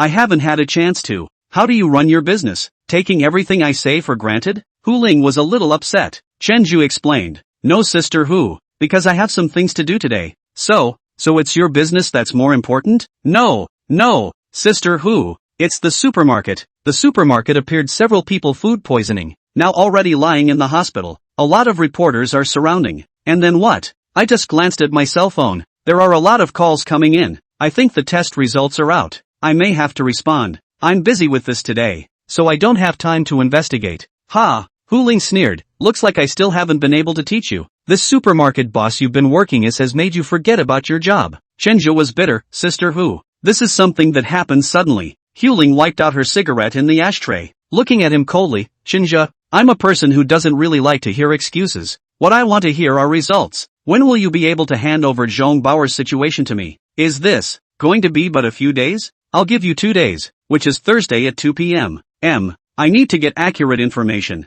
Shinja felt a bit embarrassed, but he still answered. Okay, sister who, if there's nothing else, then I'll go back first. Wait a minute, did I say I wanted you to go back? Sister who, is there anything else? Your service was off tonight. Several clients have told me about the situation, saying that you were inattentive during the massage. Is this true? That might be possible, since I'm having problems at the supermarket. Enough. Hu Ling slammed the table, her voice stern. I don't want to hear you say excuses again. If you have a problem with your supermarket, close it down. And you need to remember that you're working for me now. This is work time that belongs to my side. Got it? Good. I got it. Also, I feel the need to say a little something about you regarding your supermarket. Your attitude and the way you handled it.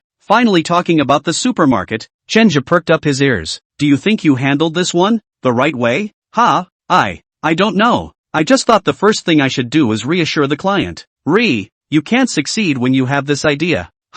Why? Sister Hu, didn't you say that everything should be based on the customer? Hu Ling laughed coldly. You are also really naive. It seems that I still need to give you another lesson. Let me ask you, what did the emperor rely on when he ruled the country in the past? Minister? Wrong. The people? Water can carry a boat or capsize it, right? Big mistake. Hu Ling gave 2 consecutive negative answers. Chenja was all a bit confused. What does that rely on? 2 words: interest. Hu Ling stood up and lit a new cigarette, slowly walked to the window and pulled open the leaf window to let the moonlight come through. She did not turn around, and Chenja could only see her side face that was as perfect as a beauty god. What is the art of the emperor? The art of managing the people, and the art of balancing with the ministers. To summarize it, there are only 2 words: interests. As long as the interests are solid, the emperor's position will be solid. The ministers support the emperor. It is because there is the emperor in them can be increased in rank. The families support the emperor. It is because the emperor's rule can allow them to be at ease with the rent,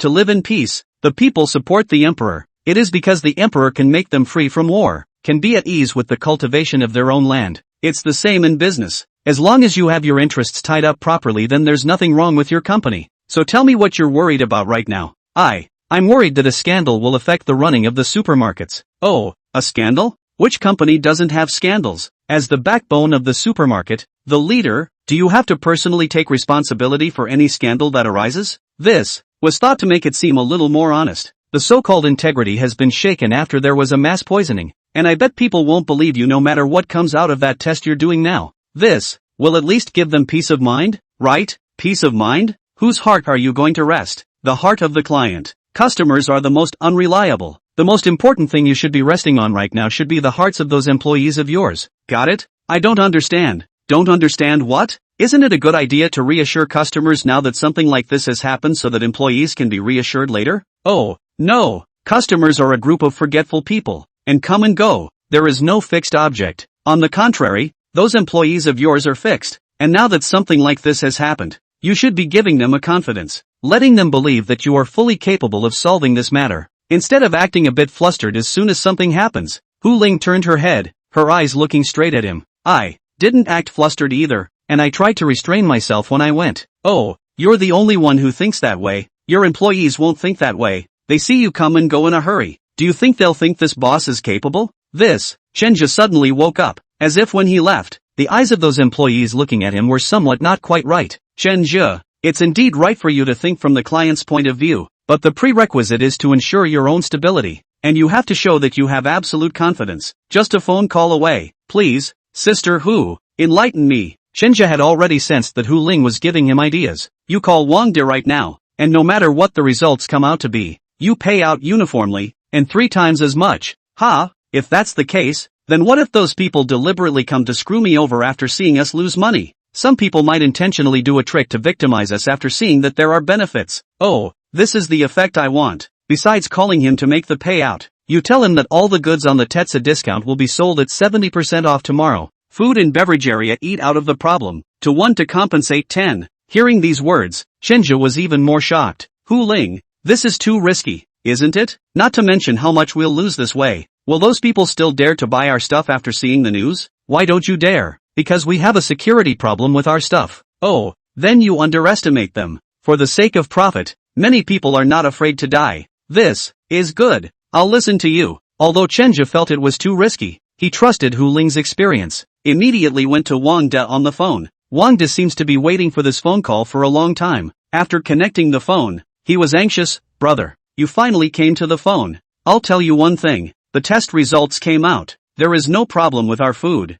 Are we going to hold a press conference to prove this? No, Brother Wang. Pay out. No matter what the result is, this matter we pay. Not only to pay, and to 1 to 3, the hospital's medical expenses are the same. And, tomorrow advertised, the supermarket is all the goods sold at 70% off. Out of the problem we continue to pay, especially the catering area problems to 1 to 10. Wang De was dumbfounded to hear that. Brother, are you crazy? Do you want to put our supermarket out of business? Don't, Brother Wang, just do as I say. I'll take responsibility for anything that happens, and talk to the employees. All the employees who worked overtime and extra hours today because of this matter, all of them will go at triple wages. These words made Wang De vomit even more blood. Holy, dude, you must be crazy. Our supermarket is finished. Chapter 100, Wei Ming also hired a feng shui master. Midnight high rise. Wei Ming very luxurious large bungalow. Wei Ming, Tian Dongqiang, and a middle-aged or elderly man wearing glasses and somewhat chubby, sat together and talked and laughed. Master Kai, thanks to you this time. As soon as you made your move, the Tetswami folding supermarket immediately went out of order. It's really a god. Kai Jing smiled slightly with a hint of condescension on his face. A small horse treading Meteor Bureau. Breaking him is simply as easy as a slap in the face. Mr. Wei doesn't need to get hung up on it. Seeing him so confident, Wei Ming was even happier. Good. Master Kai is really a high-level person. Come on, I'll toast you again. On the sidelines, Tian Dongxian took the opportunity to interject. Mr. Wei, Master Kai is so powerful. Why don't you ask him to help us set up a bureau for our supermarket as well? Yeah, why didn't I think of that? Wei Ming put down his wineglass and asked tentatively, Master Kai, can you help me set up a feng shui bureau for my supermarket? My business has been really bad lately. No problem, but I'll have to visit your supermarket before I know what to do. Kai Jing was very confident, and Wei Ming immediately smiled and nodded. Good, Master Kai, then we'll go over tomorrow? Aha! Hearing Kai Jing promised, Wei Ming was happy, with an appreciative glance at Tian Dongqiang. This time Tian Dongqiang did a good job. He found Kai Jing the master, a shot to let Jishan fold it out of the problem. Simply God. Kung, go arrange it. Wei Ming gave Tian Dongqiang a wink. There was a very tacit understanding between the two of them, and Tian Dongqiang immediately smiled and nodded before heading out the door. It wasn't long before he brought back two women with great figures and looks. They wore two super short black and white dresses that were extra sexy. Kai Jing just glanced at it and didn't look at it much. Mr. Wei, what does this mean? Ha ha, nothing else. It's also very late tonight. I have quite a lot of rooms here, so Master Kai can sleep here. How about having these two serve you? Kai Jing smiled. Mr. Wei, we in the Xian sect are not close to women. This kind of blessing is better for Mr. Wei to keep and enjoy himself.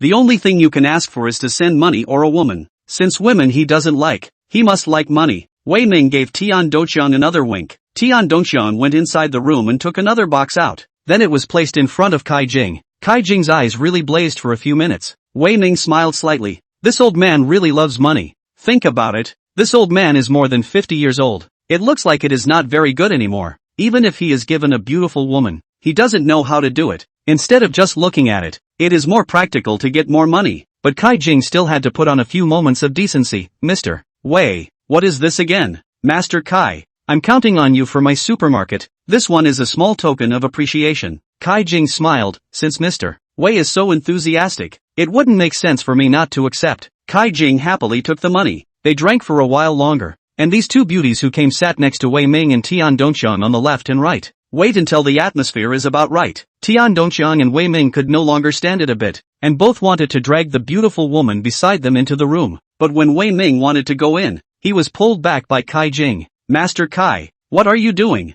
Kai Jing smiled slightly. Mr. Wei, after taking your money, I think I still need to say a few words. I looked at your face. It's better for you not to get close to women lately. With your recent fortune, it's best to solidify your roots and cultivate your body. Wei Ming, who drank a little bit of wine, didn't take this to heart. He had only been cured for the past 2 days and had been holding it in for days. How could he do it if he didn't let off some steam? Ha ha, Master Kai, I promise to quit next time. Wei Ming pulled the woman into the room after he finished speaking, and Kai Jing could only sigh and shake his head. Looking down, he sought his box of money again and opened it in a huff when he saw they were all inside. Sure enough, it was full of cash. Touching his hand on this cash, the worldly look he had just had was gone, and his eyes were full of the desire for money. Late night, Tetsuzumi Supermarket. A lot of employees didn't leave, because Wang De announced something very important, which is that all the goods will be discounted starting tomorrow. Some employees are a little worried about the discount. Today the supermarket appeared this kind of thing. Even if the discount, tomorrow people are not necessarily come, right? Some employees have resistance. They are tired all day, want to go back to rest, but also be pulled to open this forced meeting. Simply capitalists do not want to let people live. But then Wang De announced something that made them very excited. From today onwards, during the period of discount, the colleagues who are struggling on the front line have triple wages to take every day. This is ordered by Mr. Chen. He said that everyone has worked hard today, Everyone has dedicated so much to the supermarket, and the supermarket can't be sorry for everyone. Hearing this, many employees were not sleepy. The applause was a big one. I saw Mr. Chen in such a hurry today. I thought the supermarket was about to fail, but I didn't expect him to turn around and raise our wages. It's too powerful. That's right, our Mr. Chen is so young. I also thought that he wouldn't be able to carry it off today. After all, this matter has made quite a big fuss online, and I heard that a lot of fake anchors are coming over tomorrow. Yeah, I heard about that too, and I was thinking about quitting tomorrow. I'm not going to do a job that intense because I'm sure I'm going to get yelled at when something like that happens. I think the same as you, but now I don't think like that. Think about it, Mr. Chen can open such a big supermarket, and he's still so young. Either he's the second generation of rich people, or he's still got a high level of people behind him, and there are relations behind him. So what are we afraid of? Yeah, and there's not a supermarket in the neighborhood that has a higher benefit than Tetswami. Everyone is talking. Originally because of the poisoning incident caused by overwork, that kind of fatigue is gone. The more they talk, the more energetic. Some people even discuss tonight in the supermarket to deal with the night, in order to better tomorrow to meet the high intensity of the work. As we can all envision from today, tomorrow will certainly be busier and more intense than today's work. The staff's transformation has left Wang De all a bit confused. After Chenja told him on the phone earlier about raising the wages of these employees, he was somewhat against it. Think this is not necessary because they philosophize that the benefits for upwardly discounted employees are already very high, and these people will surely work hard in order not to lose their jobs. But working seriously and working hard are two different things.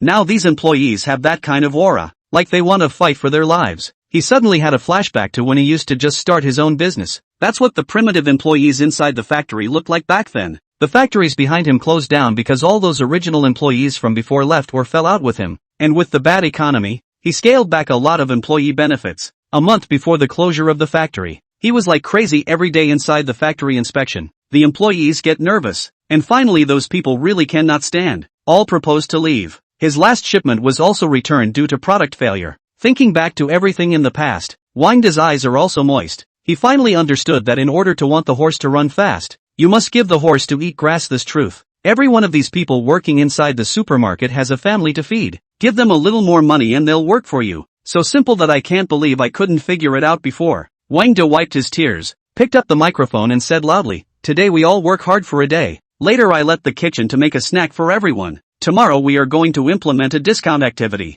especially the catering area, to eat out of a problem with 1 to compensate for 10. Bold enough to join me, from us to start the experiment. I can tell you that our test report is no problem. But wherever you guys eat bad stomach later, you can find me to compensate." This was another crowd-pleasing statement, with waves of applause. The next day, Chenja came to the supermarket early, but instead of appearing in front of Wang De, he pretended to be a customer, wearing a mask inside the supermarket. There weren't a lot of people in the morning, and a lot of people were afraid to come here to buy things because of the effects of yesterday. But near noon, the crowd outside suddenly buzzed. Asterisk.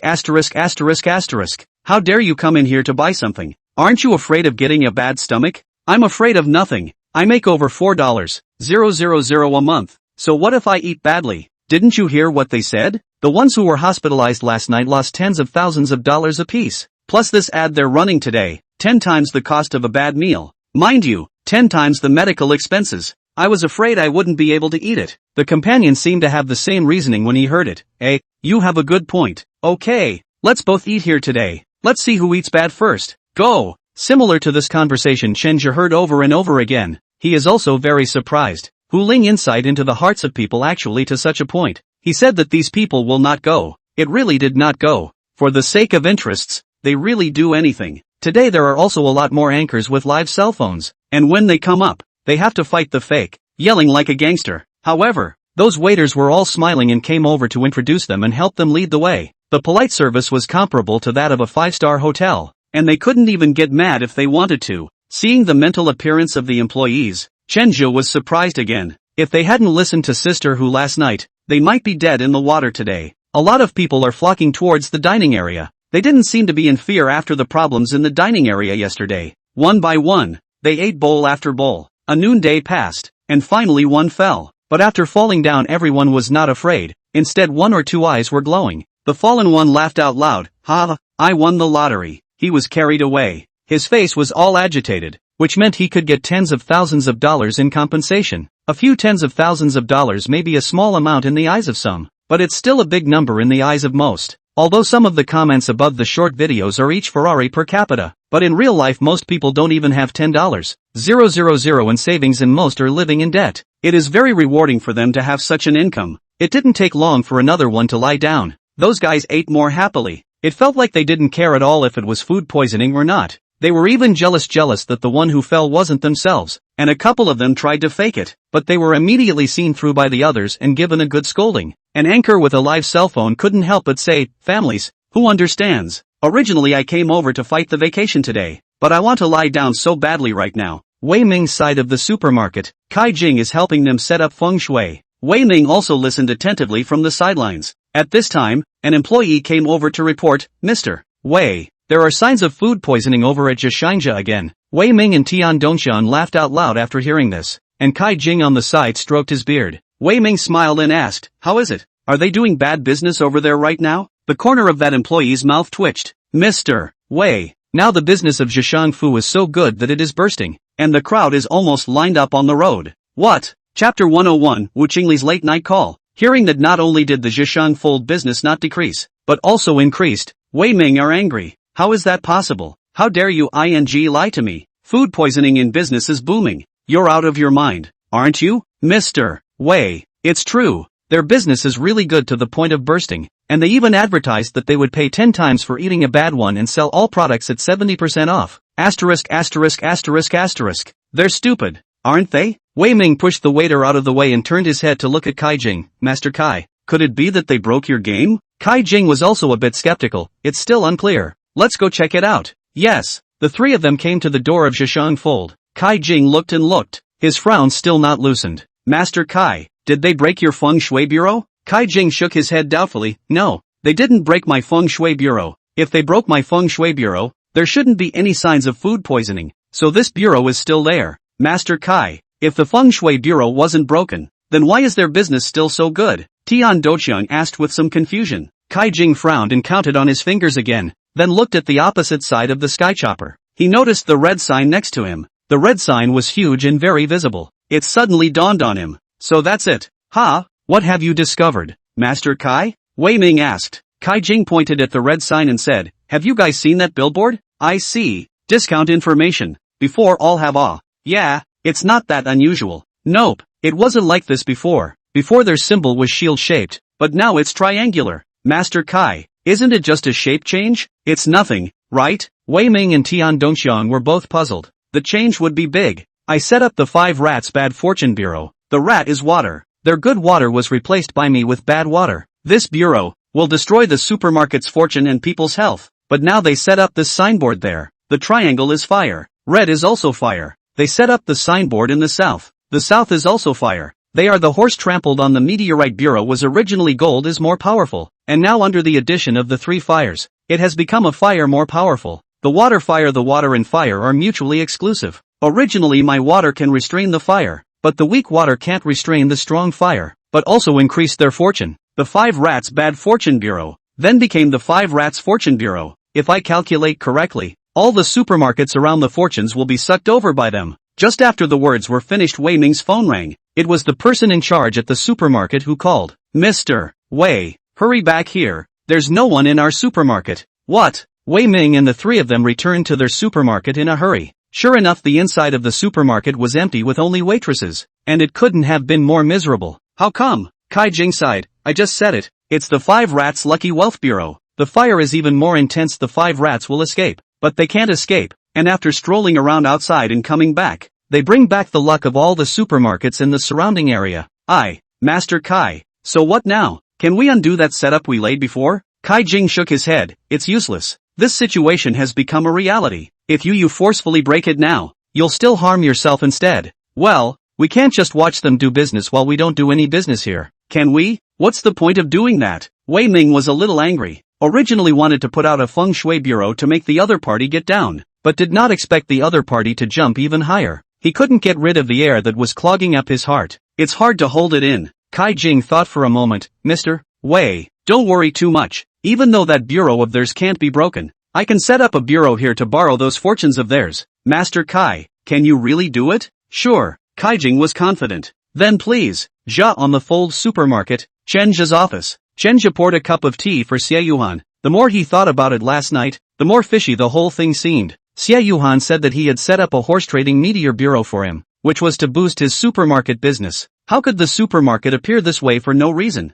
So at night he went to give Xie Yuhan a call. Early in the morning, Xie Yuhan appeared here. She hadn't been here long before she realized the problem, and then suggested that Chen Zha change that signboard. And sure enough, business exploded at noon. Xiao Yu, you're so godly, but I still don't understand a little bit. Why didn't you choose to throw away those mouse models in the pool? Xie Yuhan smiled. That bureau is already a done deal. There's no use in throwing those rats away. Might as well make the best of it. Since they want to spoil our water, let's burn it with 3 fires and make it obediently carry our wealth for us. Ha ha ha, you still have a solution. You don't know how worried I was last night. You don't really need to worry too much. As I said before, you're a sign of great luck. Ordinary problems will be solved in your case. Even if I don't make a move, you'll still be able to turn good luck into good. Ha ha, am I that lucky? Why don't I feel that? You're not as simple as lucky. Ha ha, I can't tell you the specifics. Heaven forbid. Well, the whole mysterious. Well, then I won't ask, but I still want to know. Those few rats inside our pool really won't be a problem? You see, there are still people getting food poisoning today. It's not a problem if it continues like this.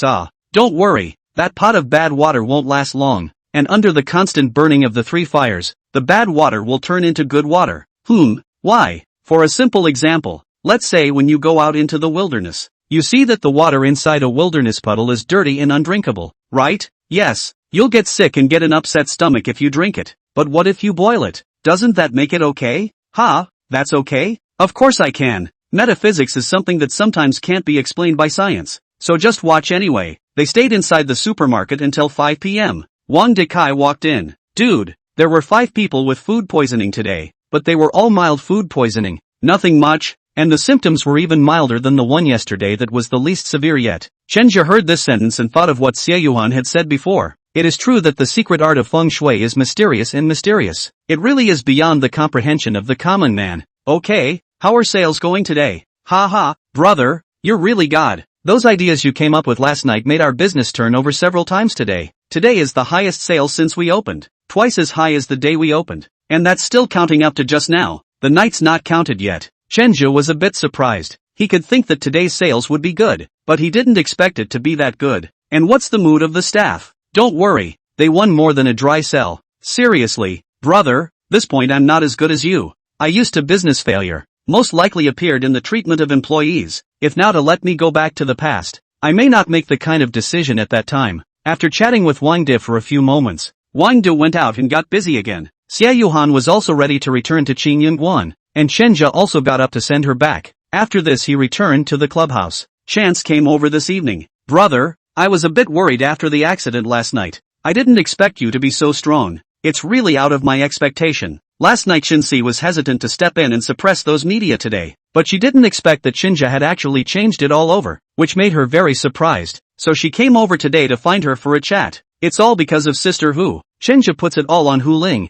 In Chen Si's eyes, his own backstage is Hu Ling, so the only way to help him more is to make Hu Ling more godly. Chen Si was really shocked. You're saying that all of this was arranged by Sister Hu? Yes, I did everything she instructed me to do. Hearing this, Chen Si sighed slightly. God man, if it is for me to solve, I may choose to communicate with the media to suppress this matter. Will not think of lending a hand at all. You guys engage in this today. It is simply the whole sign out. Do you know now on the internet how hot your Tetswami folding sign is? Chen Zha faintly smiled and pinched her shoulder. Sister Chen, it's our Zha on the fold. Oh, yeah right, I'm in on it These words made Chen Si incomparably happy. She had forgotten that she also had a stake in folding. After serving Chen Si, Chen Zha returned to the waiting area and picked up his cell phone out to take a look and saw that several missed calls were from Wu Qingli. It had been a while since Wu Qingli had called him, so he thought for a moment and called back. Something wrong? For Wu Qingli, Chen Zha wasn't as polite as he was with those clients, but Wu Qingli didn't seem to mind very much either. Chen Zha, when Tian Dongxian came to see the children today, I heard him talking on the phone. It seemed like he was talking to Wei Ming on the phone, and on the phone, he said something about feng shui. It seems like he's going to deal with your supermarket.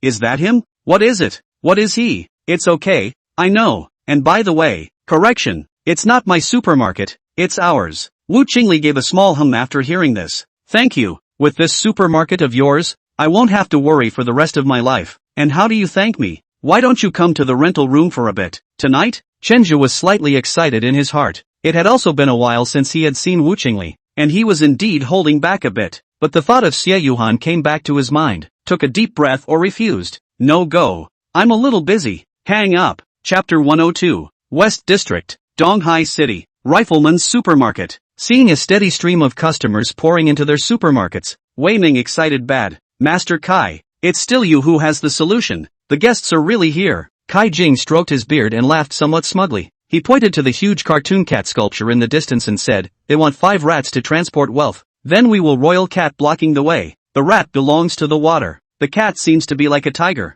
The tiger is sea wood. The rat is afraid of the cat. The water is wood. The rat strolled around to come here to see the cat after the cat to run to our side. Naturally, the wealth will also be transported to our side. Wei Ming laughed out loud. He didn't understand very well what he was hearing, but it was enough to have guests. And seeing the increasing flow of people, his depressed mood of the past few days was swept away. Kung, go see how business is going at Tetsuami Folding. Tian Dongxiang immediately said, Mr. Wei, I've just gone to see it. Their site has very little foot traffic today, and all of the foot traffic is coming our way. Ha ha ha, Chen Zhe, let's see if you die this time. The three of them laughed out loud and then walked together toward the supermarket. Chen Zhe was also a bit strange when he received Wang Di's call. I can't believe all the crowds that were bursting at the seams yesterday are gone today. They all went over to Lifestyle Supermarket today. As if they heard about some comic convention or something, they set up a huge tomcat at the entrance. As if there was some kind of cooperation or something, and they were running promotions and giving away stuff. A lot of people were rushing over there. I just went to see.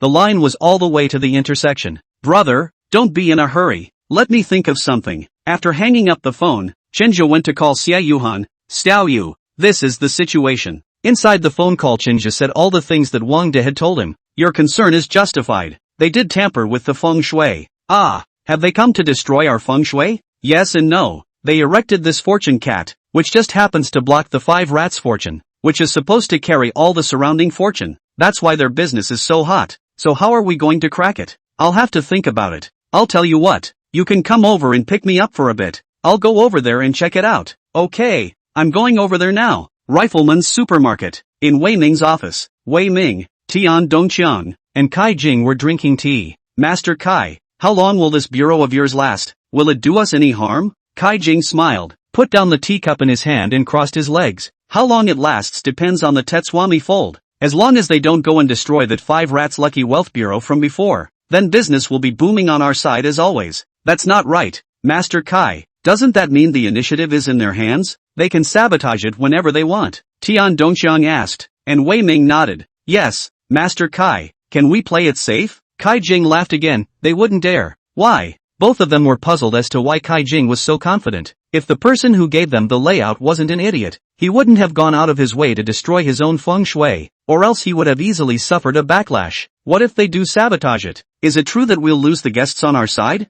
Wei Ming asked. Ha ha, no. In the plaza below Lifestyle, Xie Yuhan looked at the giant tomcat sculpture and gawked. Xiao Yu, since you said it was our setup that attracted the guests, then wouldn't it be fine for us to get rid of our own one? Xie Yuhan shook her head. It's not that simple. We have 3 fires burning there. If we forcefully destroy it, this will immediately burn itself, and then it will be hard to undo it. Ha, that dangerous? Well, according to metaphysics it is. Then what should we do? We can't just stand by and watch all our customers go to his side. Can we? Xie Yuhan hesitated. This setup they laid is indeed quite brilliant. It's completely on my basis to do it. And when something goes wrong, karma will come to our side. And the benefits they took for themselves. It's indeed desperate enough. So there's absolutely nothing that can be done? It's not impossible to solve it if you're hard up for it. What way? This is an approach I'm afraid you can't afford. Go ahead. This method is to kill 1,000 enemies and lose 800 of your own. To solve this bureau of his, maybe your own interests will also be affected.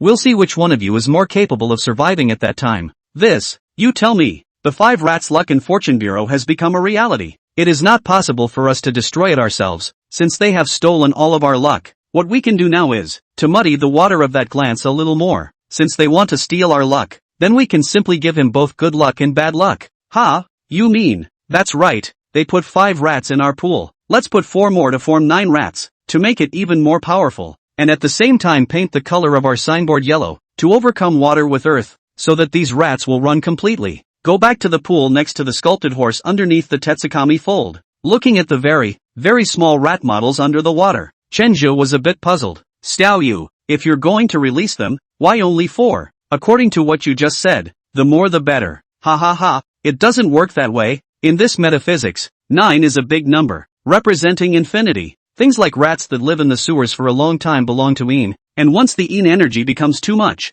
something will definitely go wrong. Okay, so I'm releasing it now? Wait a minute first, Chenja. You have to think clearly. If you really put it in, it will definitely affect your own supermarket. After all, this source is Zhishang Fold, so I'll tell you in advance. I understand, but this matter is a must-do. If I don't have any response, according to the current situation, sooner or later we ourselves will be dragged down. Instead of being passive, we should be proactive. Didn't you say that I'm lucky? I think I should be fine. Okay, then you put it on. Chenja put the 4 rat models in, and at the same time called for the billboards to be changed to yellow, dropping the original 70% discount further down to 50%. After doing this, he didn't care and drove Xie Yuhan back to Qingyun Mountain. Then he went back to the lingerie club by himself. Wei Ming found that when the evening scene, the guests gradually less, and heard those guests talking, saying that the philosophical side of the discount and price reduction, and then all go over there. Business was only improving for a day, and then it took a sharp turn for the worse. It drove him half to death. Master Kai, what's going on? Didn't you say it was stable this time? Kaijing was also surprised. This bureau of mine is reasonably unsolvable. If they want to break my bureau, they have to break their own first, but if they break their own bureau, these guests won't go their way. Why on earth? Okay, don't think about it, let's go over there and take a look. Alright, go over and take a look. The 3 of them arrived at the Tetsukami folding square. Sure enough, the crowds were coming this way again, and Tian Dongxian looked up and saw the yellow billboard. Master Kai, how did they change this billboard to yellow? Wasn't it red before? Kai Jing frowned. Then the 3 of them came back to the pool. His face immediately changed when he saw 4 more rats inside. This.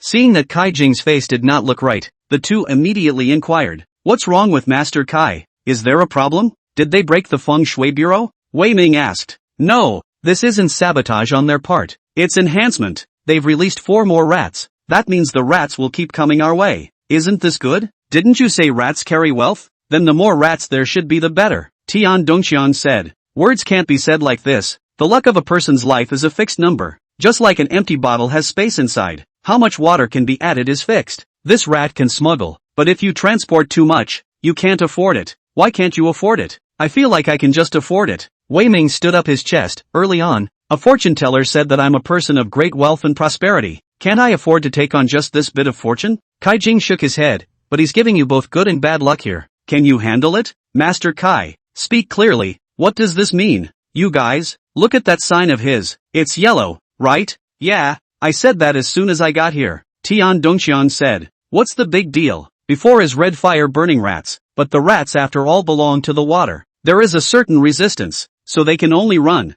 Now it is yellow. Yellow belongs to the earth overcome the water. The rats will run even more ferocious when they see it, and the rats here have increased by 4. The original fire can restrain the water, turned into a fire can't restrain it, and coupled with this heavenly chopping fury and horse treading shooting star bureau, this good water also becomes bad water, and it's bad completely. Although he didn't understand what it meant, Wei Ming vaguely felt that the situation wasn't good. Then aren't they destroying their own feng shui that way too? It was destroyed, but not by force. It was a very risky move on their part, and to put it to you in intelligible terms, they were trying to fight your luck. What? Simply put, the owner of this supermarket wants to fight with you for wealth, luck, and blessings, and he's hurting himself while hurting you, and he's betting on his own luck to outperform you. Asterisk asterisk asterisk asterisk. He right? Him? What is he? Chen Zhao? Nothing more than a traitor raised by Hu Ling. What qualifications does he have to fight me? Yes, Master Kai. That thing Chen Zhao is a little yakuza? Is evening the rich woman to get to the top? He is a. What you said about fighting luck. It can't be fighting with Hu Ling, right? After all, the owner behind this supermarket is Hu Ling. Tian Dongxiang asked. No, as you guys said before, that Chen Zhao is the one with the biggest share, right? Yeah, that's true. But it's not necessarily him getting paid behind the scenes. That's enough. It doesn't matter if he's the one getting the money, as long as the name is his, and he's the right one to be fighting the luck now. Oh, are you kidding me? Just with him you want to fight with me? A little white boy on top. Who does he think he is? If I'm afraid of him, I'm a grandson. Wei Ming gas all laughed. In his eyes Chen Zhe is an uninvolved person. Zhou on the fold let him be afraid of the person is Hu Ling. If the person who fights luck is not Hu Ling, there is no need for him to be afraid. Master Kai, you tell me, what should the fight be? I'll accompany you. Chapter 103, The Great Rise and Fall. This next period of time saw Tetsugami Fold and Liferay engage in a vicious battle. Both sides have taken the price war to the end. If you dare to sell it for $5 today, I can sell it for $4 tomorrow. Those customers are also happy to go to Lifestyle again tomorrow after going to discount today. Two tigers, the injured are the surrounding supermarkets. Originally there are 7 or 8 large supermarkets in the vicinity. Because of the competition between the two supermarkets, do not give them a chance to live. One after another closed down. It can't be helped. No one comes to them. How can you live with that? The closure of those nearby supermarkets should also be the 5 mice fortune board after all. They put all the luck of the neighborhood to these two supermarkets. Tetsu on the Fold and Lifestyle is actually not good. This period of time they have been sued many times. Those failed supermarkets continue to send people over to make trouble. Today eat bad stomach. Tomorrow collectively come over to return the goods. But both supermarkets have carried all these and just kept dragging their feet, both trying to wear each other out. As long as the other party died, he himself would be able to dominate the Western District. This is obvious to anyone. So nobody wants to die. Linglong Clubhouse. Chenja knocked on Hu Ling's office again. Hu Ling rolled her eyes when she saw him come in. You're not going to come in here and ask for money again, are you? Chenja embarrassedly scratched his head. Sister Hu, you were also supportive at first, and you also said that boiling the other side to death would be a success. Hu Ling was a little annoyed. This sentence she did say, and even took the initiative to give Chenja money to let him do it. She bet on Wei Ming that brother-in-law will not help him, because she knew that Xin Xing'an could not look at this brother-in-law of his, who was earning extra money outside and would more or less touch the interests of the Victory Group. He closed down this supermarket should be better for Xin Xing'an, but she never thought that people count less than God's plan. Xin Xing'an actually counterintuitive, really helped Wei Ming. Hu Ling has smashed 300 million down, but the other side does not seem to be a little dying feeling. Who else could it be if not Xin Xing'an? Once Xin Xing'an has made a move, this matter will be difficult to deal with. According to the explicit financial strength, one cannot fight Xin Xing'an. Moreover, Xin Xing'an had been rooted in the East Sea for many years, and his own grasp of his situation was not that deep. She couldn't sway Xin Xing'an, so Hu Ling was hesitant. Hesitant to go any further? Sister Hu, say something? Wang De has already called me, saying that there's no more money in the account. This time to compete with Lifestyle Supermarket. Both sides are burning money. Every day to open the door to lose money. The more you sell, the more you lose. The money was literally as good as paper, and handfuls of it were thrown inside the fire. Hu Ling tapped her fingers on the table, and after a minute she spoke. Forget it, admit it this time. Hearing Hu Ling said to admit, Chenja heart thumped. If admit, before the investment of all that money into the water, and he will also be in debt. Sister Hu, you don't need to say anything. This time it should be the Shin family who has made a move. They are rich and powerful. I can't fight. I can't fight you and you can't fight, so it's best to stop in time. I understand. Chenja took a deep breath, then lowered his head. Hu Ling was his biggest backer. Now that Hu Ling had conceded defeat, then what else could he do? Originally thought that with Hu Ling's support this time, he would be able to win, but I really didn't expect the reality to be so cruel. Chenja turned around and almost walked to the door when Hu Ling called out to him, you do not have to be too disappointed. This thing is the biggest damage is me.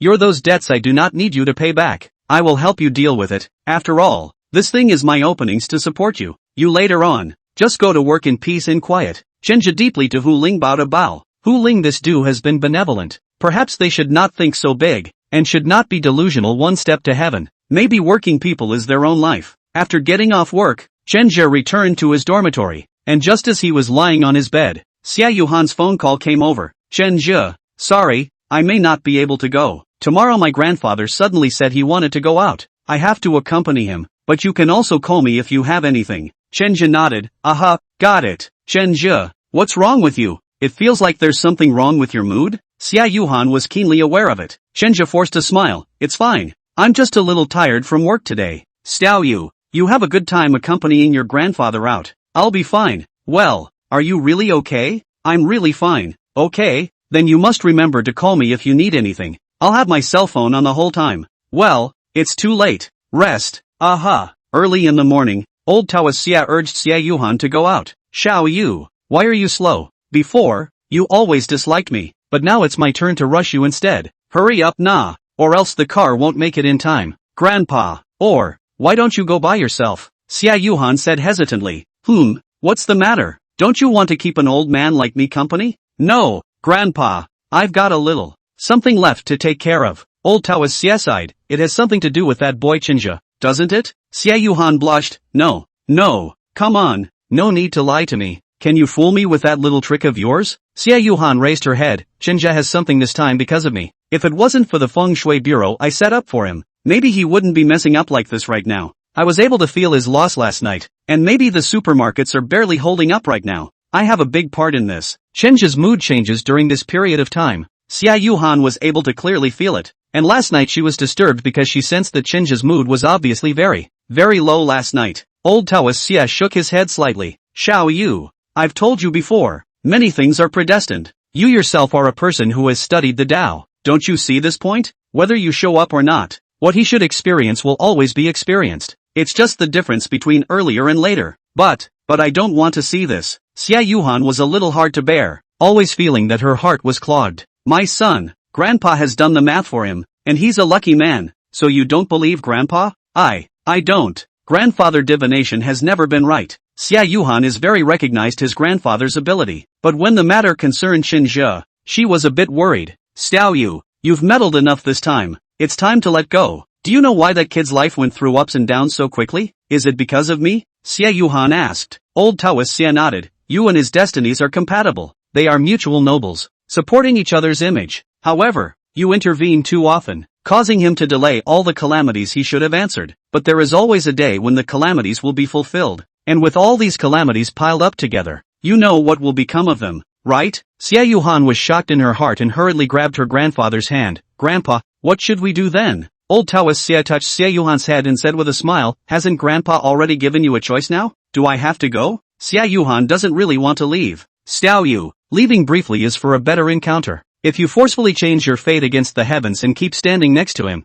then your double-blessed phase will become unbalanced. It will become a yin and a yang, and he may rely on you completely. Is this what you wish to see? But it must be hard for him right now. I just want to. Xiao Yu, it is impossible for a person to live a life without experiencing difficulties. The phoenix can only be reborn by bathing in fire. A person will definitely encounter heavy obstacles before reaching the top. Without encountering obstacles, that is a flat road. A flat road can't reach the top of the mountain. Xia Yuhan was finally convinced by her grandfather, nodded, then grabbed his bags and set off with his grandfather. Chinja returned to the supermarket again when Wang De had a tired face. Brother, we may not last much longer. Chinja patted his shoulder. He begged everyone he could today, whether it was Luo Guifang or Chen Si. They were all very jealous of the Shin family, and they also advised Chinja to admit defeat. Brother, I know, I'm to blame for this. I was overconfident. Brother, I am sorry for you. You gave me the supermarket to manage, but I got into this.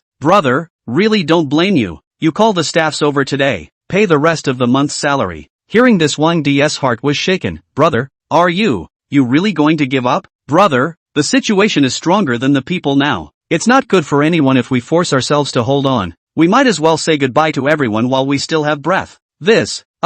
Brother, I know. Wang De slowly walked out of the door. Looking at his back, Chenja felt like he had aged another 10 years. He was reflecting in his mind. His own previous path seemed to be too smooth, making him overconfident, and now he was taking full responsibility for causing this outcome. Wang De, those supermarket employees all gathered up, and then announced the decision to suspend the operation of the supermarket. Those employees were dumbfounded, but they vaguely knew that this event would come eventually. After all, who can afford to lose money every day they are open for business? They had worked here for so long, and were very attached to the fold-ups, and some of those who couldn't stand it began to hug and cry. Li Zichen was also confused. He had just come to work here not long ago and Chenja collapsed, which made him a bit upset. But what could he do now? Rifleman sighed. When Wei Ming received the news of the suspension of Zheshangji folding, the whole person jumped up in excitement. He kept waving his fists with a look of exuberance. Damn! Finally can't hold out. Ha ha ha! Tian Dongxiang applauded from the sidelines. This brat wants to fight with Mr.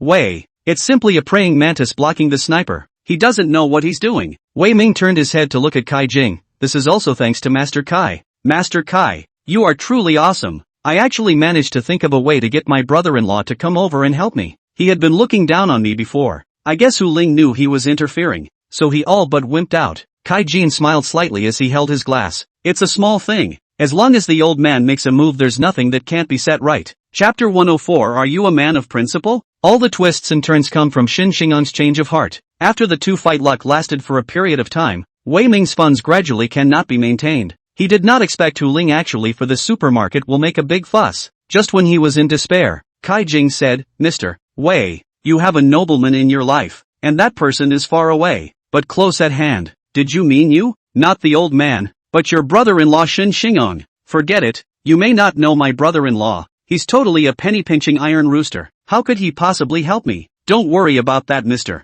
Wei. With me here, I can get him to help you. Kai Jing set up a feng shui bureau, and what he said really came true. Shen Xingong really came over to help Wei Ming in an uncharacteristic way. Master Kai, or do you have a solution? I'm really curious. What method did you use to get my brother-in-law to help me? In the past, begging one's brother-in-law to lend money to oneself was harder than climbing up to heaven. If it wasn't for his own sister helping him out, he wouldn't have been able to mix it up as a vice president now. But he was also a vice president in name only, and did not have much real power. It was clear how defensive Shin Xingong was of him. Kai Jing smiled. Does Mr. Wei remember what I asked you to place inside the company? Remember, isn't it just a potted peach plant? Yes, it's this peach potted plant that came into play. That's not right, Master Kai. I remember you told Mr. Wei that Mr. Wei shouldn't get close to women these days, so how come you're still giving Mr. Wei peach blossoms? Tian Dongxiang asked. Yes, Master Kai, I was puzzled when you asked me to pose. Isn't that a contradiction?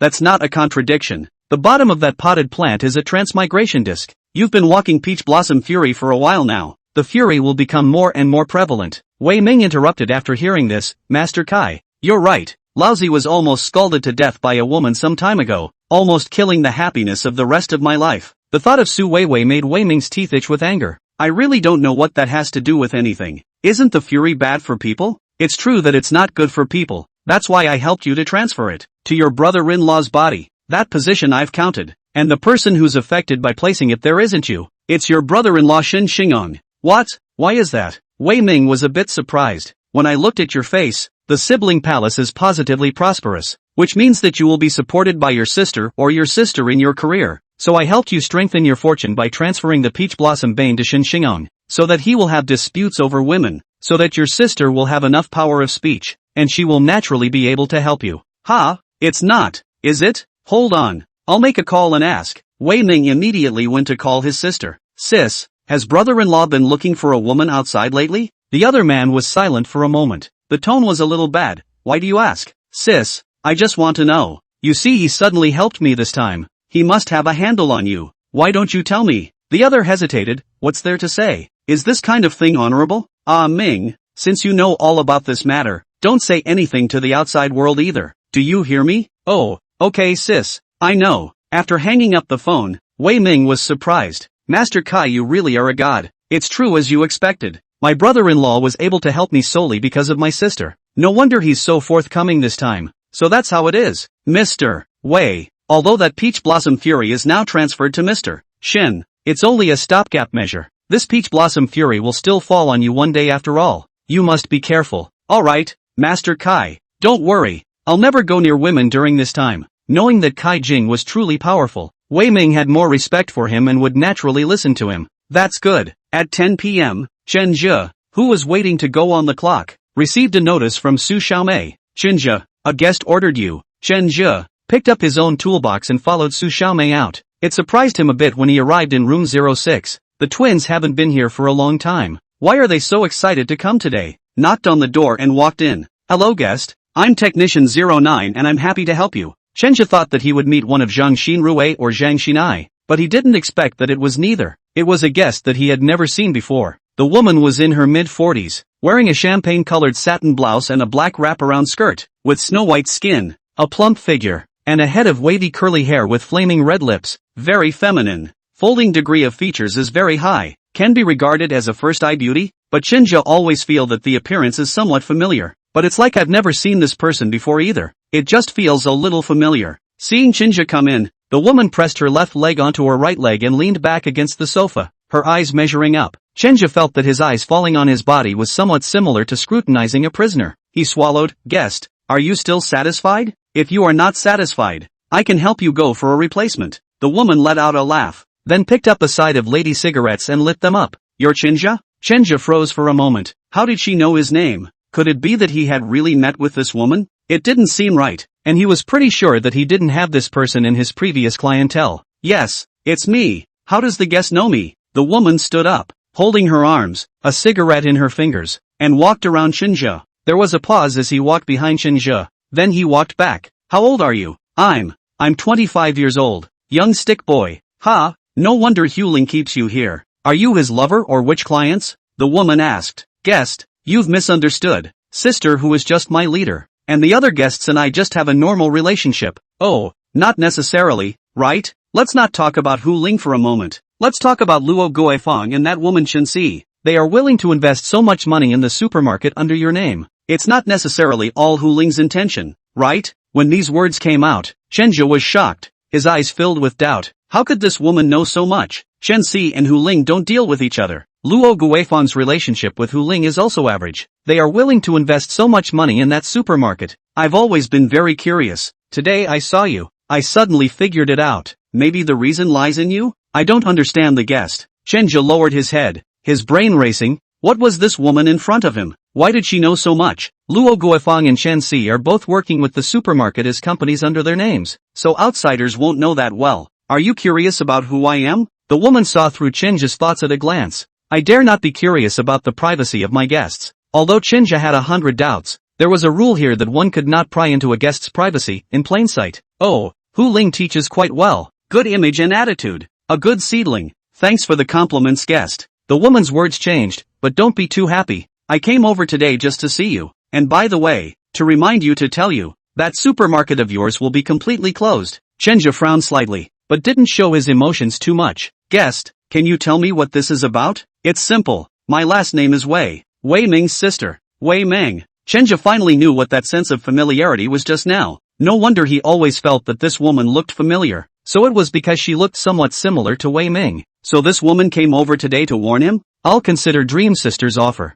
Chenja nodded. Thinking that the other party had softened, Wei Ming let out a light laugh. Just know it. Alright then, go out and get me another one over here. Yes. Chenja backed out and went back to the waiting area. After a few minutes, Mei Xiaoting came over to call him. Sister who wants to see you. Chenja followed Mei Xiaoting out. When he came to Huling's office, Huling was already there waiting for him. Sit down. In a departure from the norm, Huling actually asked him to take a seat today, which was a bit strange. You've met Wei Ming, haven't you? Huling asked. Yes, just met. Oh, what did the woman say? She wants me to close the supermarket completely. Can guess, Wei Ming, this woman is a foodie devil. For her own that no good brother, anything can be done. What does sister who think? It doesn't matter what I think. After all, this one's already lost. What matters is what you think. Are you going to listen to her? If I don't want to listen to her, is there a way out? The supermarket is only suspended. There is still the possibility of opening the next day. Chenja does not want to give up. Yes, I just wonder if you can do it. Please instruct Sister Hu. Huling evoked a smile. Chenja, are you a man of strong principles? Why would Sister Hu ask that? Just answer me this. Are you willing to give up your principles if I back you to reopen the supermarket? I wonder which aspect of the principal Sister Hu is talking about. Body. Chenja's face changed for a moment. Sister Hu. Ha, what's the matter? Scared? I just didn't think of it. Wei Meng and Shin Xingong had a problem recently. Shin Xingong found a woman outside by Wei Meng and was caught by her. That's why he helped Wei Ming. Shin Xingong's financial power is very strong. There is no need for me to keep entangled with him. So the best breakthrough point now is Wei Meng. As long as Wei Meng made the same mistake, then Shin Xingong has no reason to go out on a limb with Wei Ming again. Is that clear? Does this have anything to do with me? Chenja could vaguely sense what Huling would say next. Of course I do. I want you to seduce Wei Meng. And if you can do it, then your supermarket can be reopened again. Although he had already guessed it, but hearing Huling say this with his own ears, Chenja still felt a bit shocked. Is this a way to use the beauty trick on yourself? Sister Hu, I don't feel like I'm that charismatic. Oh, you don't have to worry about that. I'll help you with ideas. You just have to nod or shake your head. Of course, I won't force you. I'm a very good talker. I won't force anything the other person doesn't want to do. Can I just think for a second? Sure, you have 20 minutes to think about it. And after that 20 minutes, you can pretend I didn't say that today. Ha, that urgent? Chenja froze. That's about the time the drugs in her room kick in. So are you thinking clearly now?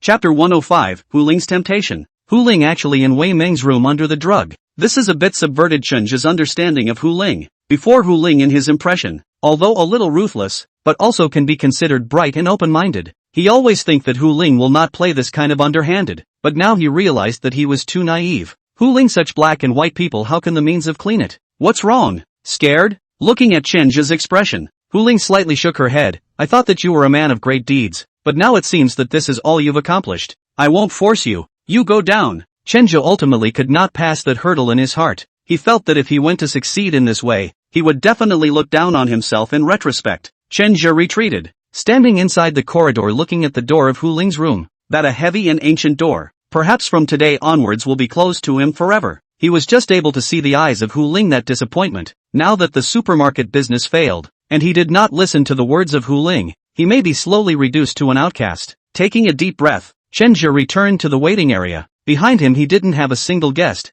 Looking at the colleagues around him coming and going, he suddenly had a sense of loneliness. Thinking back to the time before, when he had smooth sailing, it was what he wanted to perform, what he wanted to tip, and he was worth millions of dollars, like a fish out of water, and he was so proud of himself. But now, if Hu Ling hadn't helped him carry this debt, perhaps he would have been in debt and struggling to move forward. Ask him if he regrets rejecting Hu Ling. There may be a little bit of it. After all, this is a reopening of the supermarket. As long as the loss of a little principal, Hu Ling will help himself. But he refused to once again be among the multimillionaires of the opportunity. This may be the end of his life, working part-time and paying back money to Hu Ling. If he had a chance to do it all over again, would he still turn it down? Maybe I'm still not cut out to be rich. Chenja took a deep breath, and it was time to get off work. Seeing Mo Xiaohong come over, he inquired, that guest in room 06, is he gone? Mo Xiaohong said while putting things away, gone. What's wrong? Whoa, is she okay? Nothing's wrong, it's normal. What's wrong?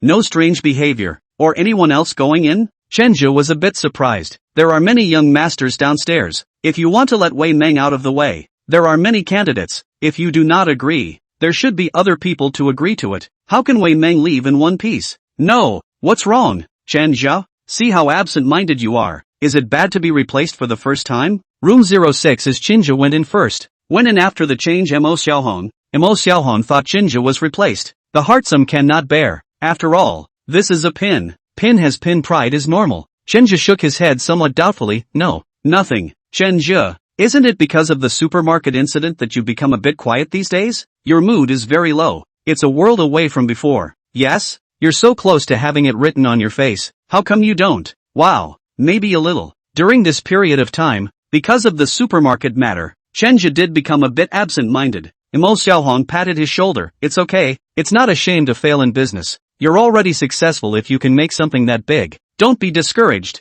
Keep up the good work. Chenja smiled. Thank you. Changing their clothes, the two of them went back to the dormitory together. In the corridor, Hu Ling and Mei Xiaoting looked at Chenja's departing back and talked. Xiaoting, what do you think of Chenja as a person? Which aspect of this? Sister who was asking about character. As far as character's concerned, he's pretty good. Treats people honestly and has a good heart. Yeah, the heart is indeed good. Even that kind of temptation can be resisted. Honestly, I'm a few points higher on him. Sister Hu, are you going to reuse him then? Mei Xiaoting asked. Hu Ling gave her a look. What's the matter? Do you care about him a lot? Mei Xiaoting's face changed. No, I was thinking that if Sister Hu rated him that highly, it must be because Sister Hu wants to focus on cultivating him. Oh, it's still early. It's true that he has a good heart, but it's not good to have too good a heart in the business world. Sometimes it's a fatal flaw. We'll see. Yes, Sister Hu. Then Mr. Shen's side? Our Linglong Club also wants a reputation. If Wei Meng has something like this happen to us, then how can we still mix in Linglong Club? He'll figure it out himself. Yes, in fact, Hu Ling did not drug at all. She received a call from Shin Xingang today. Shin Xingang asked her a little thing. That is, Shin Xingang wants to catch his wife cheating evidence. Hu Ling didn't agree with him and refused directly inside the phone. But later on, she wanted to test Chenja, so she directed this scene. Chenja was considered to have passed this test. If Chenja is a bottomless, unprincipled person, then Hu Ling will fire him without saying a word. This kind of person to stay on their side is also a scourge. This kind of person, if reused, I do not know when in the future will stab themselves. Hu Ling a very cautious person. There is no absolute certainty. She will never do things that she cannot control. If the fight is a fish death, She also has a high probability to win Xinxiang, but she feels it is not necessary. The shopping mall is like a battlefield. The battlefield does not have a general who is always victorious, and it is not ugly to lose once in a while, as long as you win in the end. With Chenja's current situation, there is no way to be on his own. He still needs to experience whether he can be reborn from the fire, whether he can get up from the setbacks. It depends on himself. If he does not have this kind of strong conviction, Hu Ling is also going to give up on him. Chenja returned to his dormitory and reflected all night as he made a list of all the things he had done during this time. He realized that he relied on people to help him at every stage, either Hu Ling, Luo Guifang, Xia Yuhan or Chen Si, and it seemed as if nothing was done independently by himself. No wonder I failed. At 4 a.m. Chenja put down his pen and deeply reflected on all of his actions over this period of time. I get flustered when things go wrong. My opinion on major issues wavers, and I've relied on luck on several occasions. But can luck really make it work? 99 successes may go up in smoke with one failure. Sometimes failing once, or undercalculating by one step, one can fall into the land of doom. He used to think of entrepreneurship as simple, believing that money, connections, and ideas would be enough to succeed. But now that he's been through this, he knows it's still not enough. You have money, others have more than you. You have connections, maybe people have harder connections. You have an idea, but they have a whole think tank of ideas. How can you compete? To be a successful businessman, there is a place and a time, and he must also have enough morals to hold up the wealth he possesses. He wondered why Hu Ling would be successful. Why did Luo Guifang succeed? Why did Chen Si succeed? Hu Ling has an unfathomable network of contacts, and her true strength may be just the tip of the iceberg. Luo Guifang seized the dividends of the times and worked hard enough on her own to knock out competitor after competitor. Chen Si herself didn't have a bad starting point, plus she was generous enough and righteous enough to gather a lot of people around her who could help her. They have both been operating inside the industry they are in for many years. What do I have? Chenja began to think about this. He could be said to be penniless now, and owed Hu Ling a lot of money if he really counted, and was too poor to be poor. To capital no capital? To network cannot talk about network. After all, he is not qualified to communicate with Luo Guifang them normal and equal. In front of them, they will always be short. They have nothing equal to offer them. And just because they are nice to them for a while, it doesn't mean they will always be nice to them. He had done them a few favors before in exchange for something in return,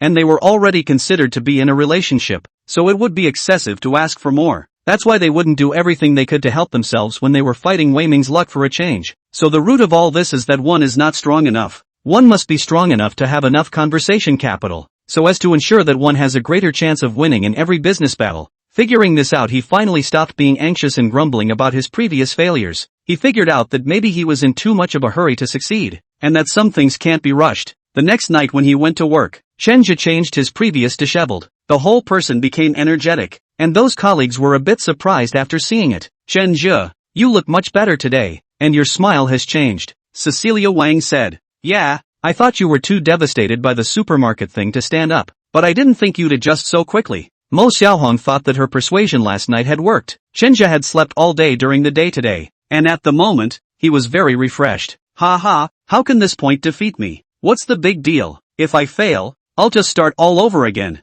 Ha ha, you're right to think so. Chenja resumed into the previous state of working especially hard, and served every customer comfortably. By the end of the night, after a long absence, everyone heard the broadcast about Chenja's tip again. It's only $100,000, but the Chan Chul that represents is alive again. The old pinfall champion, Chan Chul, is back. In the office, Hu Ling laughed at the sight. Mei Xiaoting, who was standing by the side, said, Chenja seems to have figured it out, and today he's working extra hard. Hu Ling nodded. That's only right. I can't look at people who are devastated after one failure. Chapter 106, Lin Meiyu leaves. Have you ever been at a loss? Have you ever been lost? Have you ever been aimless? Like a zombie with no hope for your life or future? All this time Chenja had been feeling like he was caught in this vicious cycle, and he now suddenly felt that the closure of the supermarket had made his whole being much more relaxed. He no longer has to feel anxious about getting up every day with his eyes open and having to lose money. No longer has to be afraid that some client might die because of something bad he ate.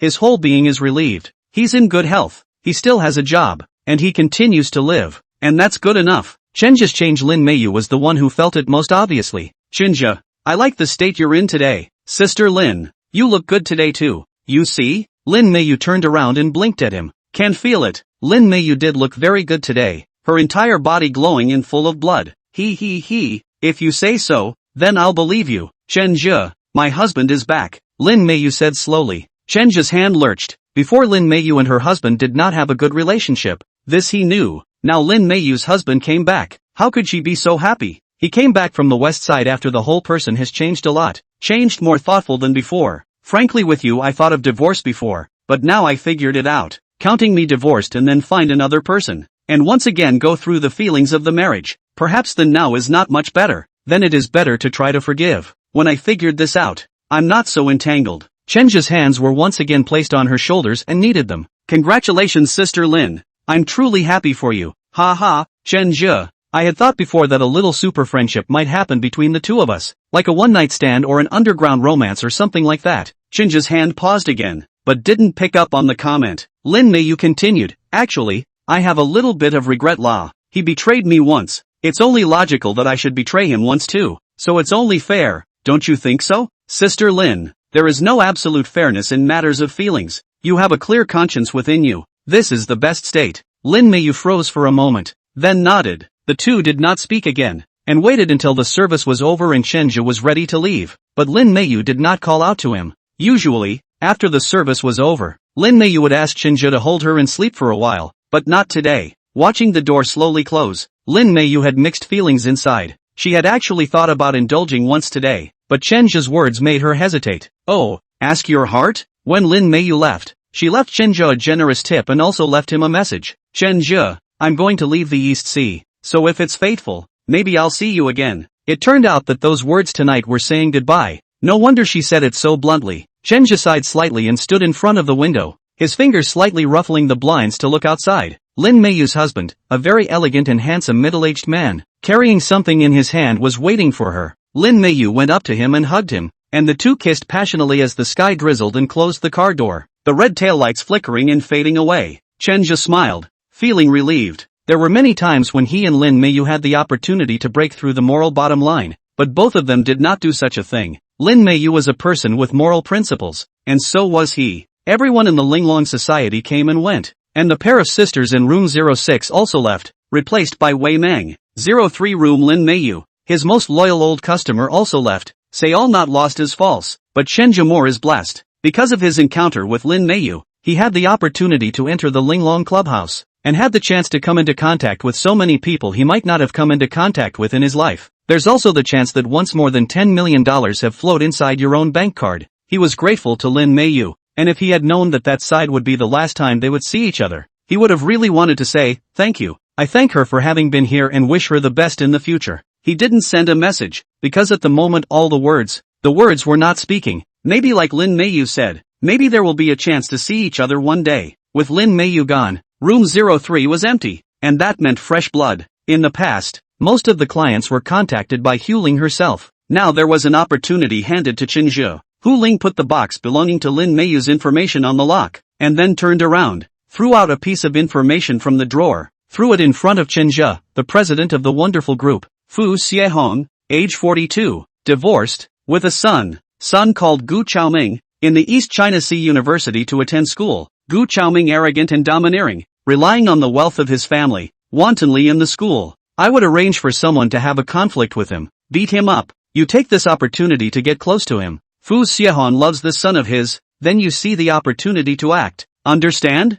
Chenja nodded. He didn't have as many questions now as he did before. What Hu Ling told him to do, he just did it. Asking too many whys would be tiresome. Hu Ling seemed quite satisfied with this attitude of his. That Gu Chaoming is not easy to get along with. You need to find more opportunities to get close to Fu Xiehong, then win her favor and find a chance to pull her over. Yes. Is there a deadline limit? Well, never mind. It's kind of your first time, so there's not much of a limit, but it's definitely the sooner the better. Yes. Tokai University. Gu Chaoming molested a female student of the same grade as usual, even though that female student had a boyfriend, but that was a plus. Games with goalies are more fun for him. Under his monetary attack, the female classmate half-heartedly went to the hotel with him, but after coming out of the hotel, several people with bad faces came downstairs. Among them was a coy male student with glasses. That guy is the girl's boyfriend. At his identification, the gang chased Gu Chaoming and fought, forgetting to bring his bodyguard. Gu Chaoming was beaten and rattled, and as he was scurrying away, a cab appeared in front of him.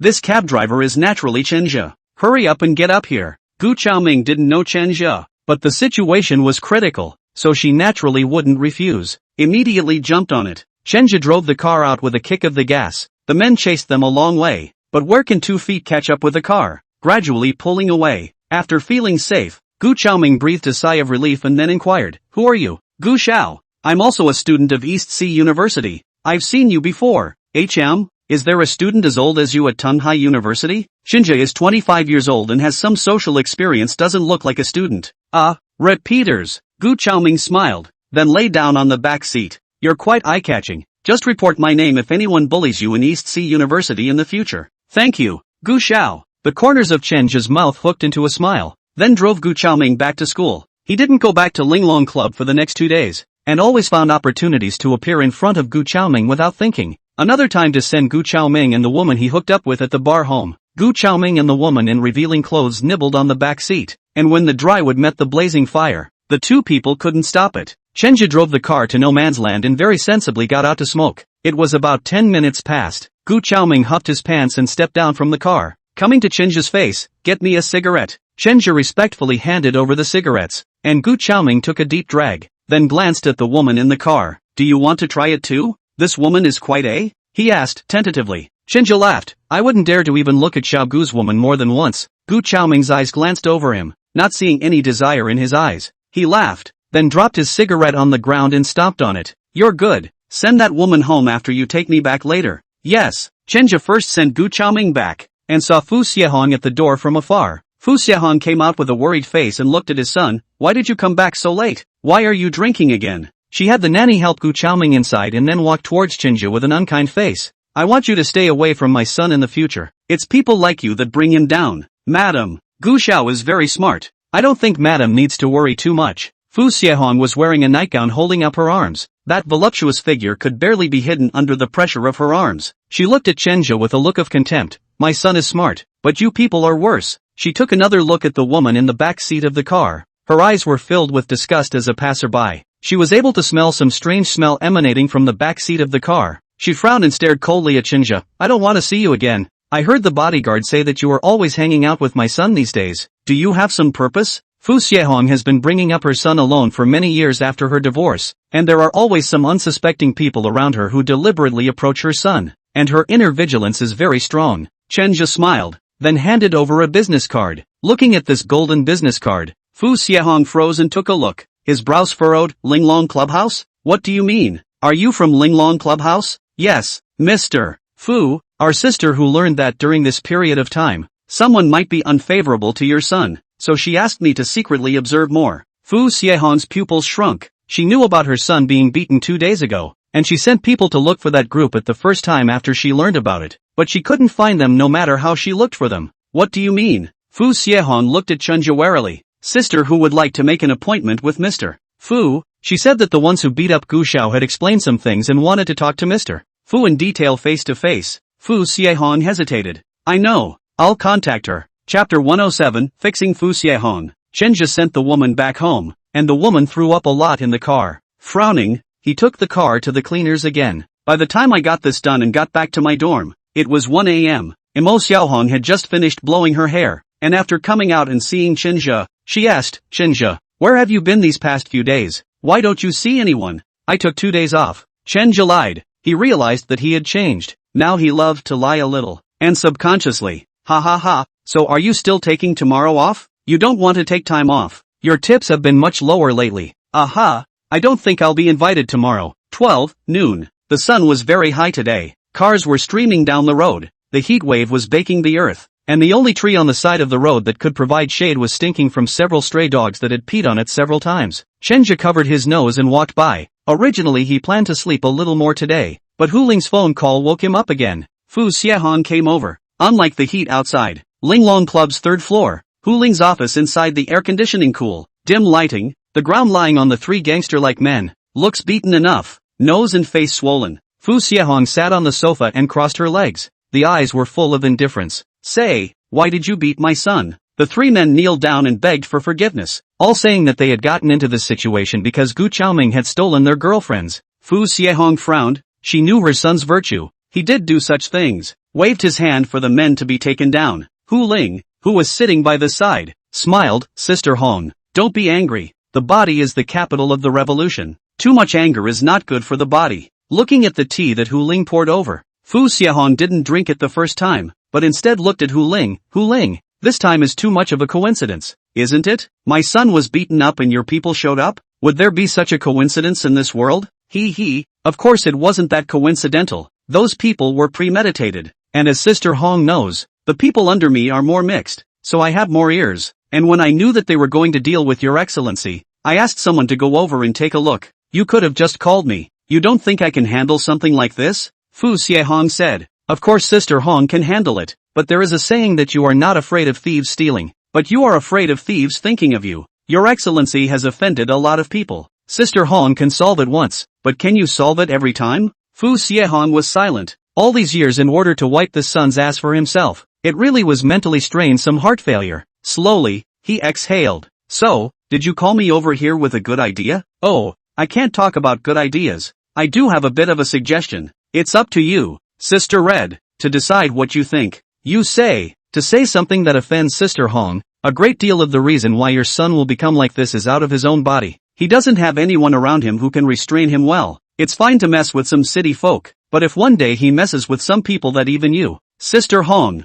can't afford to mess with, what will happen then? Fu Xiehong was silent. She did worry about it. In East China Sea City, there are so many hidden dragons and crouching tigers, and there are even some people you can't get with money. Sister Hong, have you been to our clubhouse before? Hu Ling asked. I've heard of it, but I'm not interested. Fu Xiehong was blunt. Oh, Sister Hong, we are all people who understand. I'll speak plainly with you. On the surface I'm here as a clubhouse, but in reality this is also a platform. The members here in my place are all the top people from all walks of life in Tianhai City. Today I invited Sister Hong you to come over here, but also want to be a friend with you. Fu Xiehong hesitated. What do you need me to do? There's nothing to do. Just have a cup of tea, a chat, and come and relax when you're relaxing. Fu Xiehong's eyebrows jumped. Is that all there is? Or what? Fu Xiehong hesitated for a moment, then picked up the cup of tea in front of her and drank it. If that's the case, then that's fine, but I'll tell you in advance. If you want me to do anything for you, I won't agree. Hu Ling laughed. No, I would never force myself on anyone. That's good. What about my son? Don't worry, Sister Hong, I'll explain it down. I'm still considered to have a few thin spots. In the future, whoever dares to touch your son in the East Sea will also ask me first. Aha, okay, I'll go first then. Fu Xiehong accepted that one membership card from Hu Ling and stood up, ready to leave. Sister Hong, don't be in a hurry. We're here now. Don't you want to feel our service? Fu Xiehong hesitated for a moment, then nodded. Chenja changed his clothes, picked up his small suitcase, and pushed open the door to room 03. Hello, guest. I'm Technician 09. Glad to serve you. Fu Xiehong, who had just changed her clothes, froze. She knew that Chenja was from Linglong Club, but it didn't say that he was a technician. How come it's you? Aren't there any female technicians here? Some guests. Then go get me a new female technician. Good guest. Chenja turned around and went out pretending to go out, before finally coming back. Guest, should I tell you about Gu Xiao? Chenja stayed behind. The guests he had managed to pull in with great difficulty. He was planning to keep them firmly in his hands. At first, Fu Xiehong was still a little wary, but Chenja's hands were a little magical, warm and strong, gradually making her relax and feel an incomparable relief in her body. All but forgot to ask about my own son. Chenja's voice rang in her ears. Sister Hong, your waist is very hard. Do you rarely go for massages? Where would I have the time to do that? Fu Xiehong, whose eyes were closed, said, Sister Hong, you seem to have a sprain on your back. Do you need me to straighten it out for you? Would you? Sister Hong, I have a license. Then you'll get it for me. Originally just a casual talk, but I did not expect Chenja hands really a bit of kung fu. 3 or 2 to get her well. Fu Xiehong, this is a fall when bathing. Have not had time to go to sea, but did not expect to be cured by Chenja. Ha, you can. Feeling the improvement in her body, Fu Xiehong was happy. Sister Hong, our family has been practicing Chinese physical therapy and massage for generations, and it has been passed down to me for over 400 years. Fu Xiehong nodded. So that's how it is. No wonder you're able to work here as a mechanic. You really do have 2 skills. Sister Hong is flattered. By the way, you just said you wanted to talk to me about a sake. I almost forgot to ask. What's up? Chenja pretended to hesitate for a moment. Sister Red, I don't know if I should say. It's okay, go ahead. After a round of conversation, Fu Xiehong gradually let go of her prejudice against Chenja. Gu Xiao's body may be a bit weak, You see that? Yes, our family has been practicing Chinese physical therapy in Twina for generations. This will affect his health, right? Yes, if it's not regulated soon, it's likely that in a few years his kidneys will be wasted, and by then it might even be a problem to procreate. Hearing this, Fu Xiehong became anxious. What? Is it that serious? Sister Hong, I didn't lie to you. Last night, you should know that Gu Xiao had a little thing with that woman, and at that time I could see that Gu Xiao's body was a little depleted. What about this? What about this? Fu Xiehong is a son. Her son is her everything. Heard that her son is going to be a problem. She was not calm at once. Now she is still that high and mighty female president. She's just a normal mom who worries about her son. Sister Hong, you don't have to worry too much. After all, Gu Xiao is still young. A bit of abstinence and then a bit of conditioning won't be much of a problem. But I can't control him either. When it comes to this point, Fu Xiehong is a little difficult. His own son is a famous prodigal. To put it bluntly, just like Teddy, anytime, anywhere blind. In order to this matter, mother and son have quarreled many times. By the way, aren't you quite attached to him now? Fu Xiehong asked. This, Gu Xiao doesn't count as hating me. It's good that you don't hate it. Chen Zhe, can you help me with something? Sister Hong, you tell me. I will help if I can. I heard from Hu Ling that you also attend East Ocean University, right? I go to school when I can. Well, then, you keep an extra eye on him for me and try to keep him away from those unsavory women. Will you? This, Gu Xiao won't necessarily listen to me. I understand, but it's always good to have one more person to persuade, and I won't let you do it for nothing. I'll give you $20,000 every month. How's that? Sister Hong, you don't have to pay me. You are a valued guest of our Linglong Club. I will try my best to fulfill all your requests. Hearing this, Fu Xiehong suddenly felt in a pleasant mood. Is the service of Linglong Club so good? This kind of service can be provided? Well then, I'll be counting on you from now on. Sister Hong, I'll do my best. Send off Fu Xiehong. Chenja came to Hu Ling's office. How was the conversation? She asked me to keep an extra eye on her son for her. Ha! Hu Ling stopped the pen in her hand and smiled. Sure enough, the son is her soft underbelly. This kind of woman is the best to pin down. This person will be given to you. You fill in her detailed information. Remember, I want all the spaces filled in. Hu Ling pushed a piece of information in front of Chenja. It is densely filled with a lot, from small behavioral habits, hobbies, to large business secrets, company secrets. Can it be done? Hu Ling held her chin in her hand and quietly looked at Chenja. Chenja didn't ask as many questions as before. He nodded. It will definitely be done. Hu Ling smiled. She knew that the current Chenja was very different from before, and this change was something she liked to see. Okay, get out. Chenja retreated from the office. He looked at this information in his hand and smiled as well. Is that a pitch? Chapter 108, Plastic Sisters. Chenja's relationship with Gu Chaoming progresses by leaps and bounds, and Gu Chaoming realizes that his mother not only doesn't resent his association with Chenja, but is also quite supportive. This used to be impossible. All of his own friends' mothers would have overstepped the mark and intervened, so this led to him not having a genuine friend on the side. After getting drunk, he told Chenja a lot of things, and Chenja also had a lot of opportunities to enter Fu Xiehong's home. With the gimmick of treating Gu Chaoming, Chenja could go in and out of Fu Xiehong's home. It was impossible for him to gather information alone, and there were many specialized things he didn't know how to do. But there's no rush. Hu Ling had a very sophisticated intelligence gathering system. He just needed to give them what they needed. It took almost half a month in this way, and all the circumstances of Fu Xiehong's family were mapped out clearly. After getting this information, Hulin laughed a little and then put it into a cabinet. Chenja noticed that this was an exclusive data cabinet marked with a number. Looking at the entire wall of those large and small densely packed numbers, Chenja felt his scalp go a little numb. You did a good job this time. It took some time, but things finally got done. Sister Hu, are we relying on this information? If others are serious about investigating, they should be able to do so as well. We shouldn't be the only ones, right? Oh, that's right.